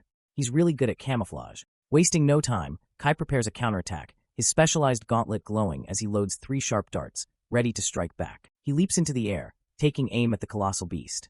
As he prepares to fire, he shouts to his teammate, Wan data. Though trembling with fear, Nuanyuan reacts instantly, her finger tapping a holographic screen to pull up the vital information on their new enemy. The data panel flashes a dire warning. The level 58 monster is not just a warrior-class lizard, but a phosphorized mutant, also known as a white lizard dragon, weighing up to 2.4 tons. Juzi yells in shock, realizing the first warrior class they encounter is a far more dangerous mutant. Kai unleashes his 3 darts, which fly like guided missiles straight towards the lizard dragon's armored back. The darts strike the monster's thick hide. While they don't seem to penetrate deeply, 2 blue markers flash, indicating that he successfully landed 2 critical hits. Juzi cheers, shouting, great, we finally hit it. Wanyu agrees, equally excited, reasoning that if 1 critical hit causes considerable damage, 2 must be even better. Kai, however, maintains a grim expression. He knows that while mutant warrior-class monsters provide richer collections and better treasure, their strength is also far greater than that of ordinary monsters of the same class. A text box explains the sheer defensive power of their foe. The skin on its back not only has a defense rating of over 35 points, but is also heavily phosphate, making it resistant to high temperatures and corrosion, and extremely difficult to penetrate. The data readout continues, revealing that the monster's defenses are even more formidable. Not only its back, but its chest and abdomen are also covered in a phosphide protective film with a defense of around 20 points, granting it high temperature and corrosion resistance. The team reacts with collective horror. Huyen, Juzi, and Wanyu stare wide-eyed, shouting in disbelief as they realize the devastating truth. What? It didn't break through the defense? Nuanyuan stares at her data panel, her face pale with shock. She reports that previous data on normal warrior-class lizards of this size showed their spiritual power between 100 to 150 and agility between 150 to 170. But the stats displayed for this mutant are astronomically higher. Its strength is between 380 and 420, and its physique is a staggering 440 to 480. Before they can fully process the information, the lizard dragon roars and violently swipes at Kai, who is still in midair. A critical warning flashes across Kai's vision, a red alert repeatedly stating that the beast is rated extremely dangerous. The rest of the team can only watch in horror, screaming out warnings to their captain. Kai, Captain Kai, watch out. The beast shakes its massive head, Kai's critical hits having done nothing more than annoy it as the darts fall harmlessly from its impenetrable hide. Kai is slammed into the mountainside, but quickly recovers. I'm fine, don't worry, he calls out, analyzing that the creature's armor is so tough that even a critical hit can't cause damage, and is simply repelled. He reflects on his narrow escape, knowing he was fortunate to dodge in time. A direct blow with the creature's strength of over 400 would have crushed him. He credits an agility potion he found in the Fishman Lord's treasure haul for his survival. A new, risky plan forms in Kai's mind. His agility is high enough to attract the monster's attention without being instantly killed. He sees a golden opportunity. If I can take this opportunity to motivate Juzi and make him activate his class talent, Armor Breaker, then he also prepares a contingency. If the plan fails, he'll simply continue to draw the monster's attention and lead it away, finding another chance for the team to escape. But if he succeeds, he could awaken Juzi's true potential. Weighing the risks, Kai decides to commit, standing firm as the monster lets out a terrifying roar, ready to become the bait. Putting his plan into motion, Kai puts on a convincing performance, screaming in fake terror. Zhuzi, save me. Believing his captain is about to be devoured, Juzi screams back in a panic. HHH. Kai, I'm coming. Fueled by adrenaline and the need to save his friend, Juzi leaps high into the air, charging with energy to unleash his ultimate attack, the earth-shattering stomp. The attack lands directly in front of the lizard dragon, unleashing a massive shockwave of golden energy that tears up the ground. However, the monster merely braces for impact. The powerful shockwave does nothing but push it back a few feet, leaving it completely unharmed. Juzi lands in the crater his attack created, staring up at the unfazed beast in complete disbelief. Oh no, Kai, he stammers. It doesn't seem to have any effect on it. Realizing his plan has backfired and put Juzi in immediate danger, Kai's expression turns to genuine fear as he screams. Zhuzi. Run. The lizard dragon now focuses on the closest threat. It lunges forward with terrifying speed as Juzi turns to flee for his life, screaming. Wah, it's so scary. Just as the monster's jaws are about to clamp down on Juzi, a completely unexpected figure flies in, delivering a powerful kick directly to the beast's snout, shouting Ruhar. In the chaos, Kai manages to grab Juzi and pull him to safety. He quickly decides on a new course of action. Now this warrior-class armored lizard will definitely be focused on me and Juzi. Let's lure it away first. As he drags his terrified friend away, Kai glances back, confused by the timely intervention. Who was that just now? The girls, Nuanyuan and Ruanyu, scream out the unbelievable truth. One shouts, Captain Kai. Ruanyu, he's drunk. The other adds a dire warning. Kai.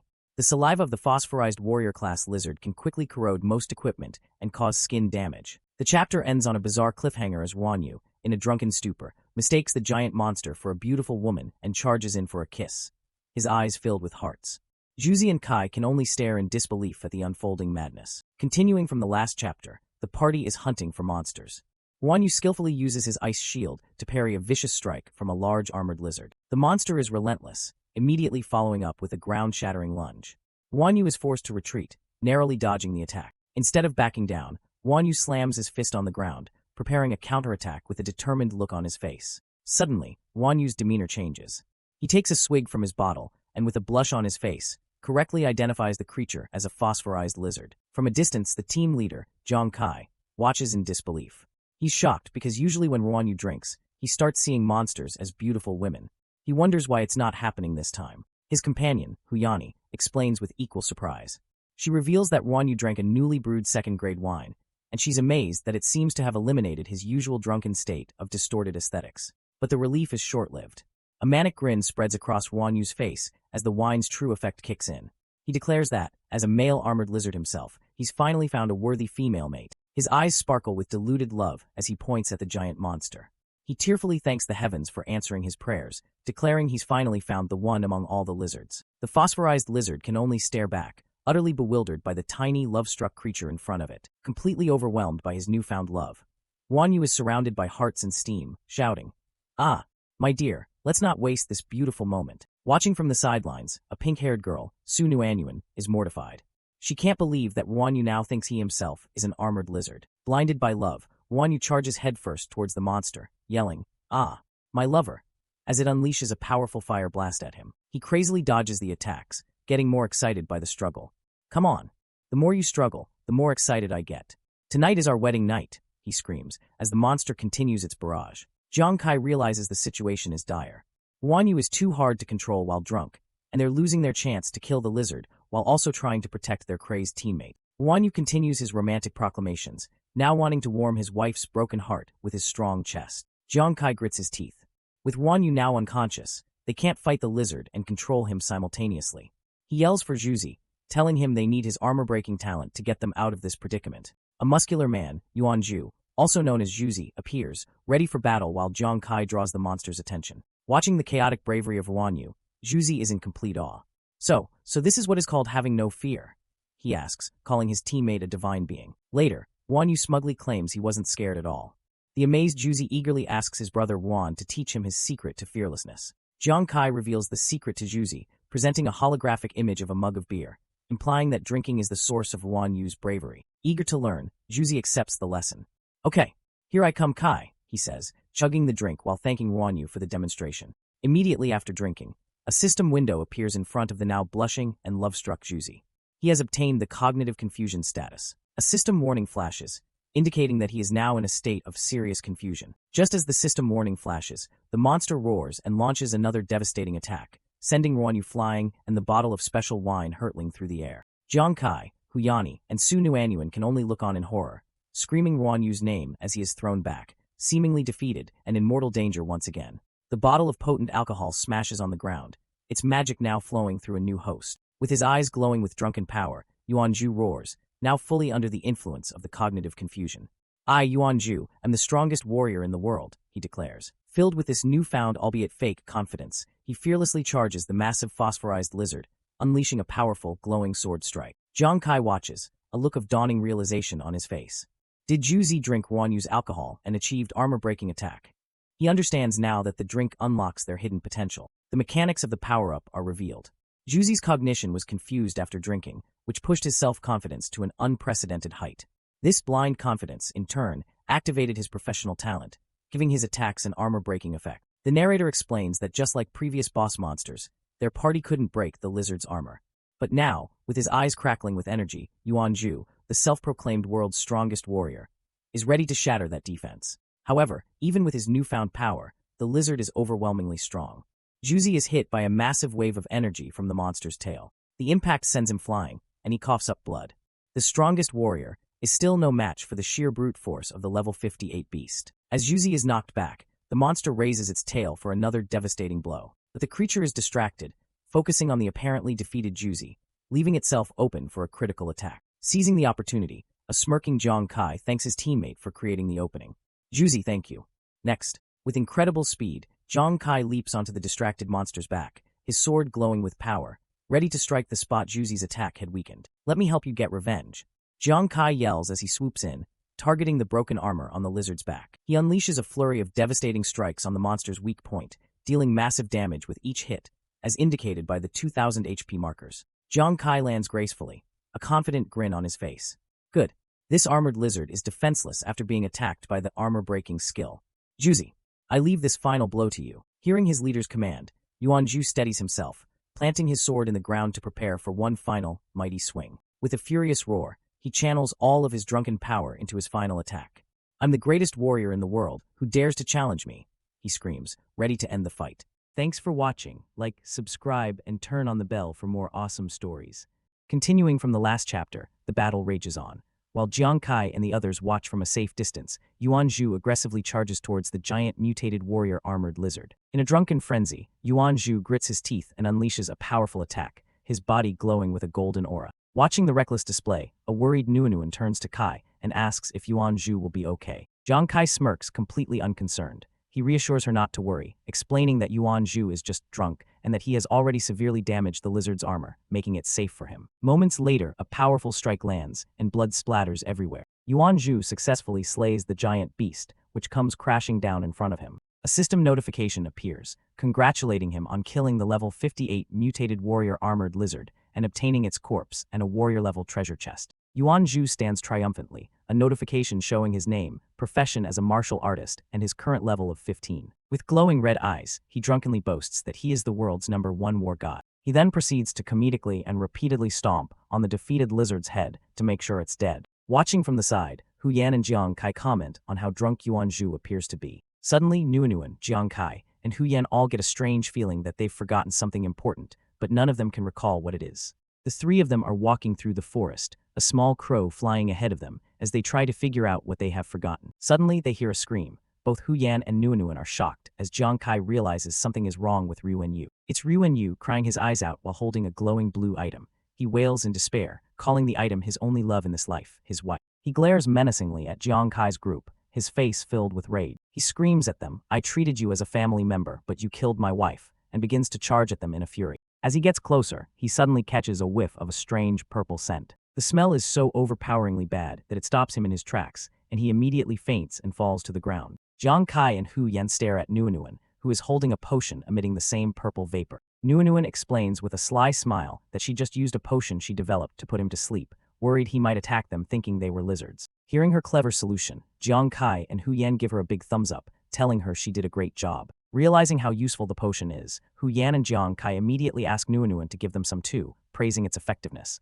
Nuanuan happily agrees. Later that night, the team sets up camp by a cliffside, while 2 members are fast asleep in their sleeping bags by the fire. The other 2 powerhouses of the group are seemingly wide awake, their eyes popping out as they drool over something in the distance. It turns out the ones drooling were Yuan Zhu and Ruan Yu, who are sleeping soundly and happily together in the same sleeping bag. Later that night, while Hu Yan is also asleep, Jiang Kai and Nuanuan are still awake, sitting by the campfire under the full moon. Nuanuan offers Jiang Kai some water, and he thanks her, asking why she isn't asleep yet. She hands him a bottle and explains that the day's events were so exciting she still can't believe them, remarking on how fortunate it was that Zhu Zai broke the lizard's armor at the critical moment. Jiang Kai smiles, revealing that he didn't expect Nuanuan's second-level wine would accidentally activate Yuan Zhu's professional talent. Excited by this revelation, Nuanuan clenches her fists and eagerly asks Kai if he thinks Yuan Zhu will be able to activate even more of his talents in the coming days. Jiang Kai turns his head and smiles knowingly. He explains that Yuan Zhu has always been strong but lacks confidence.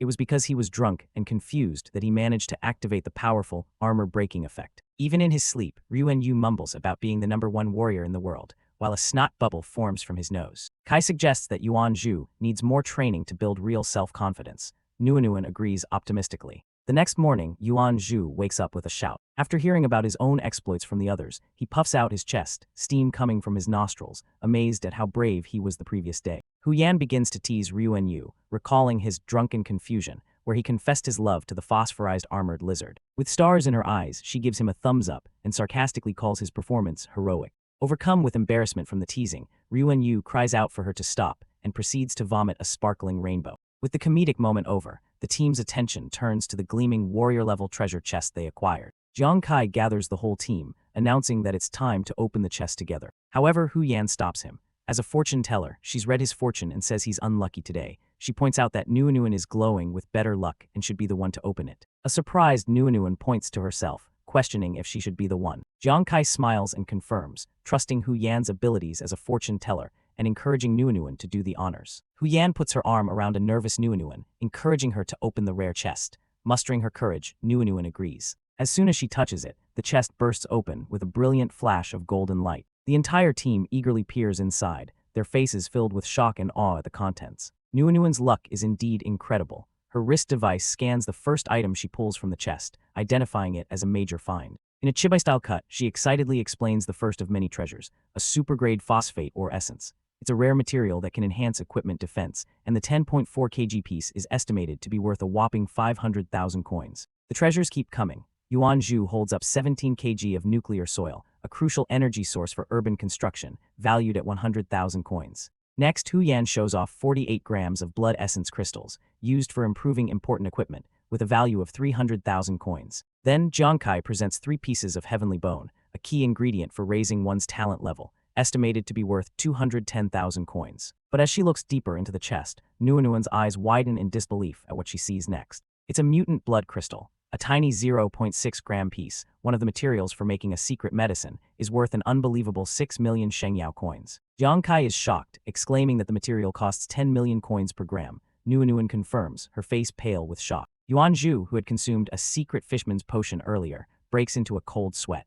He realizes he drank something worth hundreds of millions of coins in a single gulp. The secret medicine is shown to be incredibly rare, with less than 20 bottles produced a year. A single bottle can increase basic attributes by 20 points and sells for around 150 million coins. Yuan Zhu cries in regret, saying that if he'd known he was drinking the equivalent of a lakeside villa, he would have at least tasted it carefully. The discoveries aren't over. Nuanuan and Hu Yan are overjoyed as they find holy water, a required material for a healer's job change. They need 5 ml, but the bottle contains 15 ml. Ruan Yu shouts that since 5 ml of holy water sells for 1 million coins, The small bottle in their hands is worth a staggering 3 million coins. Yuanzhu is amazed, exclaiming how lucky Nuan is. He notes that even from a mutant warrior-level chest, getting 3 job transfer materials at once is incredibly rare. With dollar signs in her eyes, Hu Yan calculates that the total value of the chest exceeds 10 million coins. Ruan Yu jokingly calls her a money grubber. Hu Yan retorts with a sly grin, telling him to take a look at their captain, Jiang Kai. Jiang Kai is drooling, his eyes also replaced with glittering dollar signs. He calculates that with the previous hauls, their total earnings have exceeded 15 million coins. Hu Yan and Ruan Yu give their greedy captain a deadpan, judgmental stare. After that day, the newly named Vulcan squad becomes a force to be reckoned with. They can take down an armored lizard lair in a day, sometimes even 2. As they fought more, Yuan Zhu's armor-piercing attacks and Jiang Kai's light-speed strikes became a deadly combination. The combination of Jiang Kai's initial assault and Yuan Zhu's powerful follow-up proves devastatingly effective. The only drawback is that Yuan Zhu's War God mode requires a large consumption of alcohol to activate. 10 days later, the Vulcan squadron has swept through almost all the warrior-level lairs. Yuan Zhu and Ruan Yu have both reached level 20, while Nuan has leveled up from 9 to 12. The team is seen working together, gathering resources from the forest. The team carries baskets of harvested materials through the forest. Hu Yan approaches Captain Kai, asking where they are going next, as they have cleared all the warrior-level monsters in the vicinity. Suddenly, an urgent notification pings on Nuan's wrist device. Startled by the message, she drops the spiky purple fruits she was carrying. Jiang Kai and Hu Yan notice her distress and rush over, asking what happened and why she looks so pale. Sweating and looking terrified, Nuan explains that she just received a message. A small but powerful group was ambushed by a mutated Lord-level fallen corpse king while training in Flame Mountain. The entire team, Jiang Kai, Hu Yan, Yuan Zhu, and Ruan Yu, reacts in absolute shock as Nuan delivers the final grim news. The group was completely annihilated. The fallen corpse king is introduced as a terrifying monster that appears without warning. A normal commander-level version is over level 60, meaning a mutated one is far more powerful, even stronger than a mutated battle-grade armored dragon. As the team digests the news, Jiang Kai analyzes the situation. He concludes that for a mutated commander-level fallen corpse king to be injured, the guild that was wiped out must have been incredibly strong. This means the powerful but wounded beast is now hiding and trying to recover. In the aftermath of their recent battle, the group receives shocking news. Hu Yan exclaims that a powerful team was completely wiped out trying to defeat a formidable boss, a prize that would have made them incredibly rich. Yuan Zhu and the bulky fighter reflect on the defeated team's fate, remarking that it was a pity, but acknowledging that they did their best against overwhelming odds. Sensing an opportunity, Kai turns to Nuan, the team's healer and information gatherer, asking if the news is recent and how widely it has spread. Nuan confirms the news is very recent and hasn't spread far yet. However, she warns that the major guilds have likely already caught wind of it and are mobilizing their forces. She notices Kai is deep in thought. A glint appears in Kai's eye as he processes the information. He understands that while taking on king-level bosses is forbidden in Shengyao, this heavily injured, mutated commander-level fallen corpse king is a legitimate and tempting target for any ambitious team. With a confident smirk, Kai turns to his teammates, a new plan already forming in his mind. He raises a thumb and asks them if they should give this challenge a shot too. Hu Yan is the first to respond, her eyes shining with excitement. She declares that they've already mastered fighting the local armored dragons, and even if they don't succeed in taking down the fallen corpse king, it will be a valuable new challenge. The bulky fighter and Nuan quickly voice their support. The fighter enthusiastically states that thanks to Kai, he's accomplished things he never dreamed of, like defeating the phosphorized armored dragon, and he's all in. Nuan eagerly chimes in, saying she's coming too. Flexing his muscles, Yuan Zhu proudly proclaims that the Fire God Squad couldn't possibly face this challenge without him, the self-proclaimed world's greatest god of war. He confirms that he is, of course, going. Kai flashes a wide, satisfied grin. His team is united and ready for the hunt. With their decision made, Kai officially announces the Fire God Squad's next target, the mutated fallen corpse king. As one, the team shouts their readiness and prepares to move out. The next day, the scene shifts. The Fire God Squad travels through the blazing flame ridge, a desolate landscape with cracked, smoldering earth under a hazy hot sun. The intense heat of the region is already taking its toll. The bulky fighter pants, sticking his tongue out and complaining about how hot it is. Yuan Zhu, ever observant, stops to examine the flora. He points out that the trees in this area look strange, unlike anything he's seen before. Nuan consults her knowledge base and provides an explanation. She identifies the strange plants as skyfir trees, estimating their age to be around 20 to 30 years. She adds that killing them might yield a valuable material, a heart of fire tree, which boosts fire effects. The team pauses, taking in the alien landscape and the information Nuan has just provided. Kai looks on silently, processing the new variables. Suddenly, Yuan Zhu's eyes go wide with surprise as he spots something in the distance. He points towards the horizon, recognizing the approaching group. It's a team from the Azure Dragon Guild, one of the major players Nguyen had warned them about. He notes that the closer they get to their goal, the more teams they encounter. The camera pans to the approaching Azure Dragon Guild members. They are fully armored and moving with purpose, clearly heading for the same target as the Fire God Squad. As the team watches the Azure Dragon Guild, they spot another group of adventurers in the distance, further confirming that the race for the fallen Corpse King is on. Yan voices the team's growing concern. Just as expected, everyone who heard the news is rushing to the area. She notes that even though they were fast, they still couldn't beat the teams that were already training nearby. Kai listens to Yan, his expression tense. He knows she's right. Countless teams are converging on the fallen Corpse King's location, and those already in the area are undoubtedly calling for reinforcements. The fast pace begins to wear on Nguyen. She slows to a stop, looking back at her teammates who have pulled ahead. Exhausted, Nguyen admits to herself that she can't keep up with the team's relentless pace. However, her frustration quickly turns to determination. She knows the competition for the boss is intense and everyone is pushing themselves. She refuses to be the one to hold them back. As she prepares to push past her limits, the harsh sun is suddenly blocked. A shadow falls over the cracked earth at her feet, and she looks up to find a teammate has silently come back for her. Kai catches up to Nguyen, offering her some water and telling her to take a break. He reassures her, explaining that the others are higher level because Juzi and Yuanzhu are main fighters who needed to level up first, and Yan has been at level 29 for a while. In his thoughts, Kai acknowledges Nguyen's quiet perseverance. He knows that even though she is only level 12, she has been pushing herself to the limit without a single complaint to keep up with the rest of the team. Despite her obvious exhaustion, Nguyen waves her hands and insists she isn't tired. Kai internally remarks that as the lowest level and a non-combat healer, her ability to have kept going this far proves she is much stronger than she appears. Kai smiles warmly and uses a gentle trick to get her to rest. He tells her that even if she isn't tired, he is, and she should just think of it as taking a break with him. The rest of the team gathers. Juzi agrees with Kai's decision to rest, observing the numerous high-level teams in the area and suggesting they save their strength for the inevitable fight. Nguyen looks worried, still feeling the pressure to keep moving forward despite her fatigue. She starts to protest, but Kai cuts her off to explain his reasoning. Kai lays out the strategic situation. The Blazing Flame Ridge is a vast area of 5 or 6 kilometers, and the local monsters don't have set territories. With so many teams searching, gaining an advantage through simple speed or stamina will be nearly impossible. Understanding the difficulty of their situation, Yan turns to their leader, asking Kai what he thinks they should do. Kai reveals his strategic mind. He proposes they stop and consider what unique advantages their squad might possess that could allow them to find the fallen Corpse King before anyone else. Juzi immediately voices the group's collective doubt,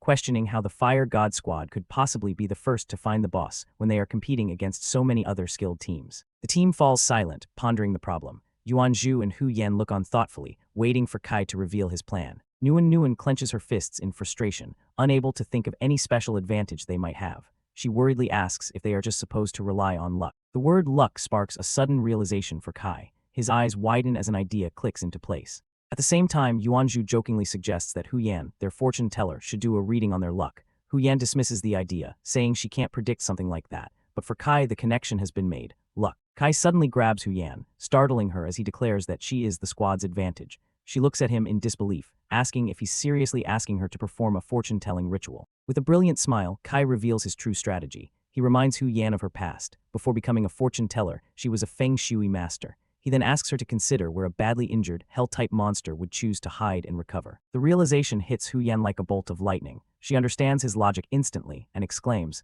"The place with the strongest yin energy." Kai clarifies the plan. It might not be the absolute strongest spot, since the boss is injured and lacks the energy to find it.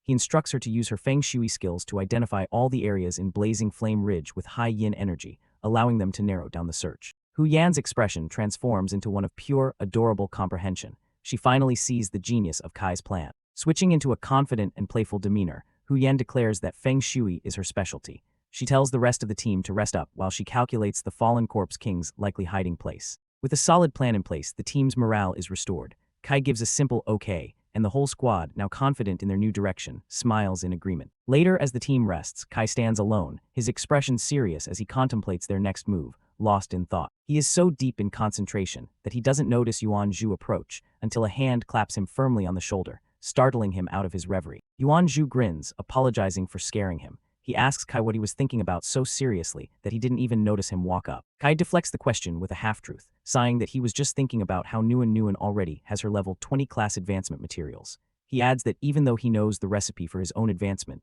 he still has no idea how to find the necessary items. Yuanzhu's interest is piqued. He asks Kai since he knows the recipe, what are the materials and are they very rare. Kai explains that the problem isn't that the materials are rare, but rather that he can't even decipher what they are. He recounts how he found a special level 20 class advancement recipe after defeating the merman boss in an underground palace on Frozen Isle. After deciphering the strange writing, it revealed a list of cryptic ingredients. The recipe scroll is revealed, its text glowing ominously. The required materials are described in riddles: water without a source, fire that ignites itself, still and silent wind, restless earth, and unpredictable metal. Yuan Zhu is completely bewildered by the cryptic phrases. He questions Kai, asking if he's sure it's a recipe and not just a riddle. Kai reassures him that it's the correct recipe, though he admits it's confusing. He shares that he had already figured out water without a source likely meant rain, but he was stumped on the rest. Yuan Zhu's chibai form pops up as he makes a connection. If water without a source is rain, he wonders if fire that ignites itself could be found here, at Blazing Flame Ridge. The idea resonates with Kai.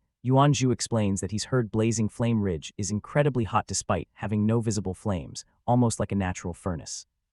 The strange phenomenon perfectly matches the riddle, and Kai agrees he might be right. Just as they have their breakthrough, an arrogant voice interrupts them. A stranger appears, taunting Kai as the little guy who got lucky on Frozen Isle and has gotten too big for his britches. An entire squad of hostile adventurers emerges, led by the man who just spoke. Their status windows reveal they are all level 40, presenting a formidable threat. The leader smirks and says, "Well, what a coincidence." Yuan Zhu senses the immediate danger and whispers to Kai, asking if he has a history with these guys, as they look ready for a fight. Kai narrows his eyes. He tells Yuan Zhu that he's never seen them before, but judging by their hostile expressions, he surmises they must be connected to the Huang family, a group he has antagonized in the past. The rival squad powers up, their bodies glowing with a menacing purple aura. Yuan Zhu gets ready to fight, but Kai stops him, reminding him that their goal is the fallen corpse king, and they shouldn't start an unnecessary fight with a high-level team. Deciding to face them directly, Kai steps forward calmly, identifies himself by his full name, Jiang Kai, and asks what the problem is. The leader of the x100 guild lays out his accusations. He claims that Kai not only killed members of his Falcon Squad 5, but also ambushed and killed another member, Huang Shao, while they were hunting the Merman Lord. With a twisted, furious grin, the guild leader gets in Kai's face, sneering that he is incredibly bold and must have a death wish. Yuan Zhu scoffs and defends his friend's honor. He retorts that Kai didn't ambush anyone. Huang Wei was the one who brought 4 helpers and still got completely wiped out by Kai's strength. Yuan Zhu's defiant defense of Kai instantly enrages a red-haired woman in the opposing squad. Her eyes flash with anger. She lashes out with a whip, shouting at Yuan Zhu for barking, while her captain is talking to Jiang Kai. The attack on his teammate causes Kai's expression to harden, his vibrant green eye flaring with sudden intensity. In a flash of movement, Kai intercepts the whip strike just before it hits Yuan Zhu, blocking the attack with his arm. The red-haired woman gasps, stunned by Kai's incredible speed and his intervention in the fight. With a cold and steady gaze, Kai addresses his attackers. He states that he wouldn't call himself bold, but he has a severe distaste for annoying flies that keep buzzing around him. The leader of the x100 guild is incensed. He draws his weapon, furious that Kai dared to call his guild flies, and snarls that they were originally going to let him die quickly. Erupting in a torrent of dark red energy, the guild leader's eyes glow menacingly. He delivers a final, chilling threat to Kai. "Now, I'll make sure you wish you were dead." Continuing from the last chapter, Jiang Kai stands firm, his hand glowing with power. He senses the hostility from the opposing group and realizes that a battle is unavoidable. Suddenly, Su Nuanuan and Zhu Zi rush forward, shouting at the opposing leader, Su Feixiang, questioning his intentions and asking if he truly intends to fight them. Seeing the interaction, Jiang Kai looks towards Su Nuanuan as one of her teammates wonders if the two of them know each other. Su Feixiang angrily confronts Su Nuanuan, questioning why she, a member of the military, is with Jiang Kai. She fearlessly declares that Jiang Kai is her captain now and that she will defend him. One of Su Feixiang's subordinates advises him to stand down. He reminds his captain that their priority is to find the fallen corpse king and that causing trouble now is not ideal, especially since Su Nuanuan's sister works under Wei Wang. Su Feixiang scoffs, deciding to spare them for today. He mockingly comments on Jiang Kai's supposed tactic of using women as shields to get by. Jiang Kai remains silent, his gaze sharp and unwavering in the face of the taunts. As Su Feixiang and his group turn to leave, he throws another insult over his shoulder, sneering at Jiang Kai's use of throwing darts as a sneaky weapon. He then issues a chilling threat, a sinister grin spreading across his face as he promises that the next time they meet, he will not only destroy Jiang Kai's darts but also chop off his arms. Jiang Kai's expression hardens, a spark of anger flashing in his eyes as he listens to the threat. As the rival squad walks away into the distance, a member of Jiang Kai's team scoffs at their cowardice, questioning how Falcon Squad 5 could have lost to such people. Hu Yan, seething with anger, starts to move forward, but Jiang Kai holds him back, telling him that now is not the time to act. With the immediate tension diffused, Jiang Kai turns to Su Nuanuan and asks if she knows Su Feixiang. Su Nuanuan explains that she knows a little about him. He used to live in the military family quarters and switched from being a martial apprentice to a warrior more than half a year ago. She adds that with his rapid progress, his real combat ability might now even match that of a successor. The revelation shocks Juzi and Hu Yan. The rank of successor is clearly a formidable one. A graphic appears explaining the career stages the military emphasizes before one becomes extraordinary. The first two stages shown are warrior and fighter. The chart continues displaying the higher tiers, successor and the ultimate, ancient martial artist. It clarifies that levels 120 are martial apprentice,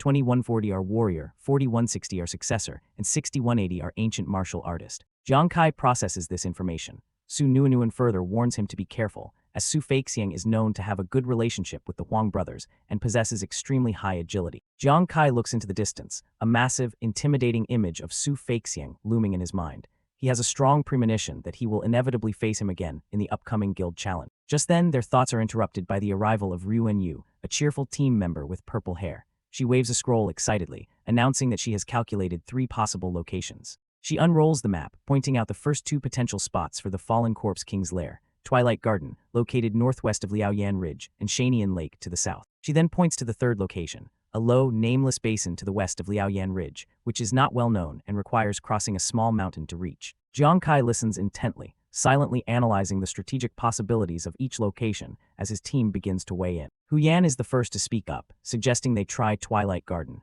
He reasons that the Fallen Corpse King must be eager to retreat to its lair to recover, making the most obvious location a likely bet. Disagreeing with Hu Yan's suggestion, Jiang Kai confidently overrides him, deciding that their destination will be the basin. The rest of the team, Hu Yan, Zhuzi, Ruan Yu, and Su Nuanuan, are taken aback by their captain's decisive but unexpected command. Jiang Kai begins to explain his strategic reasoning. He points out that Twilight Garden is the most obvious location, meaning many other teams will think the same way.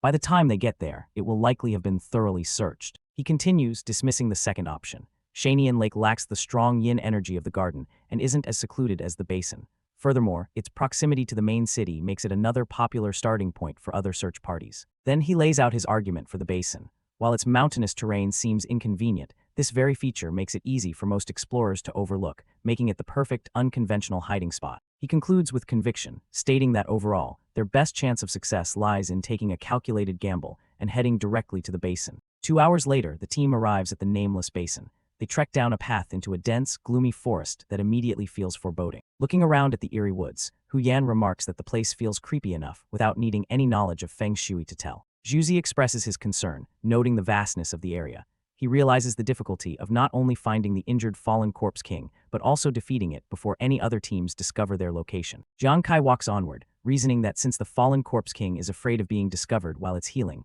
it would surely choose the most hidden spot available, most likely a cave or a tomb. Always prepared, Su Nuanuan steps in, offering potions she made during her military missions that grant poison damage reduction from Hell-type monsters. Jiang Kai instructs everyone to take one before they start searching. The team quickly agrees, each taking a potion to prepare for the dangers that might lie ahead in the dark woods. As they venture deeper into the forest, Hu Yan begins to lag behind, complaining that he's too tired to walk anymore. Seeing another teammate, Zhuzi, also falling behind, Su Nuanuan tells him to hurry up. Jiang Kai joins in with a playful tease, asking what Zhuzi would do if the Fallen Corpse King suddenly appeared right now. The suggestion immediately spooks Zhuzi. He stammers in fear, arguing that there's no way it could appear, as it must be hiding to heal its injuries. Ruan Yu decides to pile on, grinning mischievously as she suggests a what-if scenario. What if the mutated king gets hungry while healing, smells them, and decides to pop up for a snack? The teasing works, and a terrifying image of the colossal Fallen Corpse King flashes in Zhuzi's mind, causing him to panic. Overcome with fear, Zhuzi shouts that he's coming and bolts forward, desperate to catch up with the front of the group. Jiang Kai lightly scolds Ruan Yu for scaring the timid Zhuzi. She just smiles, retorting that Zhuzi is strong, but his timidity holds him back and that he needs more training. Not paying attention to where he's going in his panicked rush, Zhuzi's foot slams into a rock hidden on the forest floor. He trips spectacularly, crying out as he falls headfirst towards the ground. The team calls out to him in concern as he lies on the forest floor, asking if he's okay after the fall. As Zhuzi pushes himself up, his eyes suddenly widen in shock and disbelief at what he sees right in front of him. The rest of the team runs over to the fallen Zhuzi, who, instead of being hurt, is pointing at something on the ground with a look of sheer amazement. In a stroke of pure luck, his stumble has revealed exactly what they were searching for, a hidden tombstone, glowing with an eerie green energy from a mysterious carved symbol. Ruan Yu expresses her shock, noting that the abandoned tomb is so well hidden that they might have walked right past it without noticing. Zhuzi, however, is skeptical. He looks at the small structure and questions whether a massive, leader-level fallen corpse king could actually fit inside. As the team watches, a loud cracking sound echoes from the tomb, and fractures appear on its surface, confirming their fears. Sensing immense danger, Jiang Kai immediately reacts, yelling for Hu Yan, Ryuan Yu, and Nuanuan to get back. The three quickly retreat, while Jiang Kai and Hu Yan stand their ground, preparing for the imminent battle. From a vantage point in a nearby tree, Jiang Kai lays out the plan. He instructs Hu Yan to engage the monster head-on, drawing its aggro, while he prepares to attack from the shadows. Hu Yan acknowledges the order, gathering his power. The ground trembles as the tomb begins to crumble, the green energy within glowing brighter. Jiang Kai gives one last instruction to his tank, telling Hu Yan to retreat if he can't hold on and not to force himself, as he will use his own skills to hold the monster off if needed. Hu Yan confirms he understands. Suddenly, a massive spectral claw composed of pure energy smashes out from the rubble of the tomb. Even before the monster fully reveals itself, Hu Yan breaks out in a cold sweat, feeling the immense and overwhelming pressure emanating from the creature. The monster erupts from the ground, a horrifying giant wreathed in green flames. A system window identifies it, a mutated commander-level fallen corpse king, level 65. The corpse king flexes its power, its malevolent green aura flaring up around its monstrous form. It lets out a deafening roar, revealing a terrifying skull-like face with sharp teeth and glowing red eyes filled with malice. The entire team looks on in horror, screaming as the colossal monster charges towards them. The monstrous king looms over Hu Yan, its sheer size casting a dark shadow over the terrified warrior. Despite his fear, Hu Yan stands his ground, drawing his sword and shouting at the terrifying creature to stay back. As the monster lunges forward to attack Hu Yan, Zhuzi watches from the side and bravely decides to charge in to help his comrade. The monster's chest beats with a powerful, glowing red core, pulsing with dark energy. Hu Yan struggles under the monster's assault. A glowing mug of beer materializes in his hand, a skill activating as he cries out that he can't hold on any longer. Blood trickles from the corner of his mouth, showing the immense strain he's under from blocking the monster's powerful attacks. Seeing his teammate in trouble, Zhuzi steals his resolve, gripping his sword tightly, determined to intervene no matter the danger. With a surge of bravado, Zhuzi proclaims himself the world's greatest battle god and leaps into action, his sword glowing with a powerful golden light. He brings his empowered sword down hard, striking the fallen corpse king with all his might. The blade slices deep into the monster's shoulder, embedding itself in the creature's tough hide. However, the monster barely flinches. Zhuzi is left vulnerable, his sword stuck in the beast, as the unimpressed corpse king glares down at him. Zhuzi is frozen in terror, letting out a small hiccup as the massive corpse king glares down at him, completely uninjured by the sword still embedded in its shoulder. Watching from the safety of the trees, the team panics. Hu Yan points out that Zhuzi's sword is stuck, leaving him completely defenseless. Sensing the monster is about to counterattack, Hu Yan desperately yells for Zhuzi to run for his life. But it's too late. The fallen corpse king casually swats Zhuzi with its massive arm, sending him flying backward. Zhuzi crashes violently into the ground, knocked out of the fight in a single blow. The monster stomps towards the fallen Zhuzi, ready to deliver a finishing blow, but it's suddenly interrupted. Jiang Kai leaps down from the trees, taunting the monster for being in such a rush to finish off his teammate. He unleashes a powerful attack from both hands, declaring that the corpse king still has to deal with him. The fiery projectiles slam into the monster, engulfing it in a massive explosion. Using the opening Jiang Kai created, Hu Yan rushes forward and drags the injured Zhuzi back to safety behind a large tree. The team regroups. Hu Yan tells Su Nuanuan they're back. Zhuzi, still dazed, optimistically states that the king was already wounded and Captain Kai's attack should finish it. But Ryuan Yu voices her doubt, reminding them that Zhuzi's earlier attack didn't even make a dent. While the others discuss the battle, Su Nuanuan stares intently, a look of confusion on her face.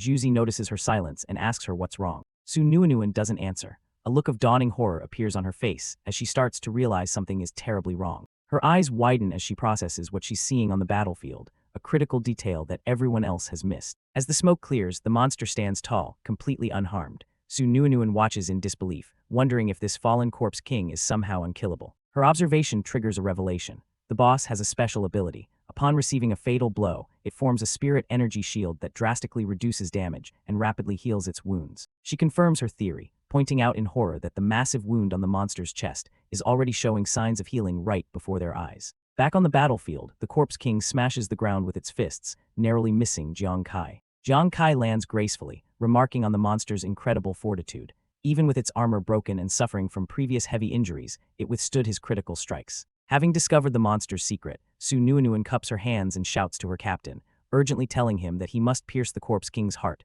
or it will simply regenerate from any and all injuries. The vital information reaches Jiang Kai, his eyes sharpen with understanding. So that's it, he thinks. No wonder it won't die. It must be completely pierced through the heart. Now knowing the monster's weakness, Jiang Kai readies himself for a new strategy, facing the fully regenerated Corpse King. Angered by the persistent humans, the monster lets out another earth-shattering roar. It unleashes a powerful shockwave of green energy that blasts through the forest, catching Su Nuinuan off guard. With its target now vulnerable, the fallen Corpse King leaps into the air, charging directly towards Su Nuinuan. Seeing his teammate in imminent danger, Jiang Kai desperately screams Su Nuinuan's name and rushes forward to intercept the monster's attack. However, the Corpse King seems to have a different plan. It turns its head midair, its glowing red eyes locking onto a new target. Instead of striking Su Nuinuan, it unleashes a powerful torrent of green energy breath from its mouth, blasting the battlefield as the chapter comes to a dramatic end. Continuing from the last chapter, the battle begins. Jiang Kai is suddenly thrown into the air by a surprise attack from below, a powerful blast of green energy erupting from the ground. The source of the attack reveals itself, a monstrous, shadowy claw wreathed in the same green energy, lunging up from the earth to grab him.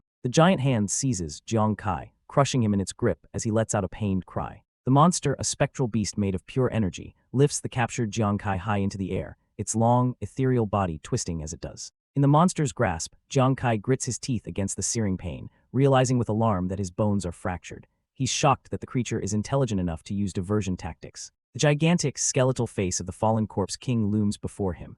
Trapped and wounded, Jiang Kai understands with dawning horror that he can't possibly break free on his own. The creature opens its massive maw, lined with razor-sharp teeth, preparing to devour him whole. Just in the nick of time, his teammate, Hu Yan, rushes onto the scene, screaming his name in terror. Close behind her is another teammate, Juzi, who roars in fury, his body glowing with power as he shouts, "You audacious monster, how dare you harm my teammates?" But Juzi's charge is intercepted as the fallen Corpse King unleashes a torrent of violent purple energy, blasting him back. From the sidelines, the team's medic, Nuinuan, coughs while identifying the attack. "It's dark purple corpse poison mist," she shouts, warning Juzi to be careful. She explains the horrific nature of the attack. While a commander-level King's blue mist is highly toxic, this is far worse. A King-level boss's mist is black ordinary, meaning instant death upon contact for most adventurers. Watching the monster's silhouette through the trees, Nuinuan realizes the terrifying truth. This is a mutated commander-level King. Even though it's injured, it can still release this impossibly deadly poison. A wave of dread washes over her. No wonder, she thinks, even in its heavily injured state, it managed to wipe out an entire skilled guild. She watches with growing anxiety as Juzi engages the fallen Corpse King, knowing the power gap between them is far too great for him to last long. Her expression hardens with resolve. She won't allow Captain Kai to be harmed. At that moment, she hears a familiar voice that catches her by surprise. Another teammate, the tank Ryuan Yu, appears, planting his glowing shield firmly into the ground. "I, Ryuan Yu, have never been inferior to anyone in my life," he declares. As Nuinuan cries out his name, she sees his shield struggling against the purple mist. She starts to run towards him, but a hand suddenly grabs her wrist, stopping her in her tracks. It's Hu Yan holding her back. Hu Yan pulls her away from the battle, warning her not to act rashly. "This dark purple poison is likely extremely dangerous," she says. "You're a doctor, possibly our last hope." Nuinuan looks back towards her struggling teammates, conflicted. "Okay, but still," she protests, wanting to help. A sly, unsettling smile spreads across Hu Yan's face. "So from now on, you must protect yourself," she says cryptically. Nuinuan looks at her, confused by the strange advice. "Protect myself." In a shocking act of betrayal, Hu Yan suddenly shoves Nuinuan forward, sending her stumbling directly towards the deadly poison mist. "Hu Yan, wait, what are you doing?" Nuinuan screams in sheer panic. With a chilling and triumphant smile, Hu Yan offers a twisted excuse for her actions. "Don't come over, it's dangerous," she calls out, feigning concern. "The mist's range is too large. I must get closer to summon a storm to flush it out." As Nuinuan stumbles into the poison, her mind goes blank with shock and despair. She sees visions of her teammates, all fighting for their lives. Her hands tremble as she thinks, everyone is fighting fearlessly. But why? As the team's doctor, am I still powerless to do anything? She asks herself, tears welling in her eyes. Her mind flashes back to her childhood. "Ever since I was young," she recalls, "my sister shielded me from every danger. I grew up obliviously relying on her protection. But that peace shattered one day when the ghost star descended, and monstrous divine beasts began appearing across the world. Humans could only fight back by undergoing trials to become transcendents. Her father sacrificed himself on the battlefield, unable to get medical help while resisting the beast tide. His death made her feel like she grew up overnight, determined to join the military and support others. She remembers her first time on the Ghost Star, feeling isolated and helpless. It was then that she met Juzi and Shu, Jiang Kai, and they fought together seamlessly. Under Kai's guidance, she and Juzi achieved excellent results and were selected by the military. Finally, like her sister before her, she fulfilled her dream of joining. But after joining, she realized the gap between herself and others. Despite working hard, her rating was still only a C. She comforted Juzi, whose results were also poor, but in truth, she was even more discouraged than he was. The flashback ends with her questioning herself, her eyes filled with doubt. Can I really become an excellent doctor? Do I truly deserve to protect everyone? Returning to the present, she sees her friends fighting for their lives against the fallen corpse king. Just like in the past, she feels she can only hide behind them, just as she once hid behind her sister. Her self-doubt deepens, and she begins to question the very path she chose. Should I have chosen to become a doctor? The fallen corpse king lets out a guttural roar and unleashes another blast of purple flame from its mouth. Juzi and Ryuan stand together, bracing themselves against the toxic onslaught. From the monster's grip, a weak but determined voice calls out. It's Kai, coughing but still trying to direct his team. Juzi, Ryuan. The sound of his voice snaps Nuan out of her spiral of despair. She recognizes it instantly. It's Kai's voice. But the monster's attack is too strong. Both Juzi and Ryuan are blown back, crying out in pain as they slam into trees and the ground. Nuan can only scream their names in horror as she watches them fall. She rushes to their side and sees the horrifying effects of the poison. Less than a minute into the poison mist, she observes in terror, and they're already suffering such severe blood corrosion. Gritting her teeth, she forces herself to focus. Stay calm, Su Nuan, she tells herself, her hands beginning to glow with healing energy. Saving lives is the priority right now. Green healing energy envelops Juzi as he groans in pain, the light working to counteract the poison. The same healing light covers Ryuan, who is also bleeding and battered from the attack. At the same time, elsewhere in the forest, Huyan begins to gather a massive amount of energy. True to her twisted words, she starts summoning a powerful storm as purple lightning cracks across the sky, preparing to alter the battlefield. As Nuan heals her teammates, she feels the rain and looks up, surprised. She realizes what's happening. It's Huyan. With Huyan's storm washing over it, the poison mist is thinning out. The downpour begins to cleanse the air. Crouched behind a tree, Huyan strains, pouring all of her energy into a magic circle to command the storm, her face a mask of grim determination. The fallen corpse king roars in fury as the rain pours down on it, still clutching the struggling Jiang Kai in its fist. Trapped and wounded, Kai can feel his body failing. My body hurts so much, and my breathing, I can barely catch my breath. Regret fills him as he reflects on his choices. As expected, was I too overconfident? He flashes back to a previous battle. Back on Eternal Frost Island, if it weren't for the boost from my kickstarting gambler skill, I wouldn't have been able to defeat the heavily injured merman boss. And this time, he thinks, as the image of the corpse king and Huyan's storm fills his mind, this commander-level mutated fallen corpse king wasn't even part of my plan. I brought everyone here. But I couldn't protect them properly. As if on cue, Huyan finally succumbs to the strain of her powerful magic, coughing up blood as she collapses. Let Kai go, she whispers with her final breath. Kai watches in horror as she falls. No, Huyan, he cries out, blaming himself. Was I truly overestimating myself, making such a terrible mistake? His thoughts darken, turning to the ones truly responsible for so much of his pain, the menacing figures of the Huang family. He looks down, his resolve wavering as despair creeps in. Can I really make them pay the price they deserve? But his team isn't done yet. Thanks to Nuan's healing, Juzi and Ryuan are back on their feet. I, Yuanzhu, am the world's greatest war god, Juzi boasts. Who dares to act recklessly? With a powerful shout, Juzi swings his glowing blade, landing a significant blow against the giant monster. Ryuan follows up, unleashing a concentrated beam of energy from his crystalline shield directly at the corpse king. However, their combined assault isn't enough. The monster retaliates, and Ryuan is thrown into the air, defeated once again. Watching his teammates fall again, Kai's despair turns to fury. How can I give up like this? He thinks, gritting his teeth. He finds strength in the memory of his loved ones. My sister and Skinny are still waiting for me to join them for a good life. His gaze sweeps over his entire Vulcan team. Huyan, Ryuan, Juzi, and Nuan, all fighting until the very last moment for their squad. This sight reignites his will to fight. With a final surge of strength, Kai breaks free from the monster's weakening grip, but he is too wounded. He collapses to the forest floor, coughing violently in the rain. He tries to push himself up, but the pain is immense. My whole body hurts like all my bones are broken. I can't stand up. Nuan rushes to his side in a panic. Kai, what do we do? Juzi, Huyan, brother Ryuan. They. Kai kneels, holding himself up as he tells her to calm down. He knows the storm won't last, and that they need to finish the monster quickly. I feel like every bone in my body is broken, he says. Is there any way to make me recover as fast as possible? His eyes blazing with desperation, Kai puts all of his hope into this one final request. I'm begging you. Tears stream down Nuan's face as the weight of his plea settles upon her. She knows exactly what he's asking for, their ultimate trump card, a gamble that offers a fleeting moment of godlike power in exchange for certain collapse.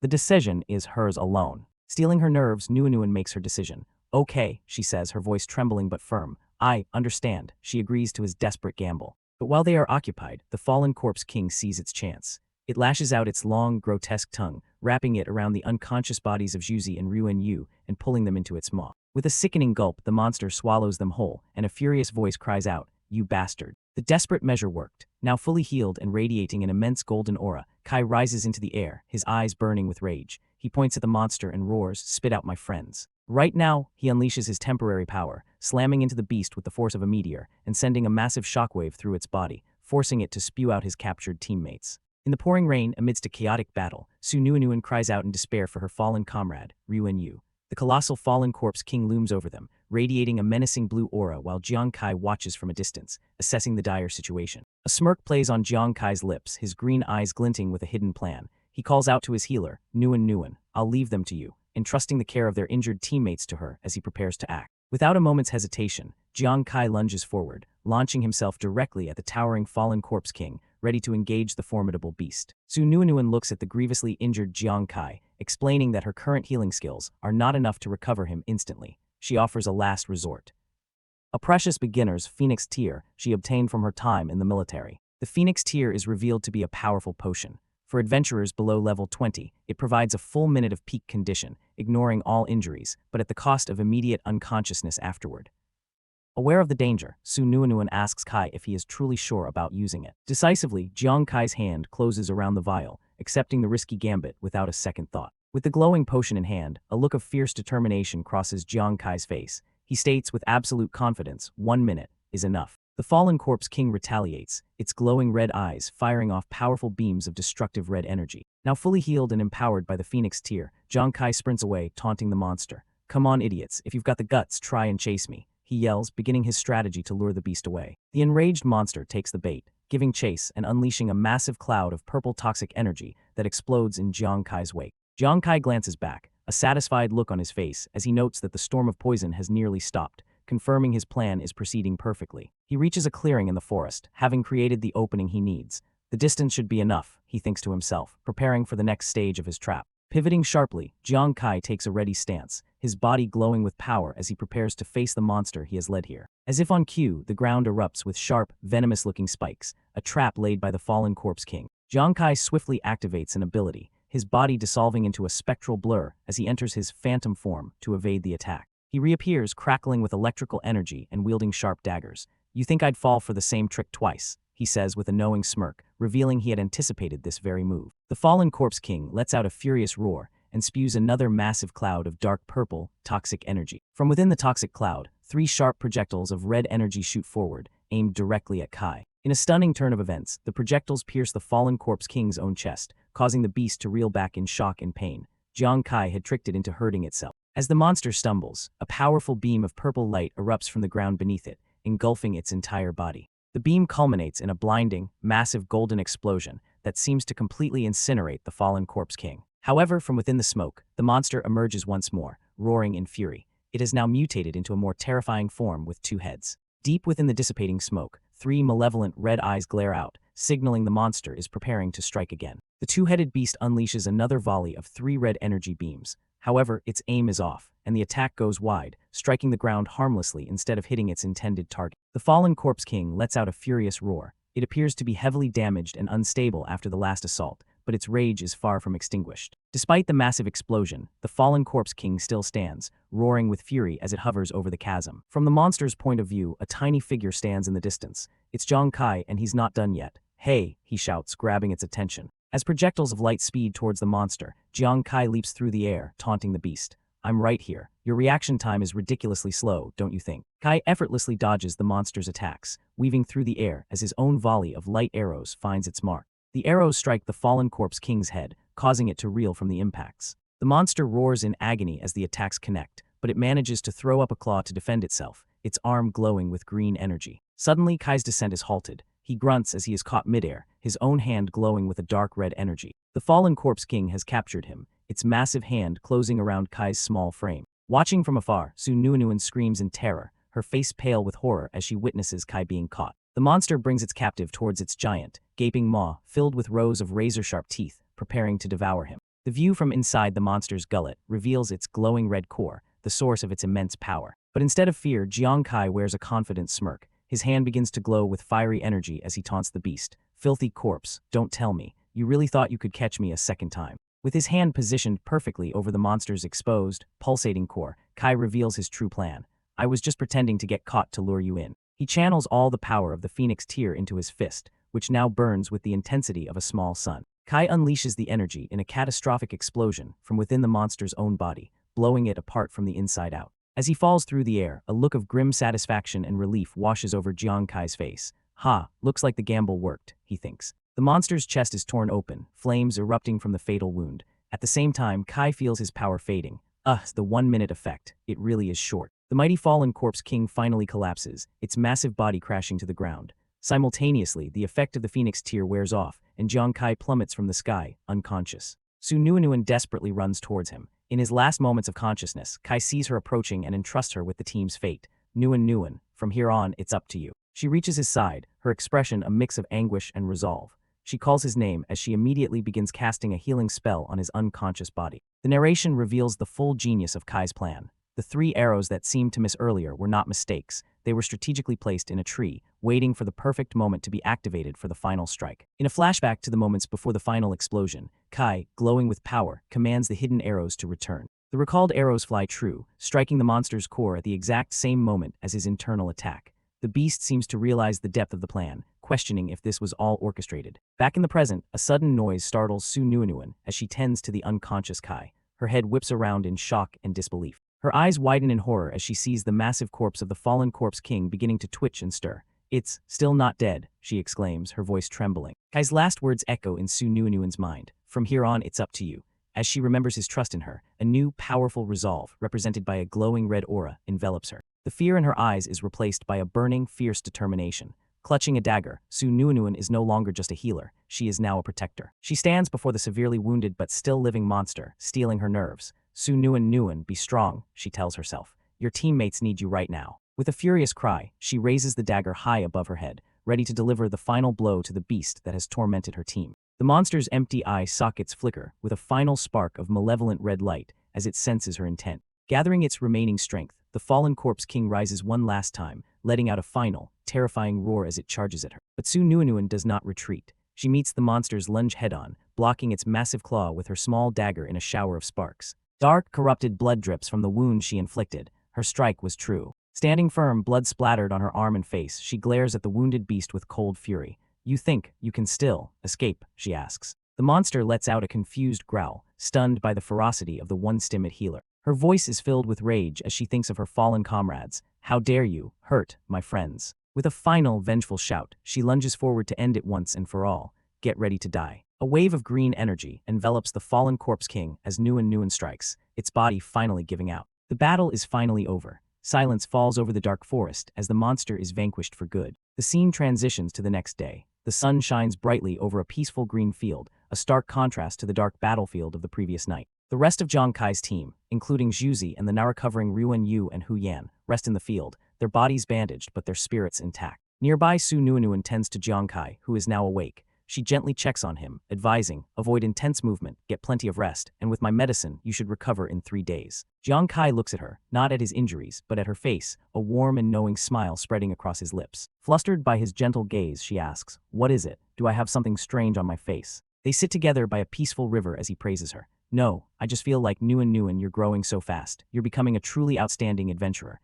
She's taken aback by his praise, but he confirms it with a simple, heartfelt, of course. Following the intense battle, Nuan looks downcast, her voice filled with self-doubt. She confesses to her teammates that as a healer, she felt like a burden, believing she dragged down the team's combat effectiveness by having to rely on them to do all the fighting. However, Jiang Kai immediately counters her with a reassuring smile. He tells her plainly that she is severely underestimating her own value to the team. As Nuan looks on in confusion, Kai begins to list her contributions. He reminds her of how she tirelessly helped Zhuzi and Yuan Yu level up without complaint, and how she bravely stood up to the Falcon squad despite knowing she was outmatched. Kai continues, reminding her of a critical moment in their last fight. After he had severely wounded the fallen corpse king, it was Nuan who, without a moment's hesitation, delivered the decisive final blow, which led to her own level up. Her eyes widen in surprise as Kai points out the most significant outcome of her bravery. She unlocked a new, powerful ability to simultaneously heal multiple critically injured teammates. Sitting beside her, Kai softens his tone. He acknowledges that while she may not have direct combat skills, her spirit has never wavered. He assures her that everyone on the team sees and appreciates her immense contributions. He looks at her with a sincere, heartfelt smile and concludes with 3 simple, powerful words. We need you. Kai's words hit their mark. Nuan is completely taken aback, her face flushing as tears of emotion well up in her eyes. Suddenly, the rest of the team pops into frame in a comedic, chibai style. They enthusiastically agree, pointing out that without her healing, they wouldn't have the energy they do now. The whole team gathers around, all bandaged but cheerful. They all chime in, recounting how her support allowed them to fight without fear, with one even admitting he would have died long ago without her. Overwhelmed by the outpouring of love and appreciation from her friends, a single, sparkling tear escapes her eye. With tears of happiness now streaming down her face, Nguyen joyfully confesses that she feels the same way, and that she needs them just as much as they need her. The scene shifts. 2 hours have passed since the team reaffirmed their bonds of friendship. The mood is now serious. With their spirits high and their unity strengthened, Kai turns to his team and asks if they are ready for what comes next. Filled with newfound determination, the rest of the members, Nguyen, Zhuzi, Yuanyu, and Huyan, all shout back in perfect unison, ready. The team stands in formation around a large, ornate treasure chest that glows with a magical aura. It is the reward for their hard-fought victory against the fallen corpse king. A confident smirk plays on Kai's lips as he steps forward, announcing that he will be the one to open the chest. As the lock clicks open, the air crackles with anticipation. This is no ordinary loot drop. It's a mutation-grade treasure chest, known for holding extremely rare, top-tier equipment. The chest lid flies open, unleashing an explosive burst of brilliant golden light that engulfs the entire area. From the light, Kai pulls out the first item, a blazing Furablade. Nguyen's data screen reveals its incredible rarity and value, a level 80 executioner weapon worth a staggering 350,000 Ghost Star coins. The rest of the team is stunned by the weapon's astronomical price. They realize that even though none of them can wield the executioner-class weapon, selling it will bring them a massive fortune. Before they can even finish celebrating, a second item materializes from the chest and equips itself directly onto Kai's body. Surprised, he asks Nguyen what it is. Nguyen stares at her monitor in disbelief. Her system shows no record of the armor, which can only mean one thing. They have discovered a completely new, undocumented piece of equipment. Kai, ever prepared, remains unfazed. He reveals that he anticipated such a possibility, pulling out a special identification card he acquired during his military service, specifically for identifying unrecorded gear. He activates the card, and a massive surge of blue energy erupts from the armor. A large, cannon-like weapon attachment materializes, its immense power palpable as the identification process begins. The identification is a success. The mysterious item is revealed to be the Necromancer armor, a level 60 piece of equipment with incredible stats. More importantly, it has 3 powerful special effects. Death's Mercy, which reduces the level requirement by a staggering 40 levels, Necromancer's State, which grants temporary immunity to nerve-based attacks, and Death Torment, a mental attack that can be used on heavily injured foes. Yuanju is the first to react, his face a mask of pure shock. He yells in disbelief at the armor's insane attribute boosts, particularly the massive plus 71 to spirit power. Kai, however, points out that the special effects are even more impressive. He explains that the first effect, Death's Mercy, is a game changer, as it means even a level 20 adventurer like himself can equip this powerful level 60 armor. He continues, explaining that the second effect, Necromancer's State, is the core of the armor's power. A chibi animation illustrates how its temporary immunity to neurotoxins or sound-based attacks provides a critical opening for a counterattack. Finally, Kai discusses the third effect, Death Torment. While he admits it's situational and not ideal for direct combat, he recognizes its value as a powerful tool for intimidation when needed. 25 minutes later, the team has sorted through most of the treasure. Yuanju notes that while the loot is high-level, it's not suitable for them and suggests they sell it all to fund their upcoming class advancements. Just as they're about to finish, Yuanju spots another glowing object nestled deep within the chest. He reaches in to investigate. He pulls out a shimmering ring, exclaiming in surprise that it's an accessory. The rest of the team looks on with renewed excitement and curiosity. Kai notes that the ring seems to be a high-level item and instructs Nguyen to use her wristband to identify it. Once again, Nguyen is baffled. Her identification device fails, showing no record of the ring. This means they have stumbled upon yet another item that has never been seen before in the world of Ghost Star. As Nguyen struggles with the ring, Kai uncovers something else from the chest, something that immediately captures his attention, a strange, ornate card pulsing with a faint light. As soon as he picks it up, a system notification appears before him, announcing that he has obtained a gambler-exclusive unique weapon, the divine card Death. A beautiful, ethereal woman with white hair appears in a vision before Kai. When he questions the card's name, she simply confirms it with a single word,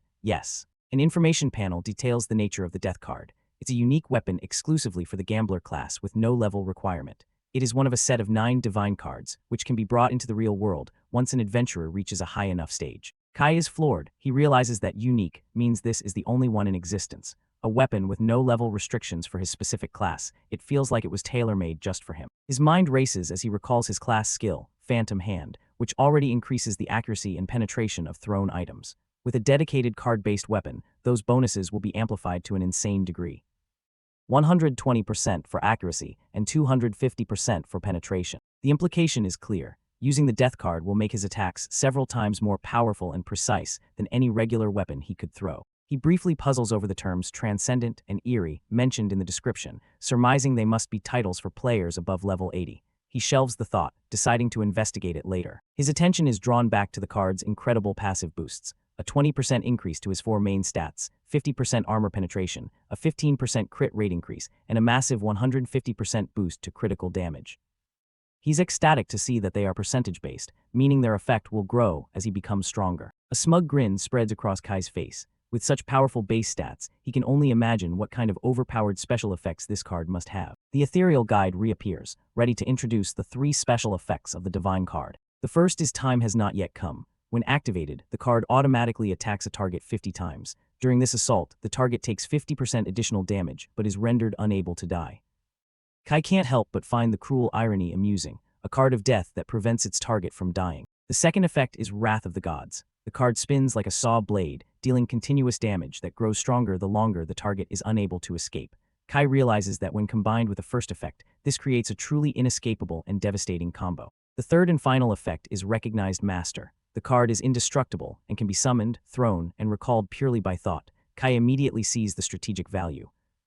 It's the perfect hidden trump card to use against cunning and powerful foes like the Huang family. Fireworks erupt in his imagination as Kai celebrates his incredible luck. He had been searching for materials to advance his class, but instead, he stumbled upon a unique, exclusive weapon that far surpasses any advancement he could have hoped for. In the midst of his celebration, Kai is suddenly jolted back to reality. His eyes dart to the side as he hears a sound, his instincts screaming that danger is near. He immediately activates his ghost eye focus, his vision sharpening as he scans the surrounding forest for the source of the disturbance. The sounds grow closer, indicating a group is moving quickly and forcefully through the dense woods. His enhanced vision reveals his fears are justified. A high-level team of adventurers is approaching fast. Kai realizes that with his own team exhausted and injured, a confrontation would be disastrous, especially if this new group discovers they have the Corpse King's treasure. There's no time to waste. Kai shouts for his team to retreat immediately. Trusting their leader's judgment, they comply without a moment's hesitation. The scene abruptly shifts to a sprawling, futuristic metropolis. Attached to one of the central skyscrapers is a massive, glowing ring, a teleportation gate buzzing with energy. Inside a high-rise office overlooking the city, a man with a commanding presence and a cape stands silhouetted against the bright window. His quiet contemplation is interrupted by a sharp knock at the door. He turns, revealing the stern, weathered face of a military general, his gaze sharp and his expression serious. A female subordinate in a pristine uniform bursts into the office, delivering an urgent report. Another country has just discovered a connection teleportation array. The general walks through his spacious office, the subordinate's words echoing in his mind as he contemplates the global ramifications of this news. His expression remains pensive, understanding that the balance of power in the world is beginning to shift. An infographic explains the situation. Due to the early stages of Ghost Star's development, the game worlds of different nations have always been separate and unable to connect. This separation had been the status quo for years. However, the narration states that a year ago, something began to change. Adventurers across the globe were taken by surprise as a new phenomenon started to occur.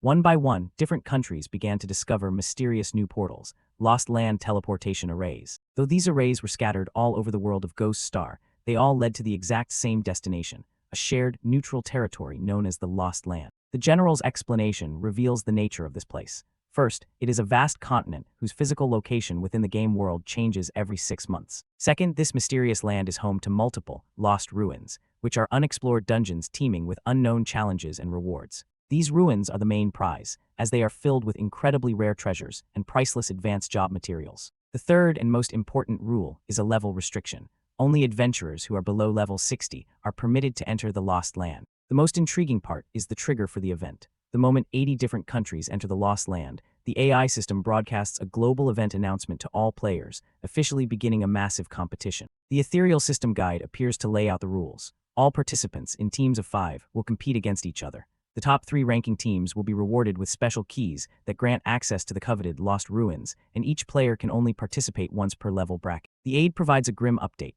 So far, 49 countries have already discovered a teleportation array. She notes with urgency that once that number hits 80, the event will start, but their own Holy Radiance nation has yet to find a single one, putting them at a severe disadvantage. The general takes a drag from his cigarette, spelling out the dire stakes. The only way to explore the ruins is to rank highly in the event, and the treasures hidden within have the potential to change the fate of entire nations. As he stares out at the city, he becomes lost in thought. contemplating the immense pressure of the race they are already falling behind in. His aide notices he is lost in thought and calls out to him, addressing him as Commander Wei, trying to bring his focus back to the urgent matter at hand. Snapping back to the present, Commander Wei issues a decisive order: summon every National Guild representative for an emergency meeting. With a sharp salute, his aide rushes off to carry out the command. The story then jumps forward 3 days. The scene changes back to a bustling town square, with a sign bearing the scales of justice hanging prominently, indicating a place of commerce like an auction house or exchange. Kai is seen walking calmly down a set of stone steps, his hands casually in his pockets. He has just finished handling the team's business. He meets up with the rest of his anxious team. They gather around him, eagerly asking if he was able to successfully sell all the high-level loot they acquired from the treasure chest. 3 days after the intense battle, Kai, with a confident smirk, shows his team the job transfer materials he acquired. He explains that he listed their loot in the private trading space, and it all sold instantly. Hu Yan and Ruan Yu are ecstatic.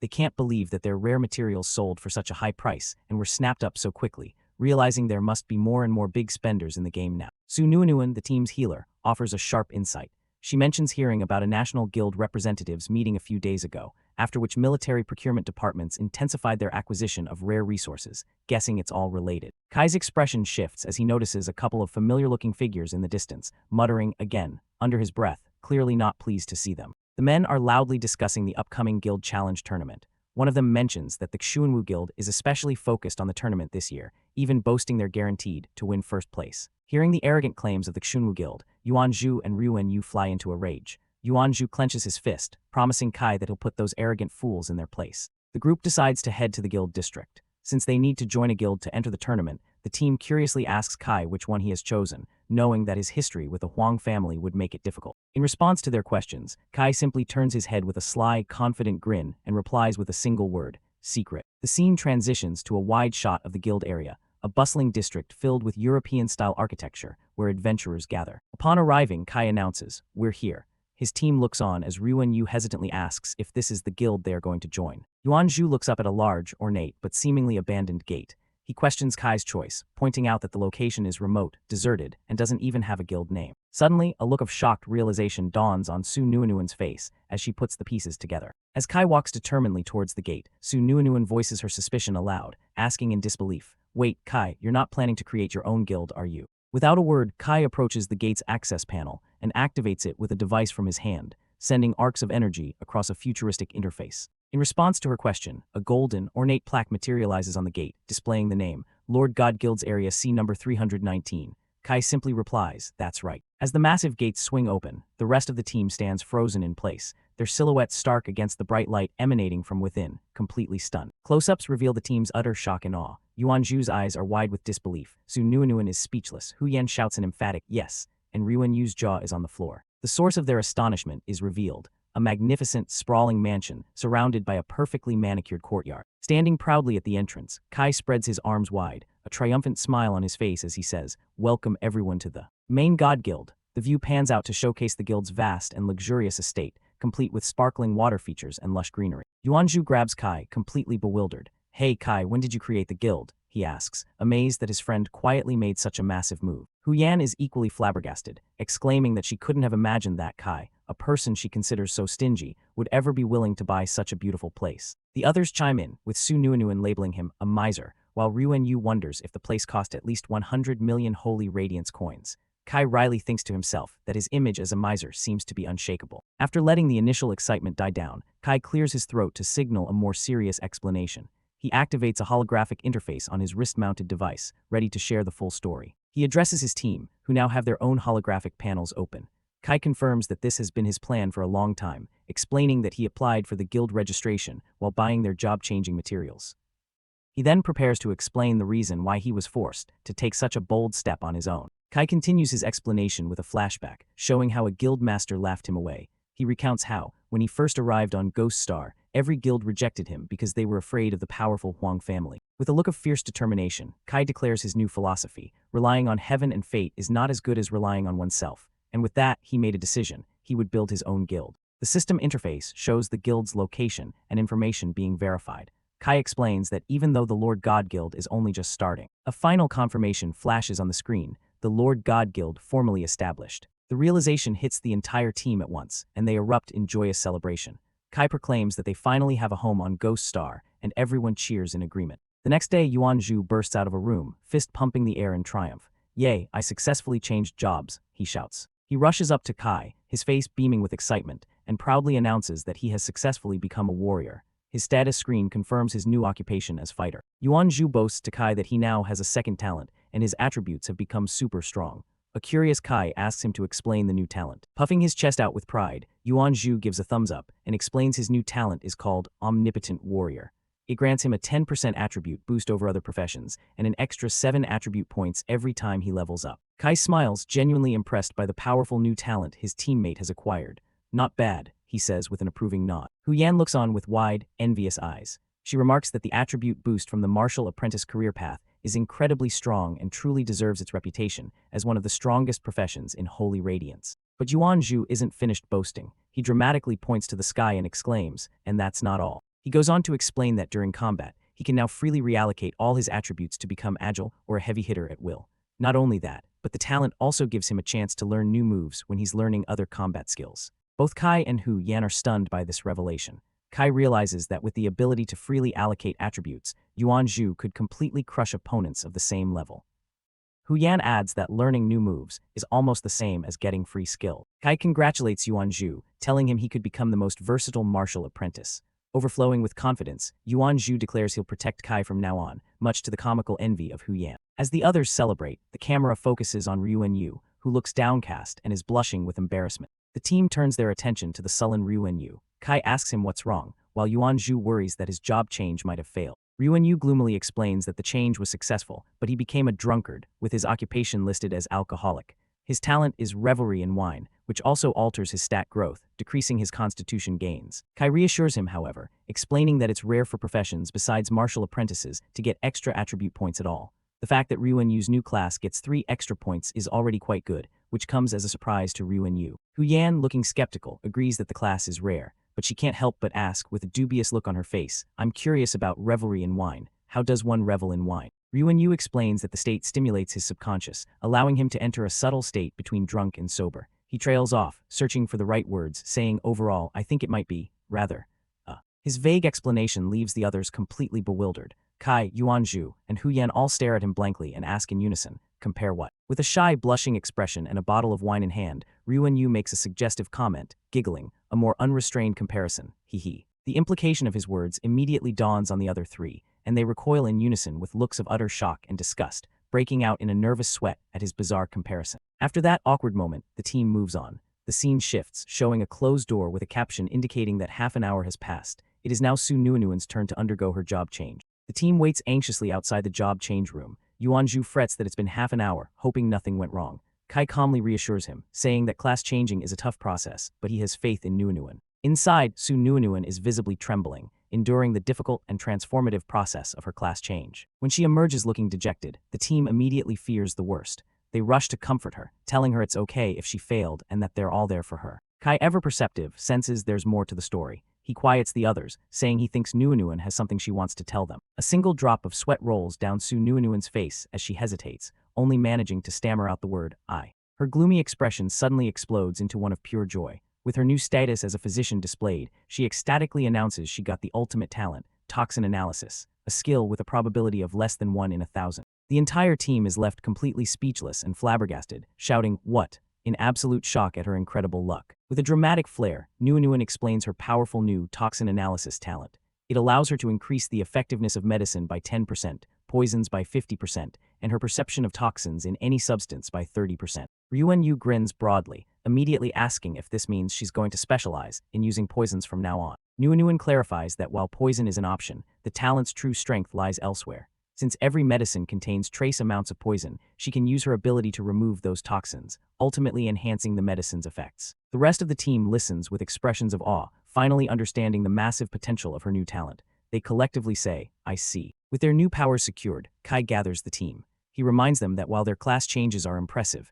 many opponents in the tournament have intentionally kept their levels low to compete, so they cannot let their guard down. With his eyes gleaming with determination, Kai rallies the group, telling them that in the days before the guild challenge officially begins, they must all continue to work hard on leveling up. Filled with newfound motivation and confidence, the entire team cheers in unison, shouting a powerful "okay." 7 days later, After a week of intense training in the forest, the team has grown stronger, with system messages indicating that both Yuan Zhu and Su Nuanuan have leveled up. Yuan Zhu, now a level 25 fighter, stands proudly beside Su Nuanuan, a level 24 physician. He confidently states that after 7 days of practical combat, he feels like he's grown a lot. Meanwhile, Hu Yan, a level 31 fortune teller, boasts that she's getting better at using her rain prayer skill, standing beside Ruan Yu, a level 25 wine lover. As his team chats excitedly, Kai suddenly gets an alert on his wrist device, and his expression turns serious, causing the others to fall silent. A large holographic screen projects from Kai's arm, catching everyone's attention. He announces, the guild challenge groupings are out. The team gathers to look at the tournament bracket. They are shocked to see their first opponent is the Black Tortoise Guild. Even more alarmingly, the rules state that the only way to win is through the complete elimination of the opposing team. Su Nuanuan reacts with horror, realizing the terrible coincidence. Their first opponent is the Black Tortoise Guild, led by Huangde, the very man who holds a deep grudge against Kai. Hu Yan adds furiously that the rules have been changed from a point-scoring system to a deathmatch, convinced that the Huang family has pulled strings to set up a deliberate act of revenge. Enraged, Yuan Zhu roars that he'll go to the military to find out if the Huang family is playing tricks, forcing Ruan Yu to physically restrain him and beg him to calm down. Kai, however, remains completely unfazed. No need, he says calmly. Whether it's fate or deliberate revenge, it just so happens I've long wanted a face-to-face match with Huangde. Stunned by his calm and confident resolve, Su Nuanuan and Hu Yan can only stare in awe, murmuring his name as they realize Kai is not afraid, but is eagerly embracing the fated confrontation. The stage is set for a grudge match. The arrogant Huangde smirks, eager to settle a score with the Huang family. Below, the determined protagonist, Jiang Kai, silently promises to return the favor with interest. The next day, the grand arena is buzzing with energy, holographic screens flashing high above the roaring crowd. The annual guild challenge is about to begin. The crowd goes wild, their fists pumping in the air, their cheers echoing throughout the stadium as they watch the massive screens, hyped for the battle. A lively announcer takes the stage, informing the audience that the level 2140 team match will begin in 15 minutes. She introduces the competitors. The Black Tortoise Guild's Instant Kill Squad versus the Main God Guild's Fire God Squad. The crowd chants the fearsome slogan of the Instant Kill Squad, their voices thundering in unison as an image of their leader, Huangde, flashes on screen. The Instant Kill Squad makes their entrance, led by the smug Huangde. They walk with extreme confidence, declaring that they will make history and that their guild, Black Tortoise, is invincible. Elsewhere in the stands, a senior warrior named Liang advises his companion. He tells her that since they are here for the annual guild challenge, she should watch and learn from the experienced teams instead of being arrogant, despite her good performance in the newcomer trials. His companion, a prideful green-haired woman named Hong Shuang, scoffs at the advice. She dismisses the preliminary rounds, claiming that only the finals are worth her time. Liang decides to put her in her place. He reminds her not to be so arrogant just because she placed first in the newcomer trials, revealing that someone participating in this very match broke a 30-year-old record. Hong Shuang and the rest of her group react with utter shock, their eyes wide as they collectively exclaim the record breaker's name, Jiang Kai. Meanwhile, Huangde and his teammates mock Jiang Kai, wondering if he's too scared to show up. They laugh, revealing that Jiang Kai had dared to cross Huangde's brother, adding a personal vendetta to the mix. Huangde throws his head back, laughing maniacally as he loudly taunts Jiang Kai, calling him a coward. His squad joins in, disparaging the entire Fire God squad. In the middle of his gloating, a voice cuts through the noise, calling out his name. Huangde stops, turning to see who dared to interrupt him. From a shadowy entrance, the silhouettes of an entire team emerge, their presence immediately silencing the arena. The Fire God squad has arrived, led by Jiang Kai. With his team behind him, he coolly looks at his opponents and asks what all the blathering was about. Now on the arena floor, the two teams face off. One of Jiang Kai's teammates yells that the fight will decide who the real cowards are, a sentiment Jiang Kai quietly agrees with. The scene shifts to a high-tech observation room, where several officials are monitoring the competition on a large screen, focusing on two of Jiang Kai's teammates. A scientist, Professor Lei, confirms that the system is calibrated. They can now assess the performance of two of Jiang Kai's squad members, Su Nuanuan and Yuan Zhu, at any time. However, Commander Wei, a higher-ranking official, steps in and tells Professor Li to add another person to the assessment list, much to the professor's confusion. A female officer explains that the request comes from Commander Wei himself, who is personally interested in the evaluation results of this additional person. Professor Li, understanding the order came from a superior, happily obliges. Adding one more person is no problem. He simply asks, "Who is it?" Commander Wei takes a seat, a slight, knowing smile on his face as he anticipates the answer. Back in the arena, the person they want to monitor is revealed. It's the captain of the Vulcan squad. Jiang Kai stands with a calm, unwavering gaze, his power and presence undeniable as the full attention of the powerful figures watching from above is fixed squarely on him. But it's not just him that's drawing their attention. On the observation screen, the data for two of his teammates flashes, showing Explorer Yuan Zhu at level 25 and Physician Su Nuonuan at level 24, causing the observers to exclaim in disbelief at their impossibly high levels. In the observation room, the officials are stunned. Professor Li exclaims that in such a short amount of time, Su Nuonuan and Yuan Zhu have not only completed their job changes, but have also gained several levels. The female officer is in disbelief. She adds that just over 20 days ago when they left the military, they hadn't even reached level 10. She wonders aloud about the secret to their success, questioning why everyone who follows Jiang Kai improves so rapidly. Commander Wei, however, remains calm and collected.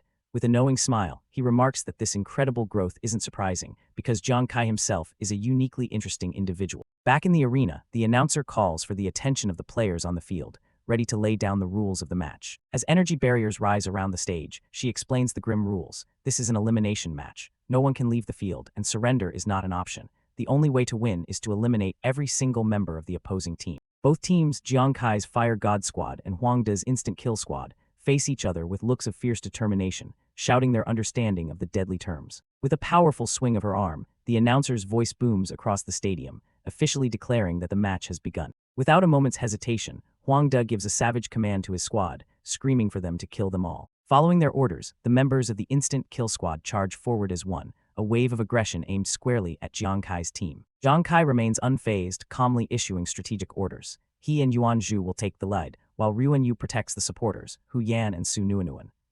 He tasks Nuonuan, the team's physician, with monitoring the battle and providing healing when needed. His team responds with a unified yes and falls into formation. Jiang Kai and Yuan Zhu stand ready at the front, while their support members prepare their skills behind a shielded warrior. A wild, crazed expression appears on Yuan Zhu's face as he laughs manically, eager to charge into the fray and chop his opponents to pieces. But as the enemy squad closes in, Yuan Zhu's bravado falters, and he nervously tells Jiang Kai that they're here.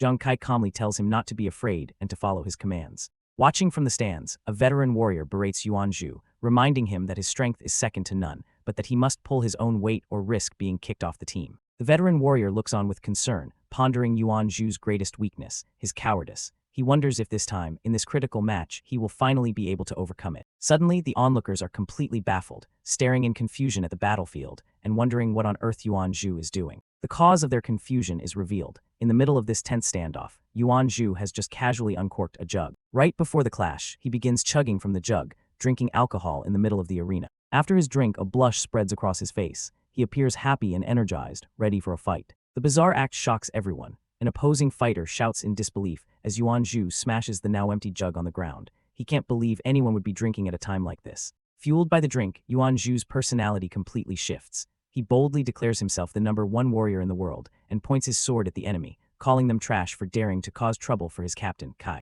Even his own captain, Jiang Kai, is caught off guard by the sudden transformation, letting out a small sweat drop as he realizes his teammate is already drinking. The members of the Instant Kill Squad, who were charging forward moments ago, are now completely stunned by Yuan Zhu's strange behavior. Then with a mighty roar, Yuan Zhu unleashes a massive, crescent-shaped wave of golden energy from his sword, screaming for his enemies to die quickly. The sheer force of the attack stuns the charging enemy fighters. They are utterly baffled, as they were told Yuan Zhu was a coward with a mere E rating. Faced with this unbelievable power, they can only conclude that he's a drunken madman. Empowered by the alcohol, Yuan Zhu lets out a wild laugh. Surrounded by a golden aura, he smashes his fists into the ground, challenging anyone who dares to face him. Jiang Kai sighs in resignation, realizing that the now berserk Yuan Zhu is completely uncontrollable. He holds onto a sliver of hope that at least Ruan Yu is still dependable. His hope is instantly shattered. Jiang Kai turns just in time to see something that makes him freeze, a look of pure disbelief and exhaustion on his face. The team's supporters, Su Nuonuan and Zhu Zai, cry out in shock and desperation,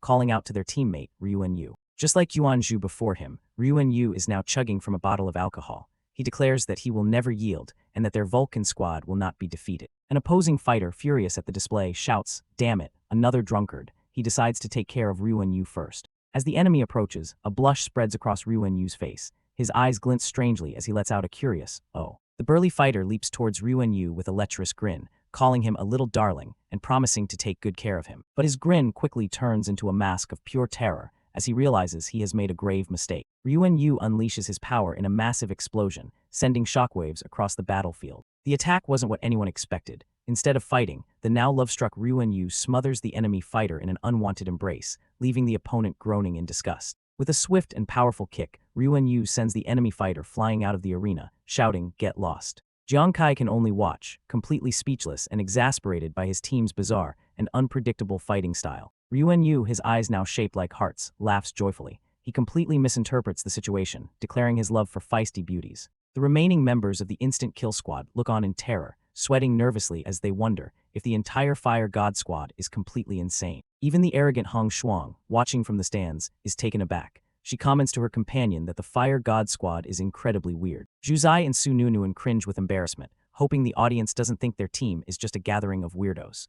Zhu Zai then quietly explains that she and Ryuan Yu can only unleash their true power when they're drunk, and they're doing it to protect everyone. Jiang Kai steals his resolve. Knowing that two of his key teammates are now in their uncontrollable drunken states, he realizes he must focus. He activates his special ability, Ghost Eye Focus. Meanwhile, the Berserk Yuan Zhu leaps high into the air, preparing to unleash his ultimate skill on the enemies below, the earth-shattering stomp. He crashes down with immense force, causing a massive explosion that blasts several members of the instant kill squad off their feet. One of the opposing swordsmen barely manages to dodge the devastating attack. He breathes a sigh of relief, thankful for his agility. Before he can recover, another enemy fighter lunges towards the rampaging Yuan Zhu, calling him a lunatic and aiming for a fatal blow. Seeing his teammate Zhu Zai is in the line of fire, Jiang Kai springs into action, throwing a volley of his signature darts to intercept the attack. However, a heavily armored enemy, Xuanwu, steps in. He activates a powerful defensive ability, creating a glowing blue shield to block the incoming projectiles. The darts are effortlessly stopped by the powerful shield, much to the surprise of Yuan Zhu, whose own attack was just nullified. The battlefield goes quiet for a moment.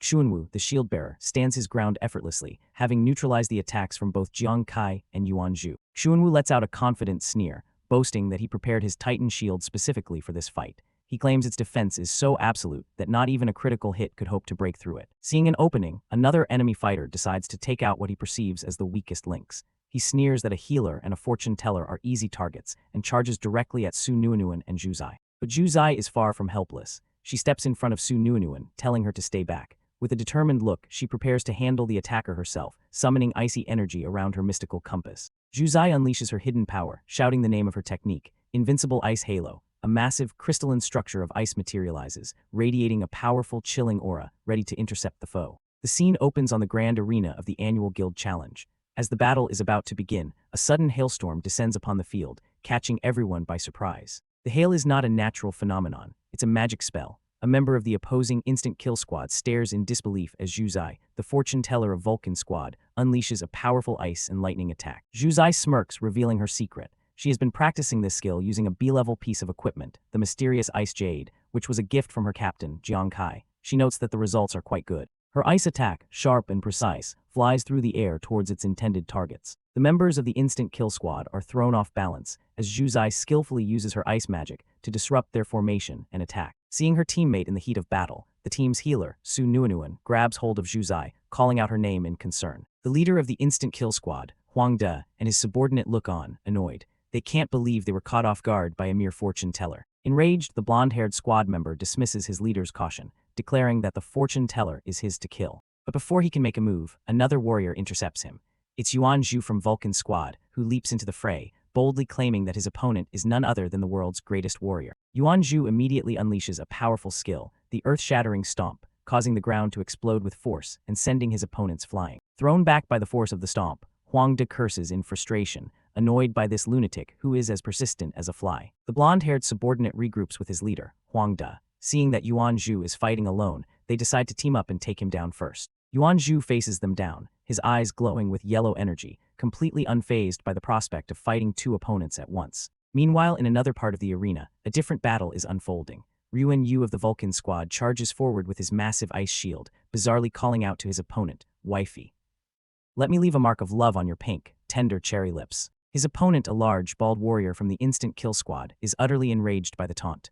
Looking for death, who's your wifey? Take a good look at who I am, he bellows. Despite his anger, the bald warrior recognizes the threat. He notes that the pervert's shield has incredibly high defense and realizes he needs to find an opening to land a clean hit. Ryuan Yu continues his comical yet aggressive charge, completely ignoring the warrior's fury and shouting, Wifey, don't be shy. Having had enough, the bald warrior leaps into the air to strike down at Ryuan Yu, screaming, Annoying bastard, die. Suddenly, a new danger appears. An unseen person shouts, Ryuan Yu, look out, as several flaming darts come flying through the air, aimed directly at him. The bald warrior mid-attack freezes in shock as he recognizes the style of the attack.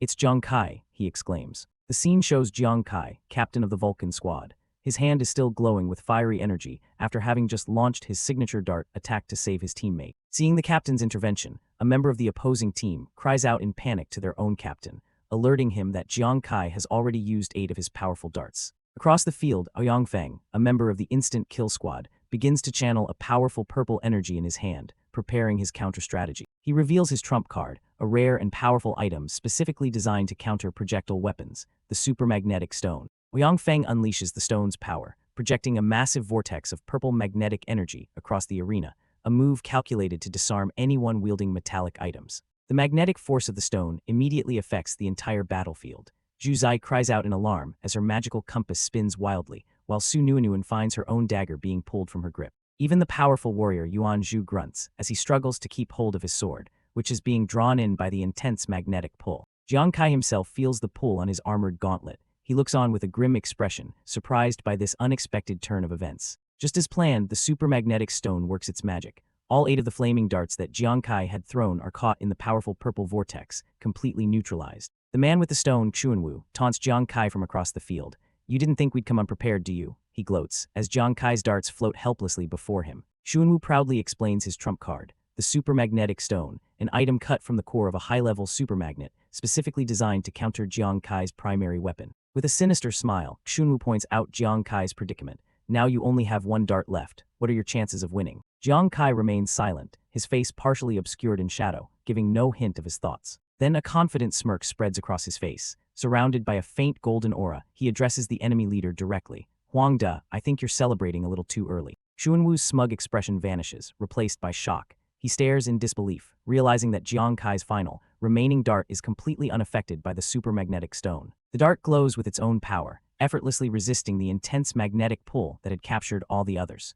Xuanwu is utterly bewildered. Dismissing the strange phenomenon, Xuanwu decides to press his advantage. But it doesn't matter, he thinks. This guy is already dead. He then summons a massive, formidable shield adorned with a skull. With the dark energy of the shield swirling around him, he issues a final threat to Jiang Kai. "See this shield. Today I'm going to show you what true despair is." Back in the monitoring room, the professor leaps from his seat in alarm. He exclaims that Kai is going to lose, recognizing the shield as the Titan Great Shield, a fabled weapon with a terrifying 72 defense points. The scene provides an explanation of the world's mechanics. High-level weapons can be downgraded for low-level explorers. While this causes irreversible damage, their power remains far superior to ordinary equipment, as illustrated by the immense power radiating from the Titan Great Shield. Commander Wei and the professor analyze the situation, shocked that Xuanwu would downgrade a transcendent weapon. They realize the enemy went to a lot of trouble, using multiple pieces of downgraded top-tier equipment just to deal with Jiang Kai. The gravity of the situation sinks in for Commander Wei. With the Vulcan squad so thoroughly countered, she worries aloud.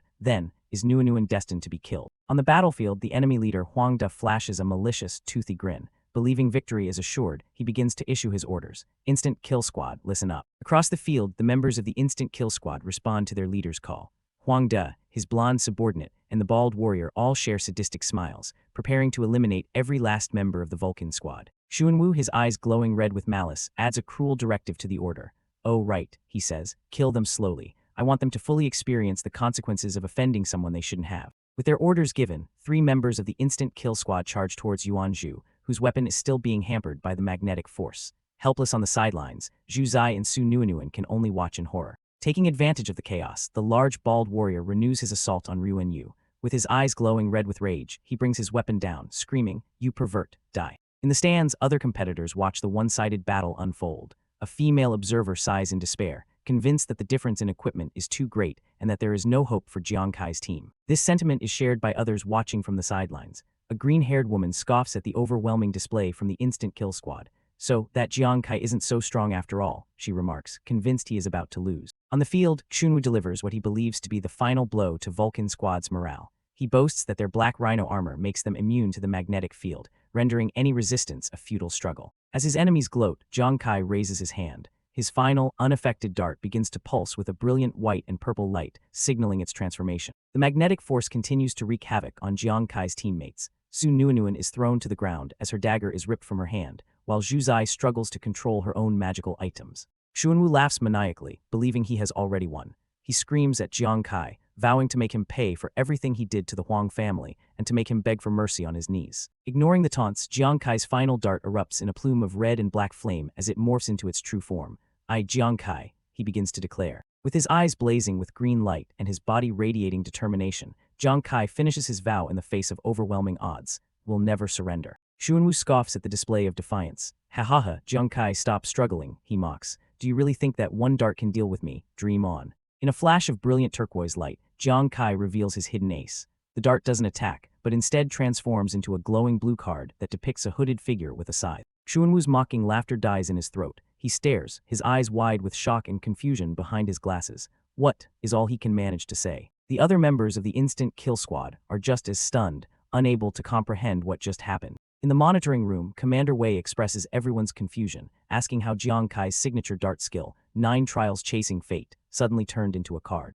The professor is equally stunned, but he senses the immense power emanating from the object. "Such strong killing intent," he exclaims. "That's a weapon with its own aura." Jiang Kai smirks, finally explaining his trump card. He reveals that this isn't his normal dart skill, but the gambler's exclusive unique weapon, the main god card. A system interface appears, providing exposition. On Ghost Star, equipment is normally graded on a scale from F to S. However, the system reveals that above the S rank, there exist even higher SS and SSS ranks. The main god card is revealed to be one of these legendary SSS rank weapons. Even Jiang Kai seems to be understanding the full scope of his own weapon for the first time, exclaiming in delighted surprise, "What? An SSS rank weapon?" The system continues its explanation, noting that the main god card also possesses a unique and powerful set effect. The first set effect is detailed. For each additional main god card held, all cards gain a 10% boost to their base stats and a massive 50% weapon penetration bonus. The second and most critical set effect is revealed. The main god card can devour other throwing weapons, inheriting all their attributes and effects. This process does not affect the card's original powerful attributes. With a sinister grin, Jiang Kai explains his master plan. He had disguised his Death God card as a normal dart before the match using its Devour and Transform ability.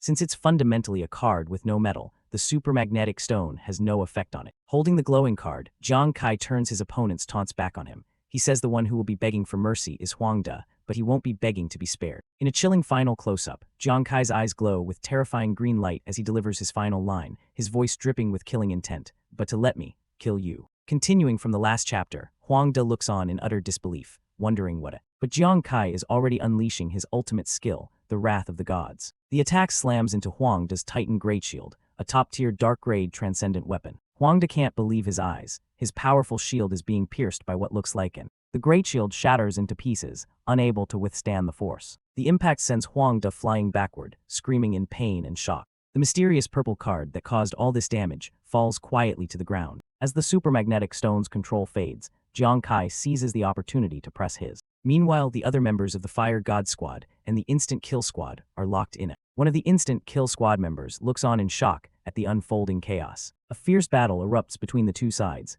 with shields clashing against powerful attacks. A bald member of the Instant Kill Squad is stunned by the fierce resistance from the Fire God. One of the Fire God members playfully scolds his teammate after a friendly fire incident. The bald squad member looks on, sweating, as the battle intensifies. Spectators watch the broadcast in disbelief, wondering how Jiang Kai's power could be so. Back in the arena, Huang De is on his knees, completely defeated and unable to even stand. Seeing their leader defeated, the remaining members of the Instant Kill Squad start to panic, and the Fire God Squad members defend against the desperate attacks of the Instant Kill Squad. Two opponents face off, one grinning with excitement while the other gives a confident thumbs up. Jiang Kai looms over the fallen Huang De, his presence overwhelming. The card, now revealed as a main god card, glows with immense power. Jiang Kai holds the card, a cruel smile on his face as he tells Huang De that the real show is. A close-up reveals the sheer terror in Huang De's eye. The card's effect activates, unleashing a relentless barrage of attacks on Huang De, who is powerless to defend himself. A woman in the audience gasps, shocked by the brutal and overwhelmingly fast assault that seems to have no end.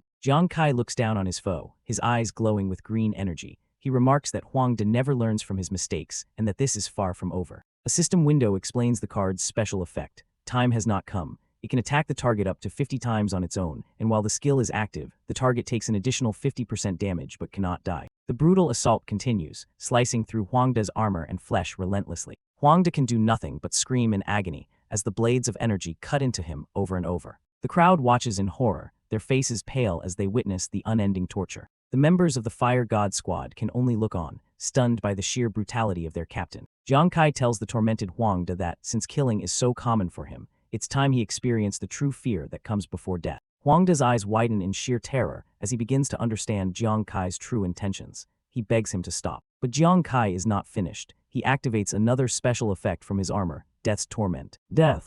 Torment. Huang De's mind begins to break under the combined assault, his consciousness spiraling into a vortex of pain. Jiang Kai's terrifying visage looms over Huang De, a shadowy god of death passing judgment. The pain is unimaginable. Huang De feels countless blades slicing at him from every direction, wondering who is doing this to him. He screams that it hurts so much, questioning who is cutting him. The torment is not just external. He feels as if his insides are being eaten away, a burning, gnawing agony from within. He begs for help, screaming that his body feels like it's being crushed into mincemeat. The pain is so immense, so all-encompassing, that his mind can barely process it. He is pierced by dozens of ethereal swords, yet he remains alive, forced to endure every single moment. His mind finally breaks and he screams out the ultimate question of his despair. Why? Why can't I die? He screams that he can't take it anymore, even as the energy blades continue to slice through him. Jiang Kai coldly replies that the suffering he's enduring now is not even 1/10,000th of the pain felt by the innocent people Huang De killed. Driven completely insane by the pain, Huang De can only beg for death.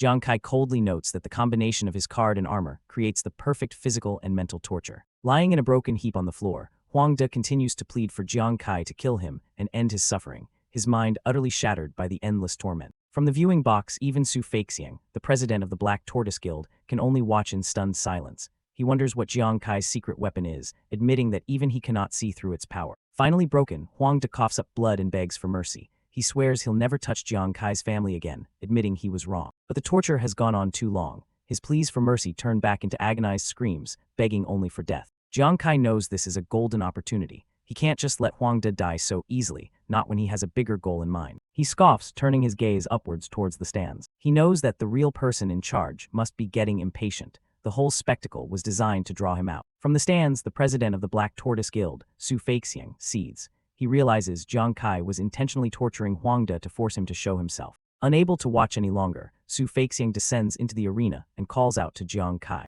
Jiang Kai looks up with a smug grin, feigning politeness. Oh, if it isn't President Su of the Black Tortoise Guild, what can I do for you? Su Feixiang tries to bargain, promising that if Jiang Kai kills Huang De now, he will ensure Jiang Kai's family is never touched again. Jiang Kai is unimpressed. He asks why he should believe the promise of a man like him. Su Feixiang warns him not to push his luck. With a cruel smile, Jiang Kai simply says, as you wish, as the torture on Huang De seems to resume, with the broken man continuing to scream for death. Su Feixiang panics. He reveals that another of his men, Xiaoi, is already in psychotherapy, and he can't let Huang De be mentally destroyed as well. Desperate, Su Feixiang makes a public vow, staking the entire reputation of the Black Tortoise Guild to ensure the safety of Jiang Kai's family. Hearing this, Jiang Kai smiles. This is the concession he was waiting for. Good, he says. He clenches his fist, his voice turning ice cold as he delivers his final threat. You said it, after today, if you dare touch my family again, I don't care if it's the Huang family or the Black Tortoise Guild.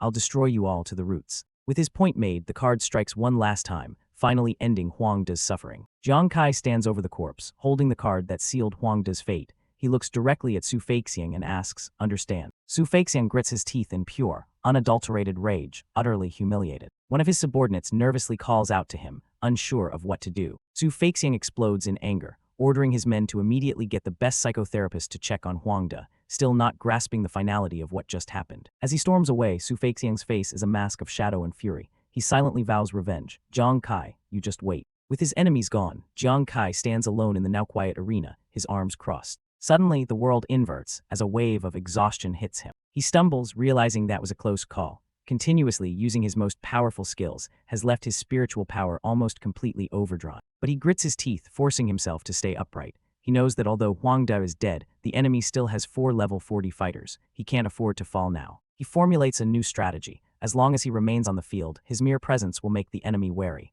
They'll be distracted, giving Zhu and the rest of his team an opening. Meanwhile, the battle between the remaining squad members rages on. An enemy fighter, glowing with a strength boost, screams in frustration at the Fire God Squad for dodging his attacks. He unleashes a powerful slash, which is met by the shield of a Fire God member. The enemy fighter grins, confident in his overwhelming power as he continues to press his assault. The battle rages on as Zhu unleashes a powerful attack, his sword glowing with a menacing red light. His opponent raises a shield to defend, but the force of the blow sends him flying backward. The shielded fighter is in disbelief, his shield cracking under the immense pressure. He can't comprehend how Zhu's strength could have surged so suddenly, making him feel the pressure despite being a level 40 fighter. Watching from the sidelines, the purple-haired mage and her pink-haired companion are ecstatic. The mage explains that this is Zhu's unique talent, omnipotent warrior, in action.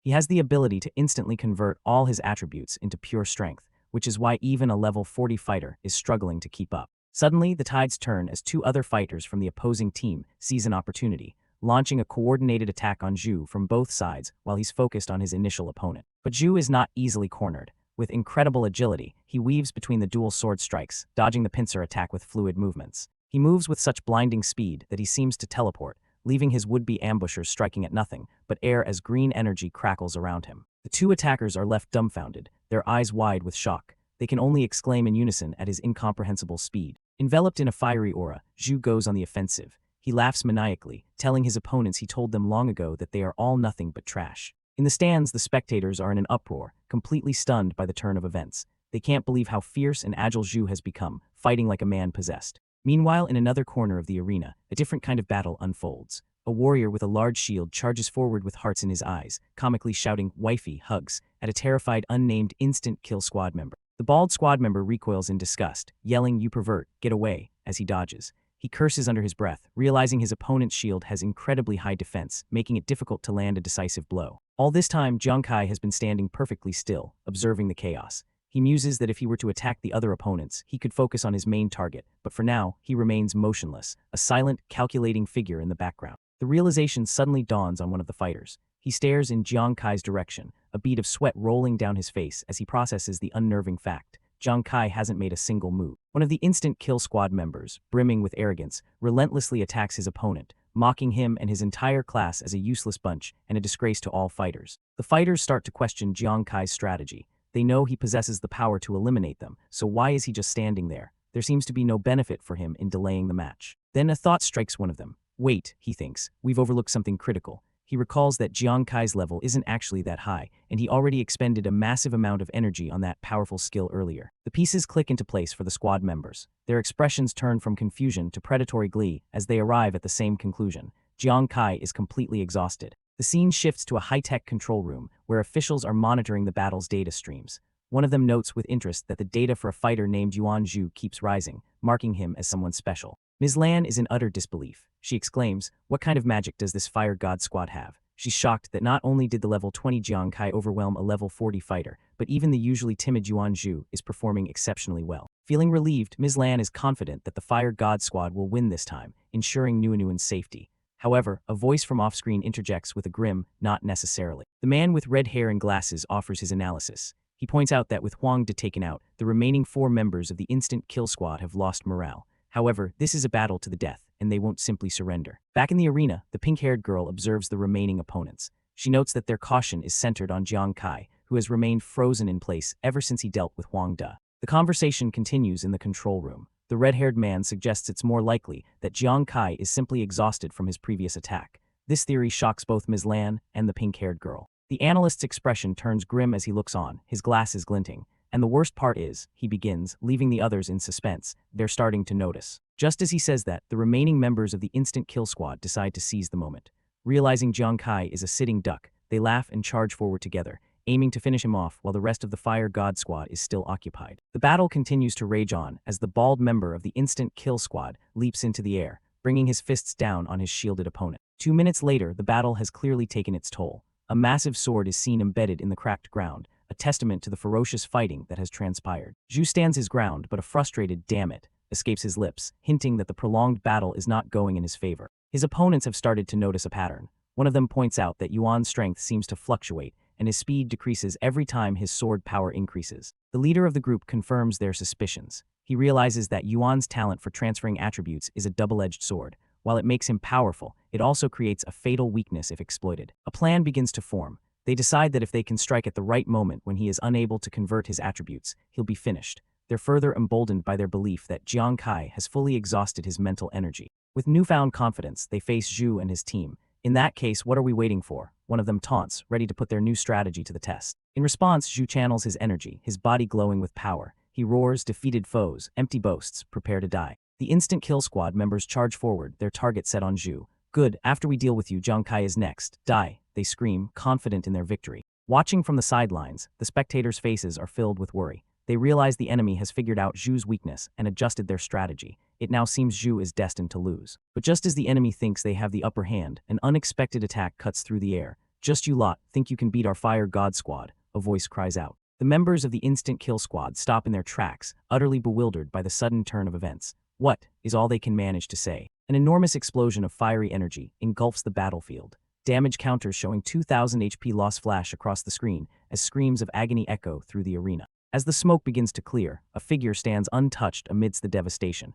It's Jiang Kai, who had been standing still all this time. The once arrogant instant kill squad members are now strewn across the ground, defeated and broken. One of them looks up in disbelief, stammering, Jiang Kai, how is this possible? Jiang Kai looks down at his fallen enemies with a smug grin, his eyes glowing a menacing green. He simply asks, curious. The scene flashes back to the night before the guild challenge. The unnamed pink-haired girl approaches Jiang Kai by a fountain, asking him what he was so preoccupied with during dinner. Looking out at the moon, Jiang Kai explains his worries. He knows that Huang De hates him to the bone and will use every trick in the book to destroy them, likely targeting his primary weapon. The pink-haired girl, her face etched with concern, asks him if he has a plan to counter their enemies. Jiang Kai smirks, revealing a mysterious, dark energy-wreathed card. He reminds her of the card he got from the mutated Fallen Corpse King's treasure chest, boasting that with it, he has a 90% chance of taking down Huang De by himself. However, he turns serious, admitting that they're not just facing Huang De alone. The card has side effects, and without a solid strategy, his chances of defeating the entire instant kill squad are less than 60%.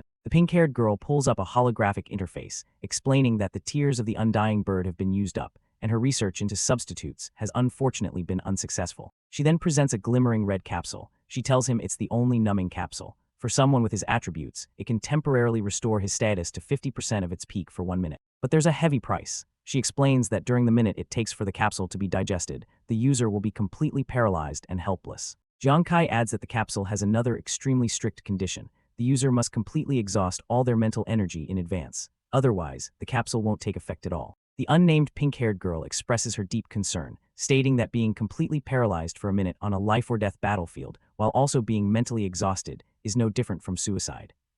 She urges him to think of other ways. But instead of fear, Jiang Kai is ecstatic. He grabs her by the shoulders, a crazed look in his eyes, and exclaims, "You're amazing," leaving her completely bewildered by his reaction to the deadly risks. His eyes glow with absolute certainty. He declares that with this risky plan now in place, his confidence in killing the entire instant kill squad has just risen to 100%.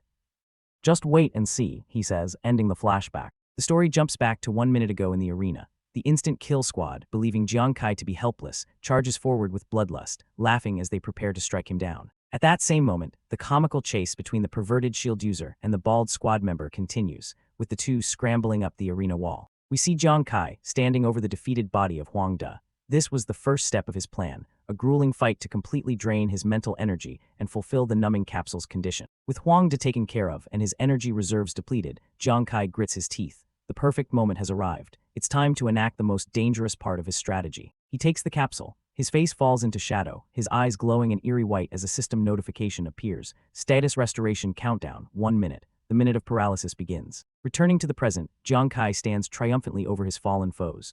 Answering their question of how this was possible, he simply says, "Too bad you won't live to find out," as he summons deadly daggers of red energy. The final side battle reaches its climax. The bald warrior is shocked by the shield user's stamina, as the latter comically asks if he's playing hide-and-seek before launching a powerful attack. The bald man screams in frustration, realizing he missed his opportunity to finish the fight. In that moment of distraction, Zhu appears in a flash, moving too fast for the bald warrior to react. Zhu delivers a devastating uppercut, the impact sending a shockwave through the air as it connects squarely with his opponent's jaw. The final member of the instant kill squad is sent flying, blood spewing from his mouth.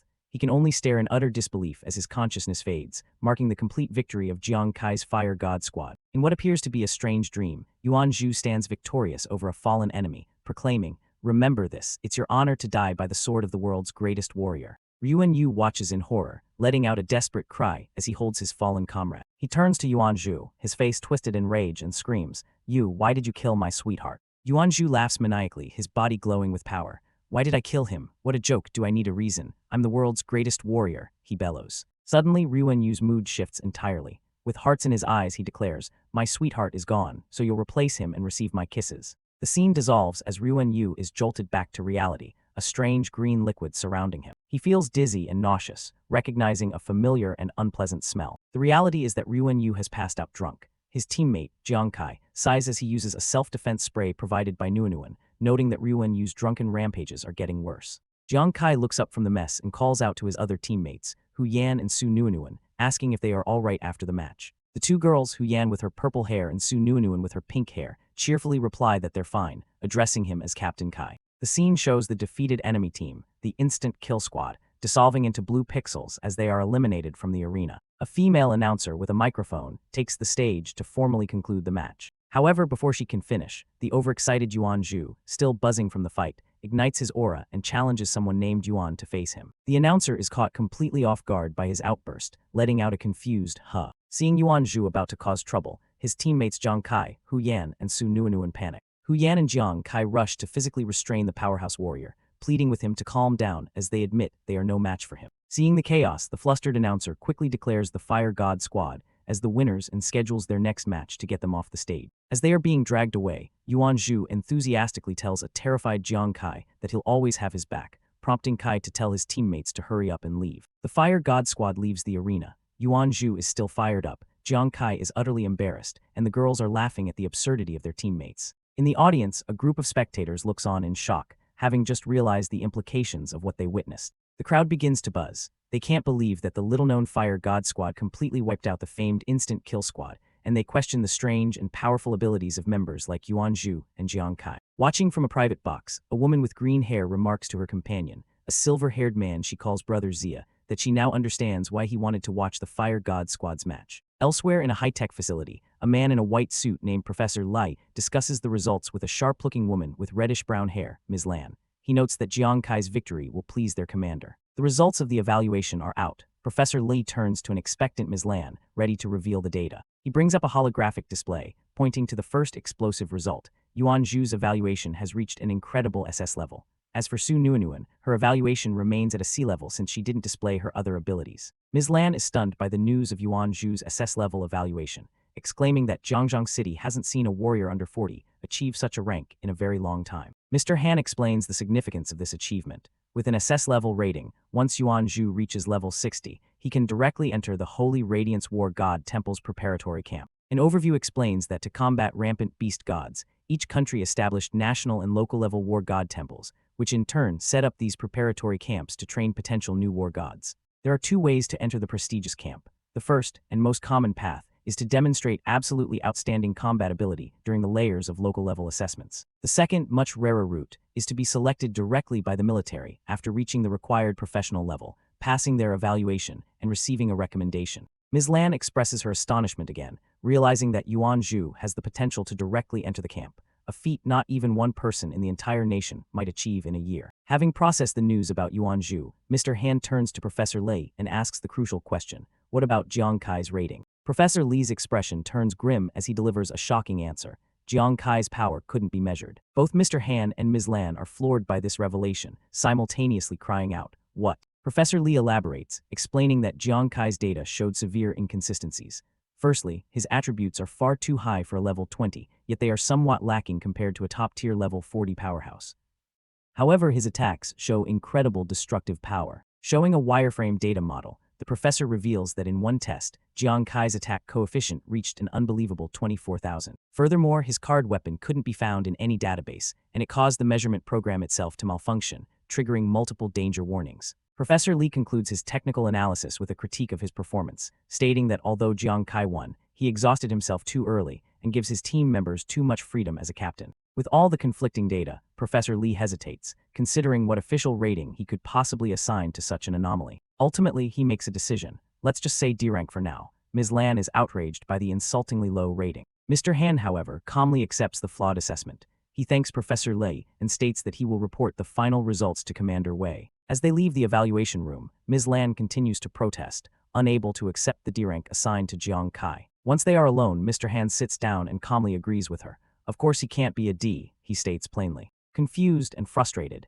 Ms. Lan demands to know why he didn't raise an objection to Professor Lei's assessment earlier. Mr. Han explains that the issue wasn't with Professor Li's assessment, but with the entire evaluation model itself. He calls her Lanlin, revealing a closer relationship. He poses a rhetorical question, suggesting that if a person's path is completely different from anyone else's, then using the established system to measure them is fundamentally problematic. With a knowing look, Mr. Han says that just like Commander Wei, he is looking forward to seeing Jiang Kai's next performance, implying they see a potential that transcends standard metrics. The story jumps to the next day. As the team walks through the city, Hu Yan spots a pharmacy and suggests they stop to pick up more herbs to make the spray they used on Ryu and Yu. The Fire God Squad steps into the pharmacy, a vast shop lined from floor to ceiling with countless jars of herbs.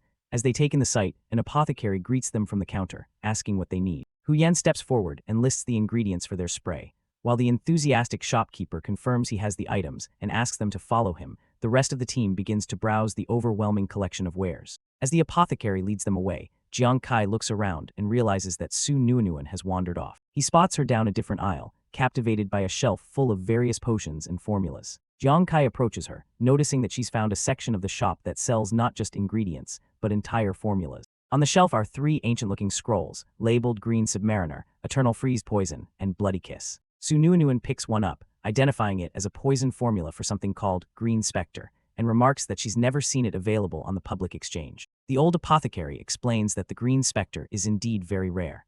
It was recently acquired from a treasure quest involving a mutated warlord-level water ghost in the Taping Mountains Water Ghost Lake. Jiang Kai and Su Nunuan listen intently, surprised that anyone would venture into such a notoriously dangerous location. The apothecary laughs, explaining that the mysterious, ascetic class of professionals are known for exploring such dangerous places, and that one of them got lucky, finding the ingredient on a dying monster. He continues his tale, noting the sheer luck involved in acquiring such a rare item from a perilous zone. However, he warns Su Nunuan that the Green Spectre is highly toxic with strict activation conditions, making it easy to poison oneself during preparation and difficult to use, suggesting she consider other options. Intrigued rather than deterred, Su Nunuan asks the apothecary to describe exactly what kind of poison the Green Spectre is. He explains that it's a deadly poison that penetrates armor and adheres to the body, but it has a crucial weakness. The enemy must be completely soaked in water for the poison to take effect. Both Jiang Kai and Su Nunuan react with surprise, repeating the strange activation condition, water. The entire team, rendered in a chibai art style, discusses the absurdity. Not only do you have to succeed in applying the poison, but you also have to knock the opponent into a body of water, which is highly situational. Despite the apparent uselessness of the poison, Jiang Kai and Su Nunuan exchange a knowing glance, a spark of inspiration flashing in their eyes. With matching grins, they enthusiastically declare in unison, "Great, we'll take it." The apothecary is left utterly baffled, unable to understand why they would want such an impractical and situational item. The scene shifts dramatically, signaling a change in location and tone. The setting is now the Jiangzhou City Black Tortoise Private Hospital, a skyscraper looming under the night sky. Inside a stark and dimly lit hospital room, a lone figure in striped pajamas sits on the edge of a bed, cast in shadow. President Huang, the head of the Huang family, peers into the room, his face a mask of grim concern. A doctor delivers a grave report. His son, Huang De, has suffered a devastating mental blow from his fight with Jiang Kai and is on the verge of a breakdown, requiring months of psychological counseling. A close-up shows Huang De, sitting catatonically, a dark aura of trauma surrounding him. Hearing the news, President Huang smashes his fist against the doorframe in a fit of rage. He seethes with anger, lamenting that his other son, Xiao, is still recovering, and now his most talented son, Huang De, has been broken. He furiously blames it all on Jiang Kai. President Huang seethes with rage. He had promised not to touch Jiang Kai's family, but he ominously reminds himself that he never promised not to touch Jiang Kai directly, and the guild challenge is not over yet. As he plots his revenge, a mysterious, fully armored figure approaches him in the hospital corridor, announcing their arrival. With a sinister grin, the hooded man confirms he's here to discuss the guild challenge, clearly ready to act on President Huang's behalf. The scene shifts back to the tournament arena, where in the following days, the guild challenge continued. However, Jiang Kai's reputation now preceded him. Some teams, having witnessed his brutal and absolute destruction of Huang De, chose to forfeit their matches against the Fire God Squad before they even began. After a series of intense battles, many teams were defeated by the Fire God Squad. With their captain, Jiang Kai, raising his sword in victory, the squad celebrates their hard-won success. Thanks to their efforts, Jiang Kai successfully led the Fire God Squad into the top 16, leaving many other powerful teams eliminated from the competition. Later that night, as the moon hangs high in the sky, Hu Yan rushes to find her captain, exclaiming that the news for their next match is out. A holographic message appears, congratulating the Fire God Squad on entering the top 16. It announces their next opponent, the Falcon Squad 4 from the Black Tortoise Guild, led by Su Feixiang. They are summoned to the arena in the West District of Holy Radiance City at 8 a.m. sharp. Hearing the names, Yuan Zhu and Ruan Yu are taken aback. Yuanzhu wonders why the name Su Feixiang feels so familiar, and Ruan Yu agrees. Jiang Kai immediately recalls where he's heard the name. Su Feixiang's Falcon Squad 4 was the same team they encountered while searching for the fallen Corpse King. He realizes the Huang family can no longer hold back and is coming for them. Yuanzhu shouts as he remembers the arrogant group. Hu Yan confirms his recollection, adding that Falcon Squad 4 is known to be an elite team within the Black Tortoise Guild, though she believes they are no match for instant kill in terms of raw combat ability. Hu Yan continues, explaining that the members of Instant Kill are almost all children of the Black Tortoise executives, which grants them access to abundant resources and superior equipment. Su Nuanuan chimes in, adding that Su Feixiang's team was selected from among many powerful players after numerous battles, and they possess extremely strong teamwork and adaptability. She turns to Jiang Kai, reminding him of what she told him before. She warns him to be especially careful of Su Feixiang, whose agility is extremely high. With a determined gaze, Jiang Kai simply replies, "Yeah," acknowledging the weight of the upcoming challenge. The next day, the crowd is buzzing with excitement. The match between the Black Tortoise's Falcon Squad and the main God's Fire God Squad is about to begin, and everyone knows it's going to be a good one. As both teams make their way into the arena, the spectators murmur among themselves. They know the fight between Jiang Kai and Su Feixiang is personal. Su Feixiang is rumored to be Kai's nemesis. Su Feixiang smirks at Jiang Kai. "We finally meet again," he says menacingly. "Remember what I said, I'll personally chop off your arms." Yuanzhu angrily retorts, telling Su not to be so cocky and reminding him of the fate of the last arrogant person they faced, Huang De, whose grave must be meters high by now. Jiang Kai, with a confident smirk, cuts the conversation short. "Su Feixiang, enough talk, let's let our strength do the talking." The announcer's voice booms across the field, grabbing the attention of all the players. The 36th Guild Challenge, round of 16, is about to start, and the countdown begins. The countdown starts at 10. The screen shows a tense face-off between Jiang Kai and Su Feixiang. In the arena, the crowd watches with bated breath, knowing the match is about to begin.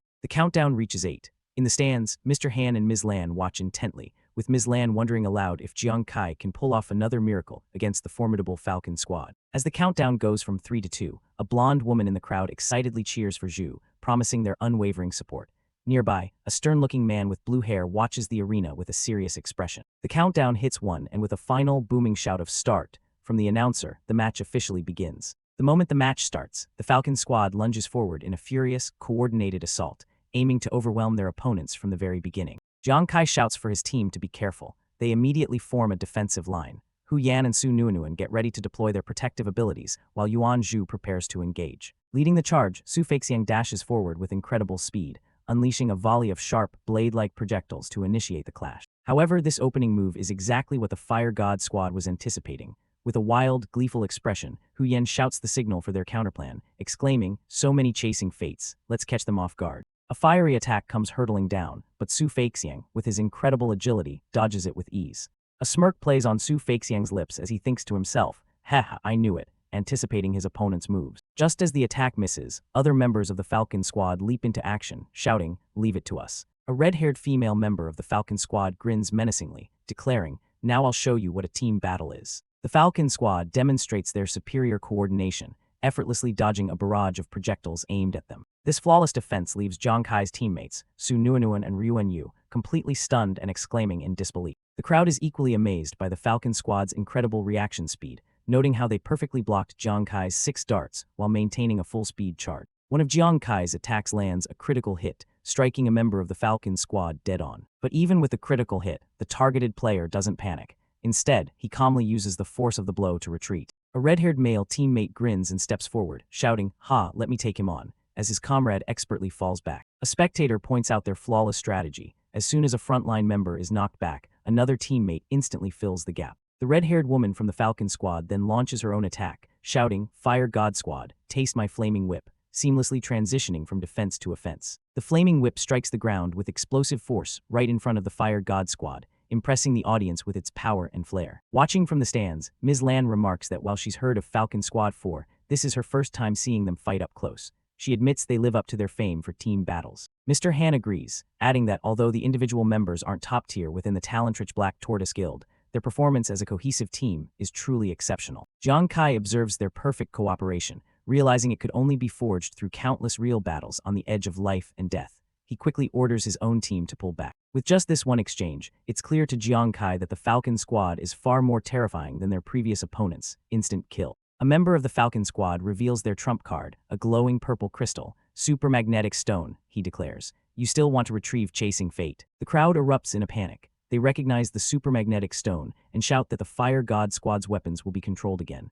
They speculate that Jiang Kai will be forced to use his mysterious card from the start. But just as the crowd expects the worst, one of the spectators shouts, "Wait, look." To everyone's astonishment, the super magnetic stone is completely ineffective. The Fire God Squad's weapons remain under their control, surrounded by a protective aura. The crowd is left wondering what just happened. Su Feixiang is momentarily surprised, but a smirk quickly forms on his face. "Heh, you guys modified your weapons too?" he asks, impressed by their preparation. Jiang Kai smirks back confidently. "Surprised," he taunts. "Since we suffered a loss against instant kill, did you think we wouldn't be prepared?" The scene flashes back to before the match. Ryuan Yu thanks Captain Kai for saving some special ores from the Murloc's secret palace. He explains that he discovered the special-grade tough ironstone creates a counteracting force against the supermagnetic stone, and he used it to modify the entire team's weapons. A shot shows the newly modified weapons, including Jiang Kai's sword and daggers. Ryuan Yu proudly declares that with this upgrade, they won't have to worry about the supermagnetic stone anymore. Returning to the present, Jiang Kai pats a beaming Ryuan Yu on the back, praising him for his brilliant work.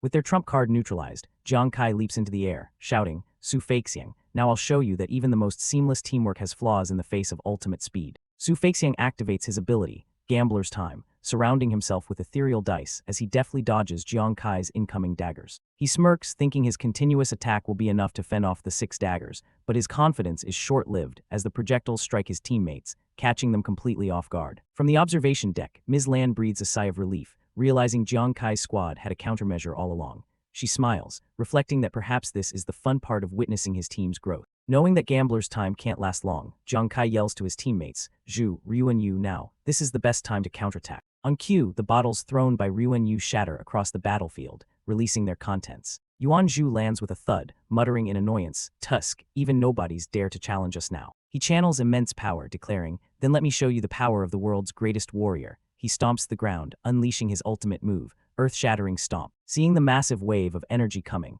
the Falcon Squad's leader screams for his team to fall back. An enormous pillar of light erupts from the ground, the force of the blast sending the Falcon Squad members flying. As the smoke clears, Yuan Zhu stands victoriously amidst the rubble. He looks around, confused, and asks, where is he?" realizing Su Feixiang is nowhere to be seen. Suddenly, without warning, a blade slices through the air and strikes Yuan Zhu from behind. Jiang Kai, activating his eye ability, sees the danger and desperately shouts, "Zhu, watch out." It's revealed that the Falcon Squad's red-haired female member used her whip to pull her teammate out of the blast just in time, allowing him to launch a surprise attack. At the same time, Su Feixiang appears behind Jiang Kai, his eyes glowing with rage. "Jiang Kai, you dare to be distracted while fighting me," he snarls. "I told you if we meet again, I will kill you." Meanwhile, the red-haired woman confronts Yuan Zhu, mockingly throwing his own words back at him. "You dare to challenge me, the world's greatest warrior. You've got guts." Enraged, Yuan Zhu parries a blow from another member of the Falcon Squad, their weapons clashing with a shower of sparks as the chaotic team battle continues. The battle begins. Su Nuanuan, with a determined look, tells her team leader Jiang Kai that she's moving on to her own fight,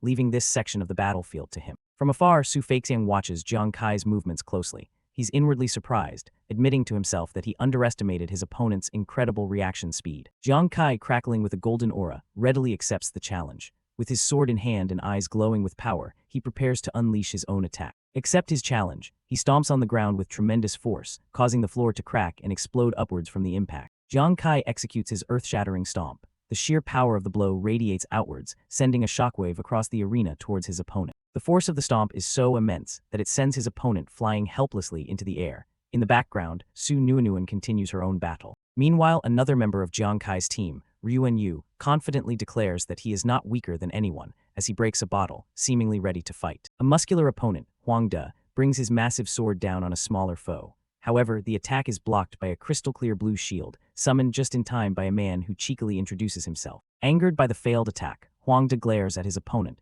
infuriated that his strike was so easily blocked. On another front, 2 female members of the Falcon Squad mock Ryuan Yu, calling him a perverted drunkard and deciding to leave him for their teammate to handle. The women then turn their attention to Hu Yan, warning her to watch out as they prepare to gang up on her. In response to the threat, Hu Yan gathers a large amount of icy energy above her head, preparing to unleash her powerful, enhanced invincible ice halo technique. Seeing her teammate in a pinch, another member of Jiang Kai's team, a girl with long pink hair, decides to step in and help, gathering golden energy in her hands. The enemy team launches their attack first, firing a volley of glowing blue arrows at Su Nuanuan and her dark-winged teammate. Back on the main battlefield, Su Feixiang leaps into the air, blades ready, preparing to strike down at Jiang Kai from above. Jiang Kai meets the attack head-on, his own sword glowing with brilliant blue energy as he swings it upwards to parry the blow. Su Feixiang is surprised by the block, dodging backwards in midair to avoid Jiang Kai's counterattack. With a sinister smile, Su Feixiang taunts Jiang Kai, boasting that when it comes to speed, he has never lost. He then unleashes a flurry of high-speed attacks, his movements so fast they appear as streaks of purple energy. Su Feixiang mocks Jiang Kai, calling his movements too slow. Jiang Kai, however, remains focused, realizing that his opponent is just as tough as he expected. In the audience, spectators are in disbelief, with one commentator noting that no one has ever dodged Jiang Kai's darts at such close range before. Another, a famous analyst, is amazed, unable to even comprehend the speed of the fight without a slow-motion replay. Su Feixiang unleashes a powerful energy blast, a massive red beam that threatens to overwhelm his opponents completely. An announcer, shocked, explains the incredible feat that just occurred.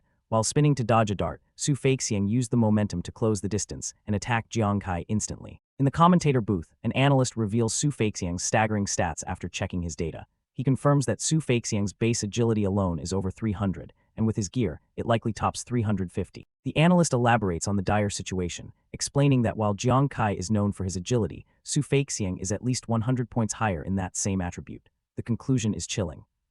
Based on pure stats, Su Feixiang is Jiang Kai's perfect counter. Looming over his opponent, Su Feixiang declares that making an enemy of him will be the biggest regret of Jiang Kai's life. A flash of realization hits Jiang Kai as he understands the gravity of the threat he's facing. Su Feixiang spins through the air, unleashing a devastating whirlwind-attack, surrounding himself in arcs of purple energy. Caught off guard by the speed and intensity of the attack, Jiang Kai can only brace for impact as the energy slash closes in. But Jiang Kai quickly realizes the opponent's complex strategy. It seems Su Feixiang only attacked once, but his other hand is clearly charging up a second, hidden attack. He understands that the whirlwind slash isn't just a simple one-hit move, it's a carefully planned combination. Jiang Kai knows he's trapped. He calculates that with his current agility, if he only focuses on dodging, he won't be able to avoid both of the consecutive attacks. Forced to evade the initial slash, Jiang Kai leaps away, leaving himself vulnerable to a volley of golden, fiery projectiles that were hidden in the first attack. A sinister grin spreads across Su Feixiang's face as he watches his plan unfold perfectly.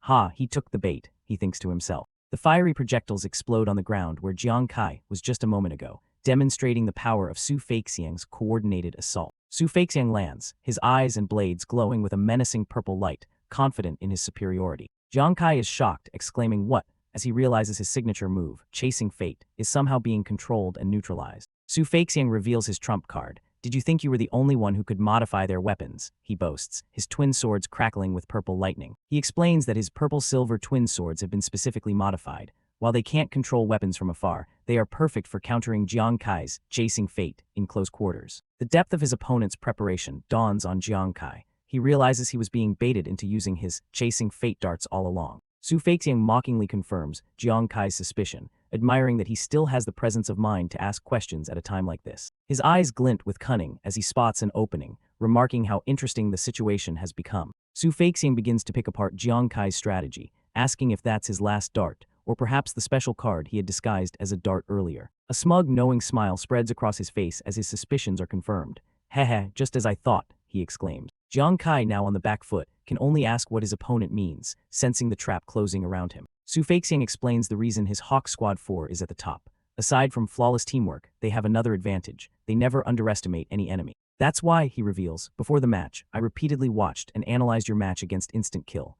A flashback shows him and his team studying holographic data of Jiang Kai's team. He continues his lecture, stating that Jiang Kai was only able to unexpectedly defeat Huang De because of that one powerful card he had disguised as a dart. He then presses his advantage, questioning Jiang Kai's inaction after that first victory. "Why didn't you go help your teammates? Was it because you trusted them, or because that trump card is so taxing you were left unable to move?" The scene flashes back, revealing the source of his confidence. It was through this obsessive, repeated analysis of the fight footage that Su Feixiang found the answer, pinpointing the critical weakness he is now about to exploit. Su Feixiang continues his psychological assault, noting the sweat on Jiang Kai's brow. He correctly deduces that Jiang Kai isn't just putting on a brave face, but is genuinely under pressure. With a predatory grin, Su Feixiang reveals his bold guess. Jiang Kai's trump card, while powerful, consumes a massive amount of energy, preventing it from being used again in a short period. His calculations have confirmed this weakness. Jiang Kai grits his teeth in frustration, shocked that his greatest secret has been so thoroughly analyzed and exposed. Su Feixiang lays out the perfect trap, If Jiang Kai uses his trump card, Su Feixiang will surely die. But in the minute it takes to disqualify him, his teammates will have more than enough time to eliminate the rest of the Fire God squad. Elsewhere, the battle rages. Hu Yan tells her teammate Su Nuanuan to stay behind her. Su Nuanuan agrees, preparing to amplify Hu Yan's healing abilities as they fend off a powerful beam attack. Jiang Kai's eyes narrow, his focus unbroken despite the grim situation. He silently accepts the challenge, ready to fight against the odds. In another part of the arena, a warrior from Jiang Kai's team, named Zhu, confidently declares himself the greatest war god, challenging his opponent to kneel before him. Zhu clashes fiercely with his long-haired opponent from the Falcon squad, their blades creating streaks of golden light. As his opponent attempts to retreat, Zhu's eyes glow with power. "Run," he scoffs, preparing to pursue. However, the Falcon squad member, Ryuan Yu, retaliates with contempt, calling Zhu's title trash before leaping down with a powerful shield strike. Zhu manages to block the heavy shield bash with his sword, the impact sending sparks flying. Enraged, Zhu unleashes a furious counterattack, questioning how anyone dares to question the power of the greatest war god. Watching from the sidelines, an analyst in the audience correctly identifies the Falcon squad's strategy. Their fighter is intentionally avoiding a direct confrontation, tactically playing with Zhu. The analyst elaborates that Ryuan Yu is aware of Zhu's ability to transfer attributes and knows he can't win a head-on battle. Instead, he is using hit-and-run tactics to test Zhu's patience and deplete his stamina. Another spectator questions if this dishonorable tactic damages the Falcon squad's reputation, but the head analyst refutes this. He explains that this is a true battle strategy, and for experienced fighters, winning is the only thing that matters. The psychological warfare is working. Zhu is becoming visibly agitated, his brow furrowed in anger as he's told to remain calm. In a different fight, Ryuan Yu, true to his flirtatious persona, is comically distracted, fawning over his female opponent's physique instead of fighting. His opponent, the brutish Huang De, is not impressed. "Shut up. A drunkard is always a drunkard and the most useless profession," he roars as he charges forward. Huang De's powerful strike slams into Ryuan Yu's shield with immense force. Breaking through his defenses, Huang De viciously impales Ryuan Yu, sneering that he, like his profession, will always be a worthless piece of trash. Ryuan Yu coughs up blood, having sustained a fatal blow, as Huang De stands over him in triumph. The entire Fire God squad screams in horror as they witness their teammate, Ryuan Yu, being brutally struck down.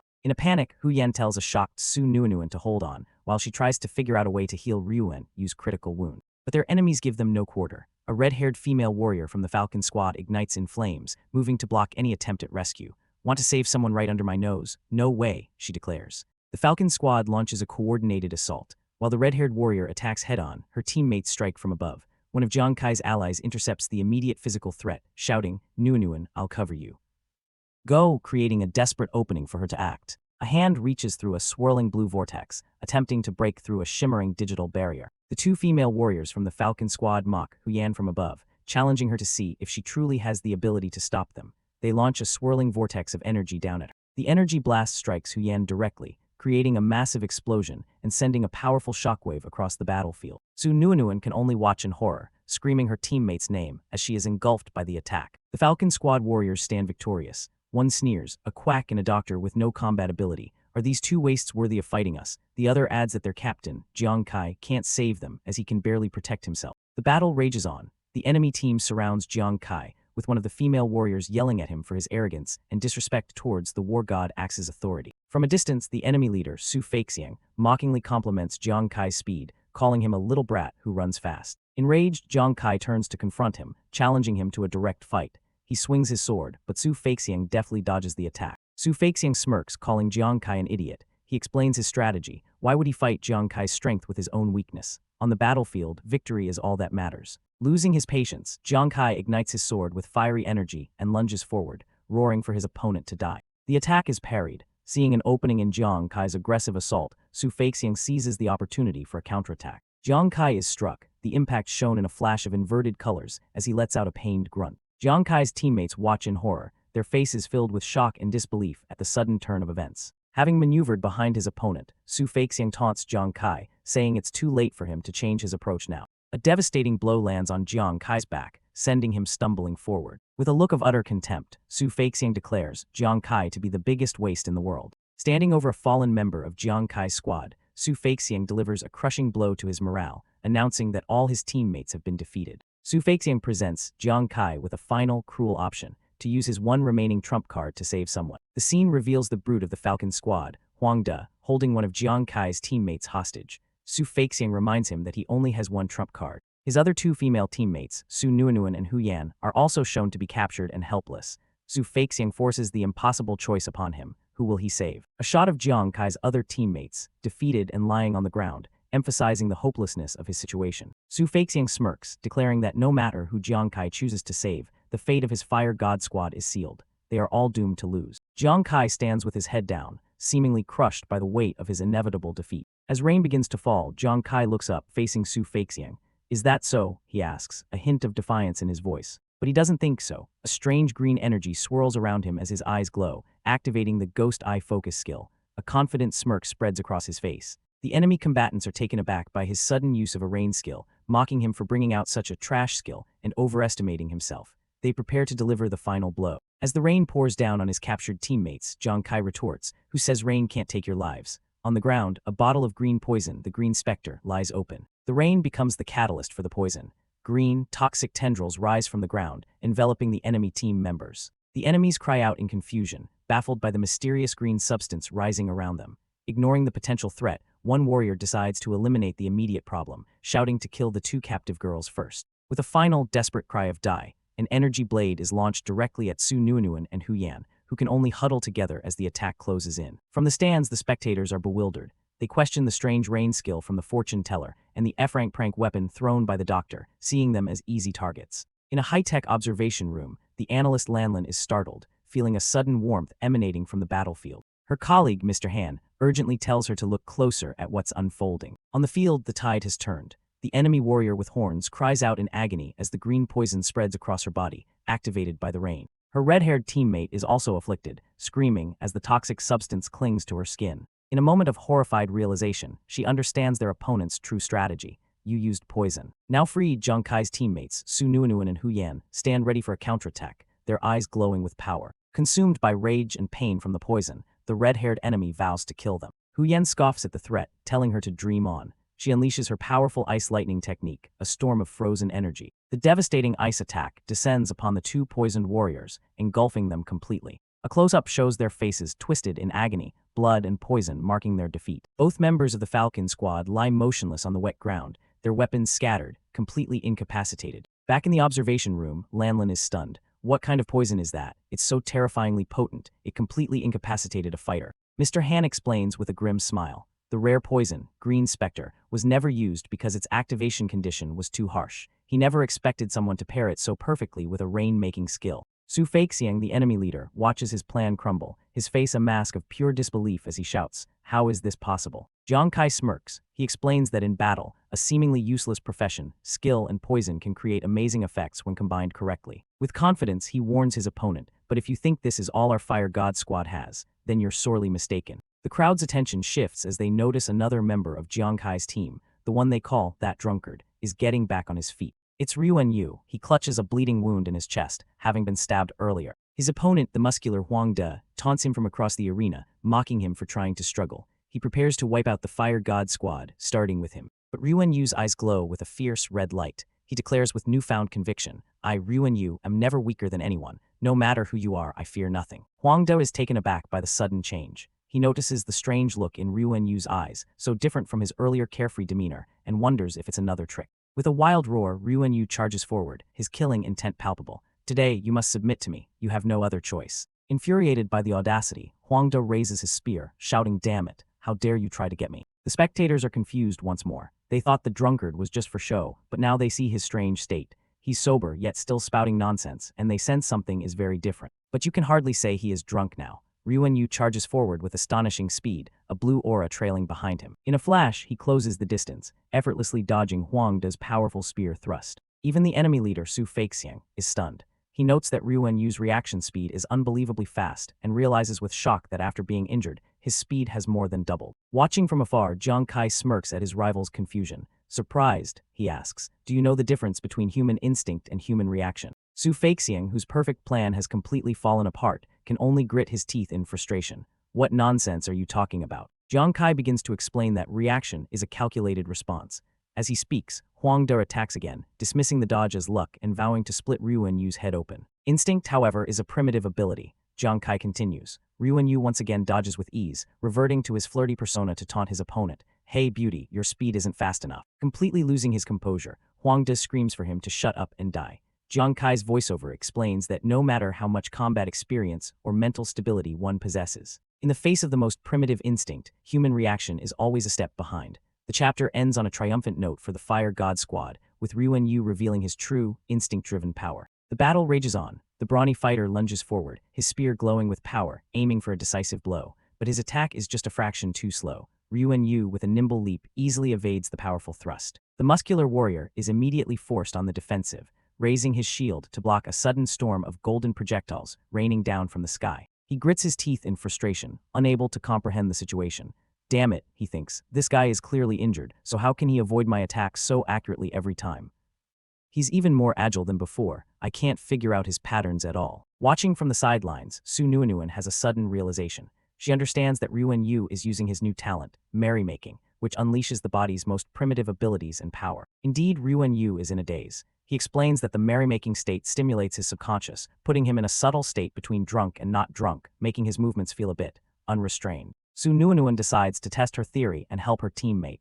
She reaches for her sword, ready to intervene. With a powerful throw, she sends her sword flying across the battlefield, yelling, Ryuan catch. Ryuan, with a drunken blush and a carefree attitude, catches the sword. He playfully calls out to his opponent, Burp, beauty, are you tired already? I'm still waiting for you to kiss me drunk with your passionate lips. Enraged by the mockery, the fighter roars and charges forward with his glowing spear, shouting, you're dead. Today I'll chop you into 8 pieces. But Ryuan, in his drunken state, moves with impossible grace. He effortlessly dodges not just one, but multiple spear thrusts that seem to come from all directions. The spectators are in disbelief. An older man points out the incredible sight. Look, that drunkard's footwork is chaotic, but he avoids attacks every single time. His companions watch with wide-eyed amazement. The opponent can't believe what's happening. He screams in denial, impossible. Drunkards are trash, the lowest class. How could I possibly lose to a drunkard? Fueled by rage and desperation, he lunges one last time, screaming die, as his spear and shield glow with intense energy. There's a brilliant flash of light as the two attacks meet, followed by a powerful shockwave. When the dust settles, Ryuan stands victorious, using the opponent's own spear to hold him at bay. In a swift move, Ryuan brings the blade he was thrown earlier right to the fighter's neck. The fighter's eyes widen in shock and terror as a drop of blood trickles down his face. With a lecherous, love-struck expression, Ryuan grins and demands, take off your clothes. The defeated fighter, now with a blade at his neck and another stuck in his shoulder, can only stammer in fear and confusion. You. His rage boils over, his face turning red with veins popping. He lets out a frustrated grunt, completely humiliated. The crowd goes wild. A spectator shouts in astonishment, oh my god, in Holy Radiant City, a profession everyone considers trash actually overwhelmed a fighter beyond their level. Below, the defeated fighter lies on the ground as Ryuan celebrates. The announcer notes that the Falcon Squad 4 has lost 3 members, questioning if the Fire God Squad is making a comeback. Watching his team fall one by one, the enemy squad leader, Su Feixiang, rushes forward in a fury, screaming, these useless bunch. Suddenly, a figure glowing with lightning-fast energy appears, blocking Su Feixiang's path. It's Jiang Kai. He calmly faces the enraged opponent, holding a glowing card in his hand. What, can't hold back anymore? He taunts. Weren't you specially here to deal with me? Su Feixiang glares, his voice dripping with venom as he acknowledges his rival's advantage. Jiang Kai, he seethes, so you really did have that mysterious trump card up your sleeve. In the face of such intense animosity, Jiang Kai remains unshaken. He simply lets out a quiet, confident HMPH, calmly accepting the challenge and waiting for his opponent's inevitable move. Su Feixiang, cloaked in a sinister purple aura, lunges at Zhu, who stands calmly in the distance. However, don't get too cocky yet, Su Feixiang snarls. Don't forget, my men haven't completely lost yet. Just as Su Feixiang's attack is about to land, a vial of green liquid flies through the air, shattering and releasing its contents right in the path of the attack. Su Nuinuan, the team's doctor, watches with a look of pure panic, screaming out, not good. Su Feixiang, now realizing he's been hit by the substance, turns his furious gaze towards Su Nuinuan. You annoying doctor, you actually plan to use poison against me, he shouts. Enraged, he changes his target. Fine, since you're courting death, I'll kill you first, then kill that cowardly fighter. The attack meant for Su Nuinuan is intercepted. A pair of eyes widens in shock as the blow lands. It's Zhu. He has thrown himself in front of Su Nuinuan, taking the full force of Su Feixiang's deadly charge. Su Nuinuan can only watch, her face a mask of determined horror as her teammate sacrifices himself for her. Su Feixiang brutally impales Zhu, lifting him off the ground with his weapon. Tears streaming down her face, Su Nuinuan lets out a heart-wrenching scream. Zhu. Su Feixiang glares down at the seemingly lifeless body of his victim. He sneers with contempt. Heh, a trash wants to play the hero saving the beauty. This is what you get. With a mad laugh, he declares, now, I'll grant your wish and let you two be a pair of dead lovebirds. Ha ha ha ha. But as he tries to pull his weapon out to finish the job, he finds it stuck. What's going on? He wonders. I can't pull it out. His eyes widen in shock and confusion as he struggles fruitlessly. Suddenly, the supposedly dead Zhu looks up, his eyes glowing with yellow light. He speaks with a defiant tone. Ha, who said, this is death, huh? Before Su Feixiang can react, crimson bands of energy erupt from Zhu's body, wrapping around and trapping Su Feixiang completely. What? He screams, caught off guard. Zhu, now glowing with a powerful golden aura, reveals the truth of the strategy. After all, he declares, I've long since transferred my attributes to Constitution. The spectators finally understand the brilliant, insane strategy. One explains, in actual combat, attack, reaction, and speed are related to agility, but Zhu actually used his body as bait, directly transferring his attributes to Constitution. With Su Feixiang trapped and immobilized, the real Jiang Kai makes his move, stepping out from the shadows. In a flash, Jiang Kai appears behind the helpless Su Feixiang, his sword already stained with blood from a devastating strike. He grips the handle of his sword, preparing to channel his power for the finishing blow. Jiang Kai, glowing with the same golden aura as Zhu, looks down on his defeated foe. He notes the difference in their power, stating, no, not the same. He raises his flaming sword, ready to end it. This time, he says coldly, let's see how you run. He thrusts his sword down, and the flaming blade plunges straight through Su Feixiang, who can only scream in agony as his life force is violently extinguished in a brilliant pillar of light. As his consciousness fades, the once arrogant squad leader can only stare in utter disbelief. This is impossible, are the last, desperate words to escape his lips before he dissolves into particles of light. Jiang Kai stands over his fallen opponent with a confident smirk. What did I say? You hawks think it's so easy to kill my teammates. Su Feixiang, still reeling, can't believe what happened. Damn it, he thinks in a rage. How did these fire god trashes suddenly become so powerful? According to the previous analysis, they clearly had no chance of winning. Jiang Kai, surrounded by a faint turquoise aura, holds up his glowing trump card. Now then, it's time for our showdown, he declares. Su Feixiang, I'll make you accept defeat with all your heart. Refusing to accept his loss, Su Feixiang's eyes glow red with fury. Jiang Kai, don't get too cocky, he roars. Today, my people may not be able to deal with the trash around you, but I, Su Feixiang, will definitely take your head, Jiang Kai. Jiang Kai remains calm and analytical, stating, in battle, the most direct way to gain the upper hand is often. Before he can finish, Su Feixiang unleashes his ultimate attack, a furious combination of slashes cloaked in purple energy. Die, storm thrust double slash, he screams. Jiang Kai's eye glows with power as he analyzes the incoming assault. He notes the strong, explosive power and understands that even if the attack doesn't hit directly, he'll be affected by the energy. However, he also deduces the attack's weakness. It means Su Feixiang has no power left for a follow-up.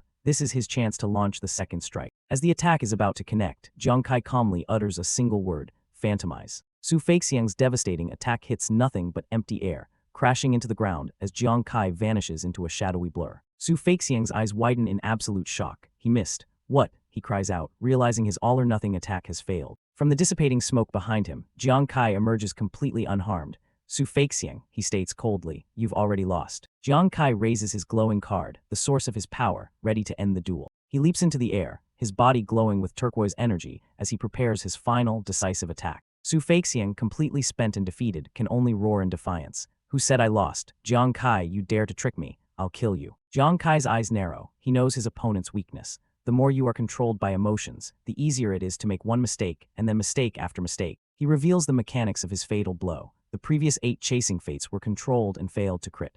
After the death card devoured my 9th chasing fate, it inherited a 90% critical hit rate. Plus the death card's own attribute bonus, this attack, he explains, as his glowing card materializes in front of a horrified Su Feixiang. A system window displays the card's terrifying stats. Penetration increased by 50, permanently increases critical hit rate by 15%, and increases critical hit damage by 150%. The full weight of his defeat finally hits Su Feixiang. His mind breaks as he realizes he never stood a chance against such a calculated assault. How is this possible? He mutters in despair. With Jiang Kai's final move, a massive defeated emblem materializes, signaling Su Feixiang's ultimate loss. The match is over. Jiang Kai stands over the fallen body of Su Feixiang. He reaches out a hand, absorbing the spoils of his victory as blue particles of data-like energy rise from the corpse. With the battle won, Jiang Kai looks down at his defeated rival. I already said it, he states, his voice devoid of emotion. You've already lost. The spectators are left speechless, their faces a mixture of shock and awe as they process the final blow. One of them can only stammer, heavens. The stunned silence breaks, turning into a massive wave of celebration.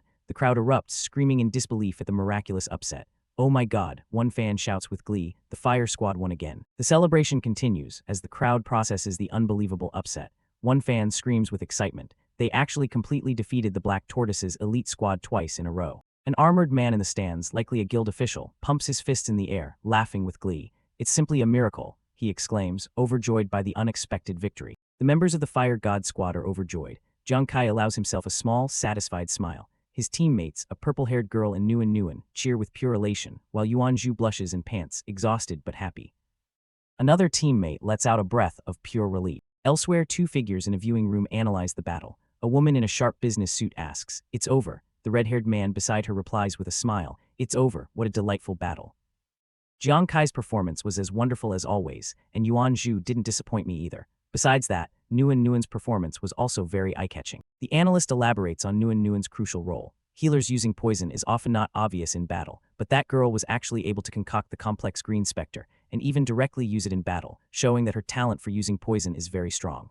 In the background, Nguyen and her teammate continue to celebrate their hard-won victory. From the ground, Su Feixiang mocks the team, saying it's a pity the evaluation is over, otherwise Nguyen's grades might have reached an 11. Yuan Zhu dramatically weeps over the incapacitated Su Feixiang, crying out in mock sorrow. In a flashback to the critical moment, Su Nguyen sprays a substance directly into Yuan Zhu's face. With her own teammate on the ground, Su Nguyen declares that at the critical moment, her skills are the ones to watch. The match commentator, a woman with pink hair, shouts in disbelief at the unexpected turn of events. The team appears in disarray as an enraged Zhu Ting yells at his opponent, being held back by Ruan Yu and his other teammates. Jiang Kai, the team captain, lets out a sigh, lamenting how difficult modern teams are to lead. The commentator raises her arm decisively, preparing to announce the outcome of the chaotic battle. She declares the Fire God Squad as the winners, and the crowd erupts in cheers of Fire God. Jiang Kai allows himself a small, confident smile, admitting to himself that this feeling of victory isn't bad. The victorious Fire God Squad walks away from the arena, with the crowd continuing to chant their name in the background. From the stands, a mysterious onlooker with silver hair watches the victorious team leave the stage. A smirk plays on his lips as he finds the Fire God Squad to be an interesting development. A few days later, the scene shifts to the main God Guild headquarters at night. A figure is seen rushing through the halls of the guild, urgently calling out for Captain Kai. Jiang Kai and his teammates, looking perplexed, ask what all the excitement is about. Su Nguyen and Yuan Zhu burst in, excitedly explaining that they heard the class change materials for the drunkard and feng shui master professions have suddenly risen in price and sold out. Yuan Zhu elaborates that ever since those professions were abandoned by the military, their class change materials have been unsaleable for a long time. With sparkling eyes, Su Nguyen asks if this finally proves that their two professions are no longer considered trash. Jiang Kai smiles and agrees, praising their outstanding performance in the battle against Falcon Squad 4, especially Ruan Yu's shocking kill. However, he adds that their success is ultimately difficult to replicate due to their unique talents. Hearing the praise, Su Nguyen and Yuan Zhu laugh together, clearly delighted by the recognition. Zhu Ting claps a hand on his captain's shoulder, agreeing with him and stating that they are not ordinary people in the Fire God Squad. Suddenly, a holographic screen beeps with a news alert. Su Nguyen reads that in a battle between the Cheetah and Walong squads, Captain Walong made a desperate counterattack and killed all the members of Cheetah after his own team was wiped out. The entire team stares in stunned silence at the news report, shocked by the brutal outcome of the match. Jiang Kai recalls that the Cheetah squad was a decent team affiliated with the Black Tortoise Guild. His expression turns grim as he considers the ruthless power of Captain Walong, who managed to single-handedly wipe them out. Ruan Yu suggests they should investigate the Walong's captain, but Jiang Kai tells her they don't have time and must be prepared in case they encounter them. Jiang Kai addresses his team, telling them that he has news. Their next opponent lacks members and has voluntarily withdrawn from the competition. With a wide, excited grin, he announces that this means they will directly enter the finals. The team erupts in celebration. They are the only team with no casualties, a fact they attribute to Jiang Kai's excellent leadership.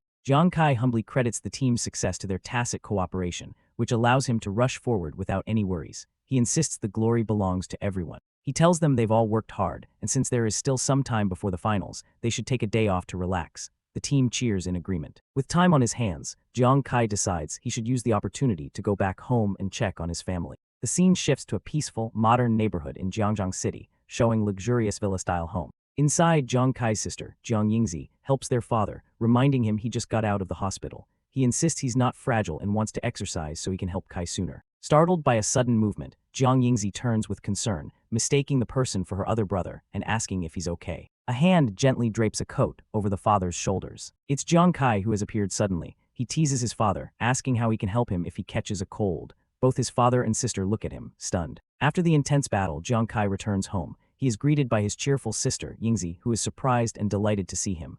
"Brother, why are you back?" she exclaims. Jiang Kai looks on with a stunned expression, sweating nervously. He seems completely taken aback by what he sees, muttering, "Wait, this is also too lavish," he finishes his thought. The scene reveals an enormous, glistening feast laid out on the table, complete with roasted chicken, wine, and numerous other dishes.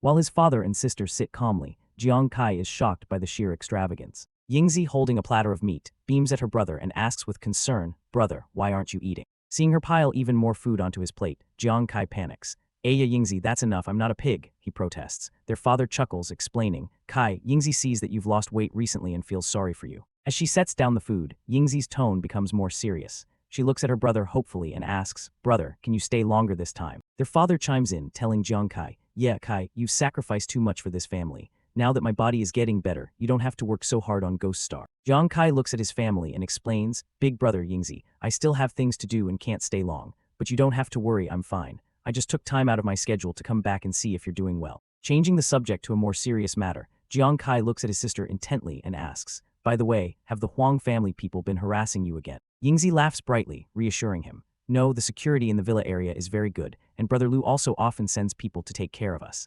She adds that even the feeling of being followed and monitored has recently disappeared, but as she speaks, ominous red eyes glow in the darkness below. The scene flashes to an image of Yingzi walking alone with her backpack, looking determined yet vulnerable, as multiple pairs of glowing red eyes stalk her from the shadows above. Back in the present, Jiang Kai smiles with relief, unaware of the hidden threat.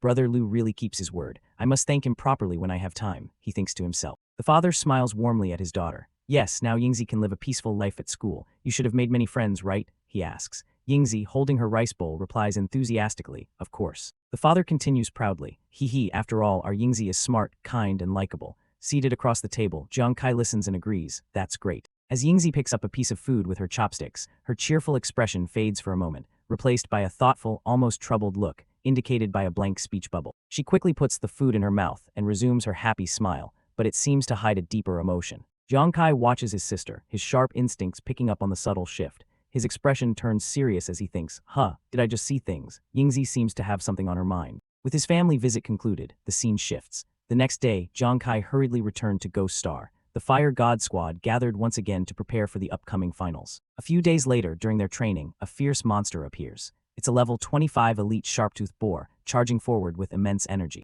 Before the boar can cause any trouble, a brilliant golden arc of light slices through the air with incredible speed. The attack comes from one of the Fire God Squad's warriors, who gracefully swings his sword, unleashing a powerful blow against the beast. The team easily handles the threat. The warrior boasts, dealing with elite monsters of the sharp-tooth level is a piece of cake for this war god.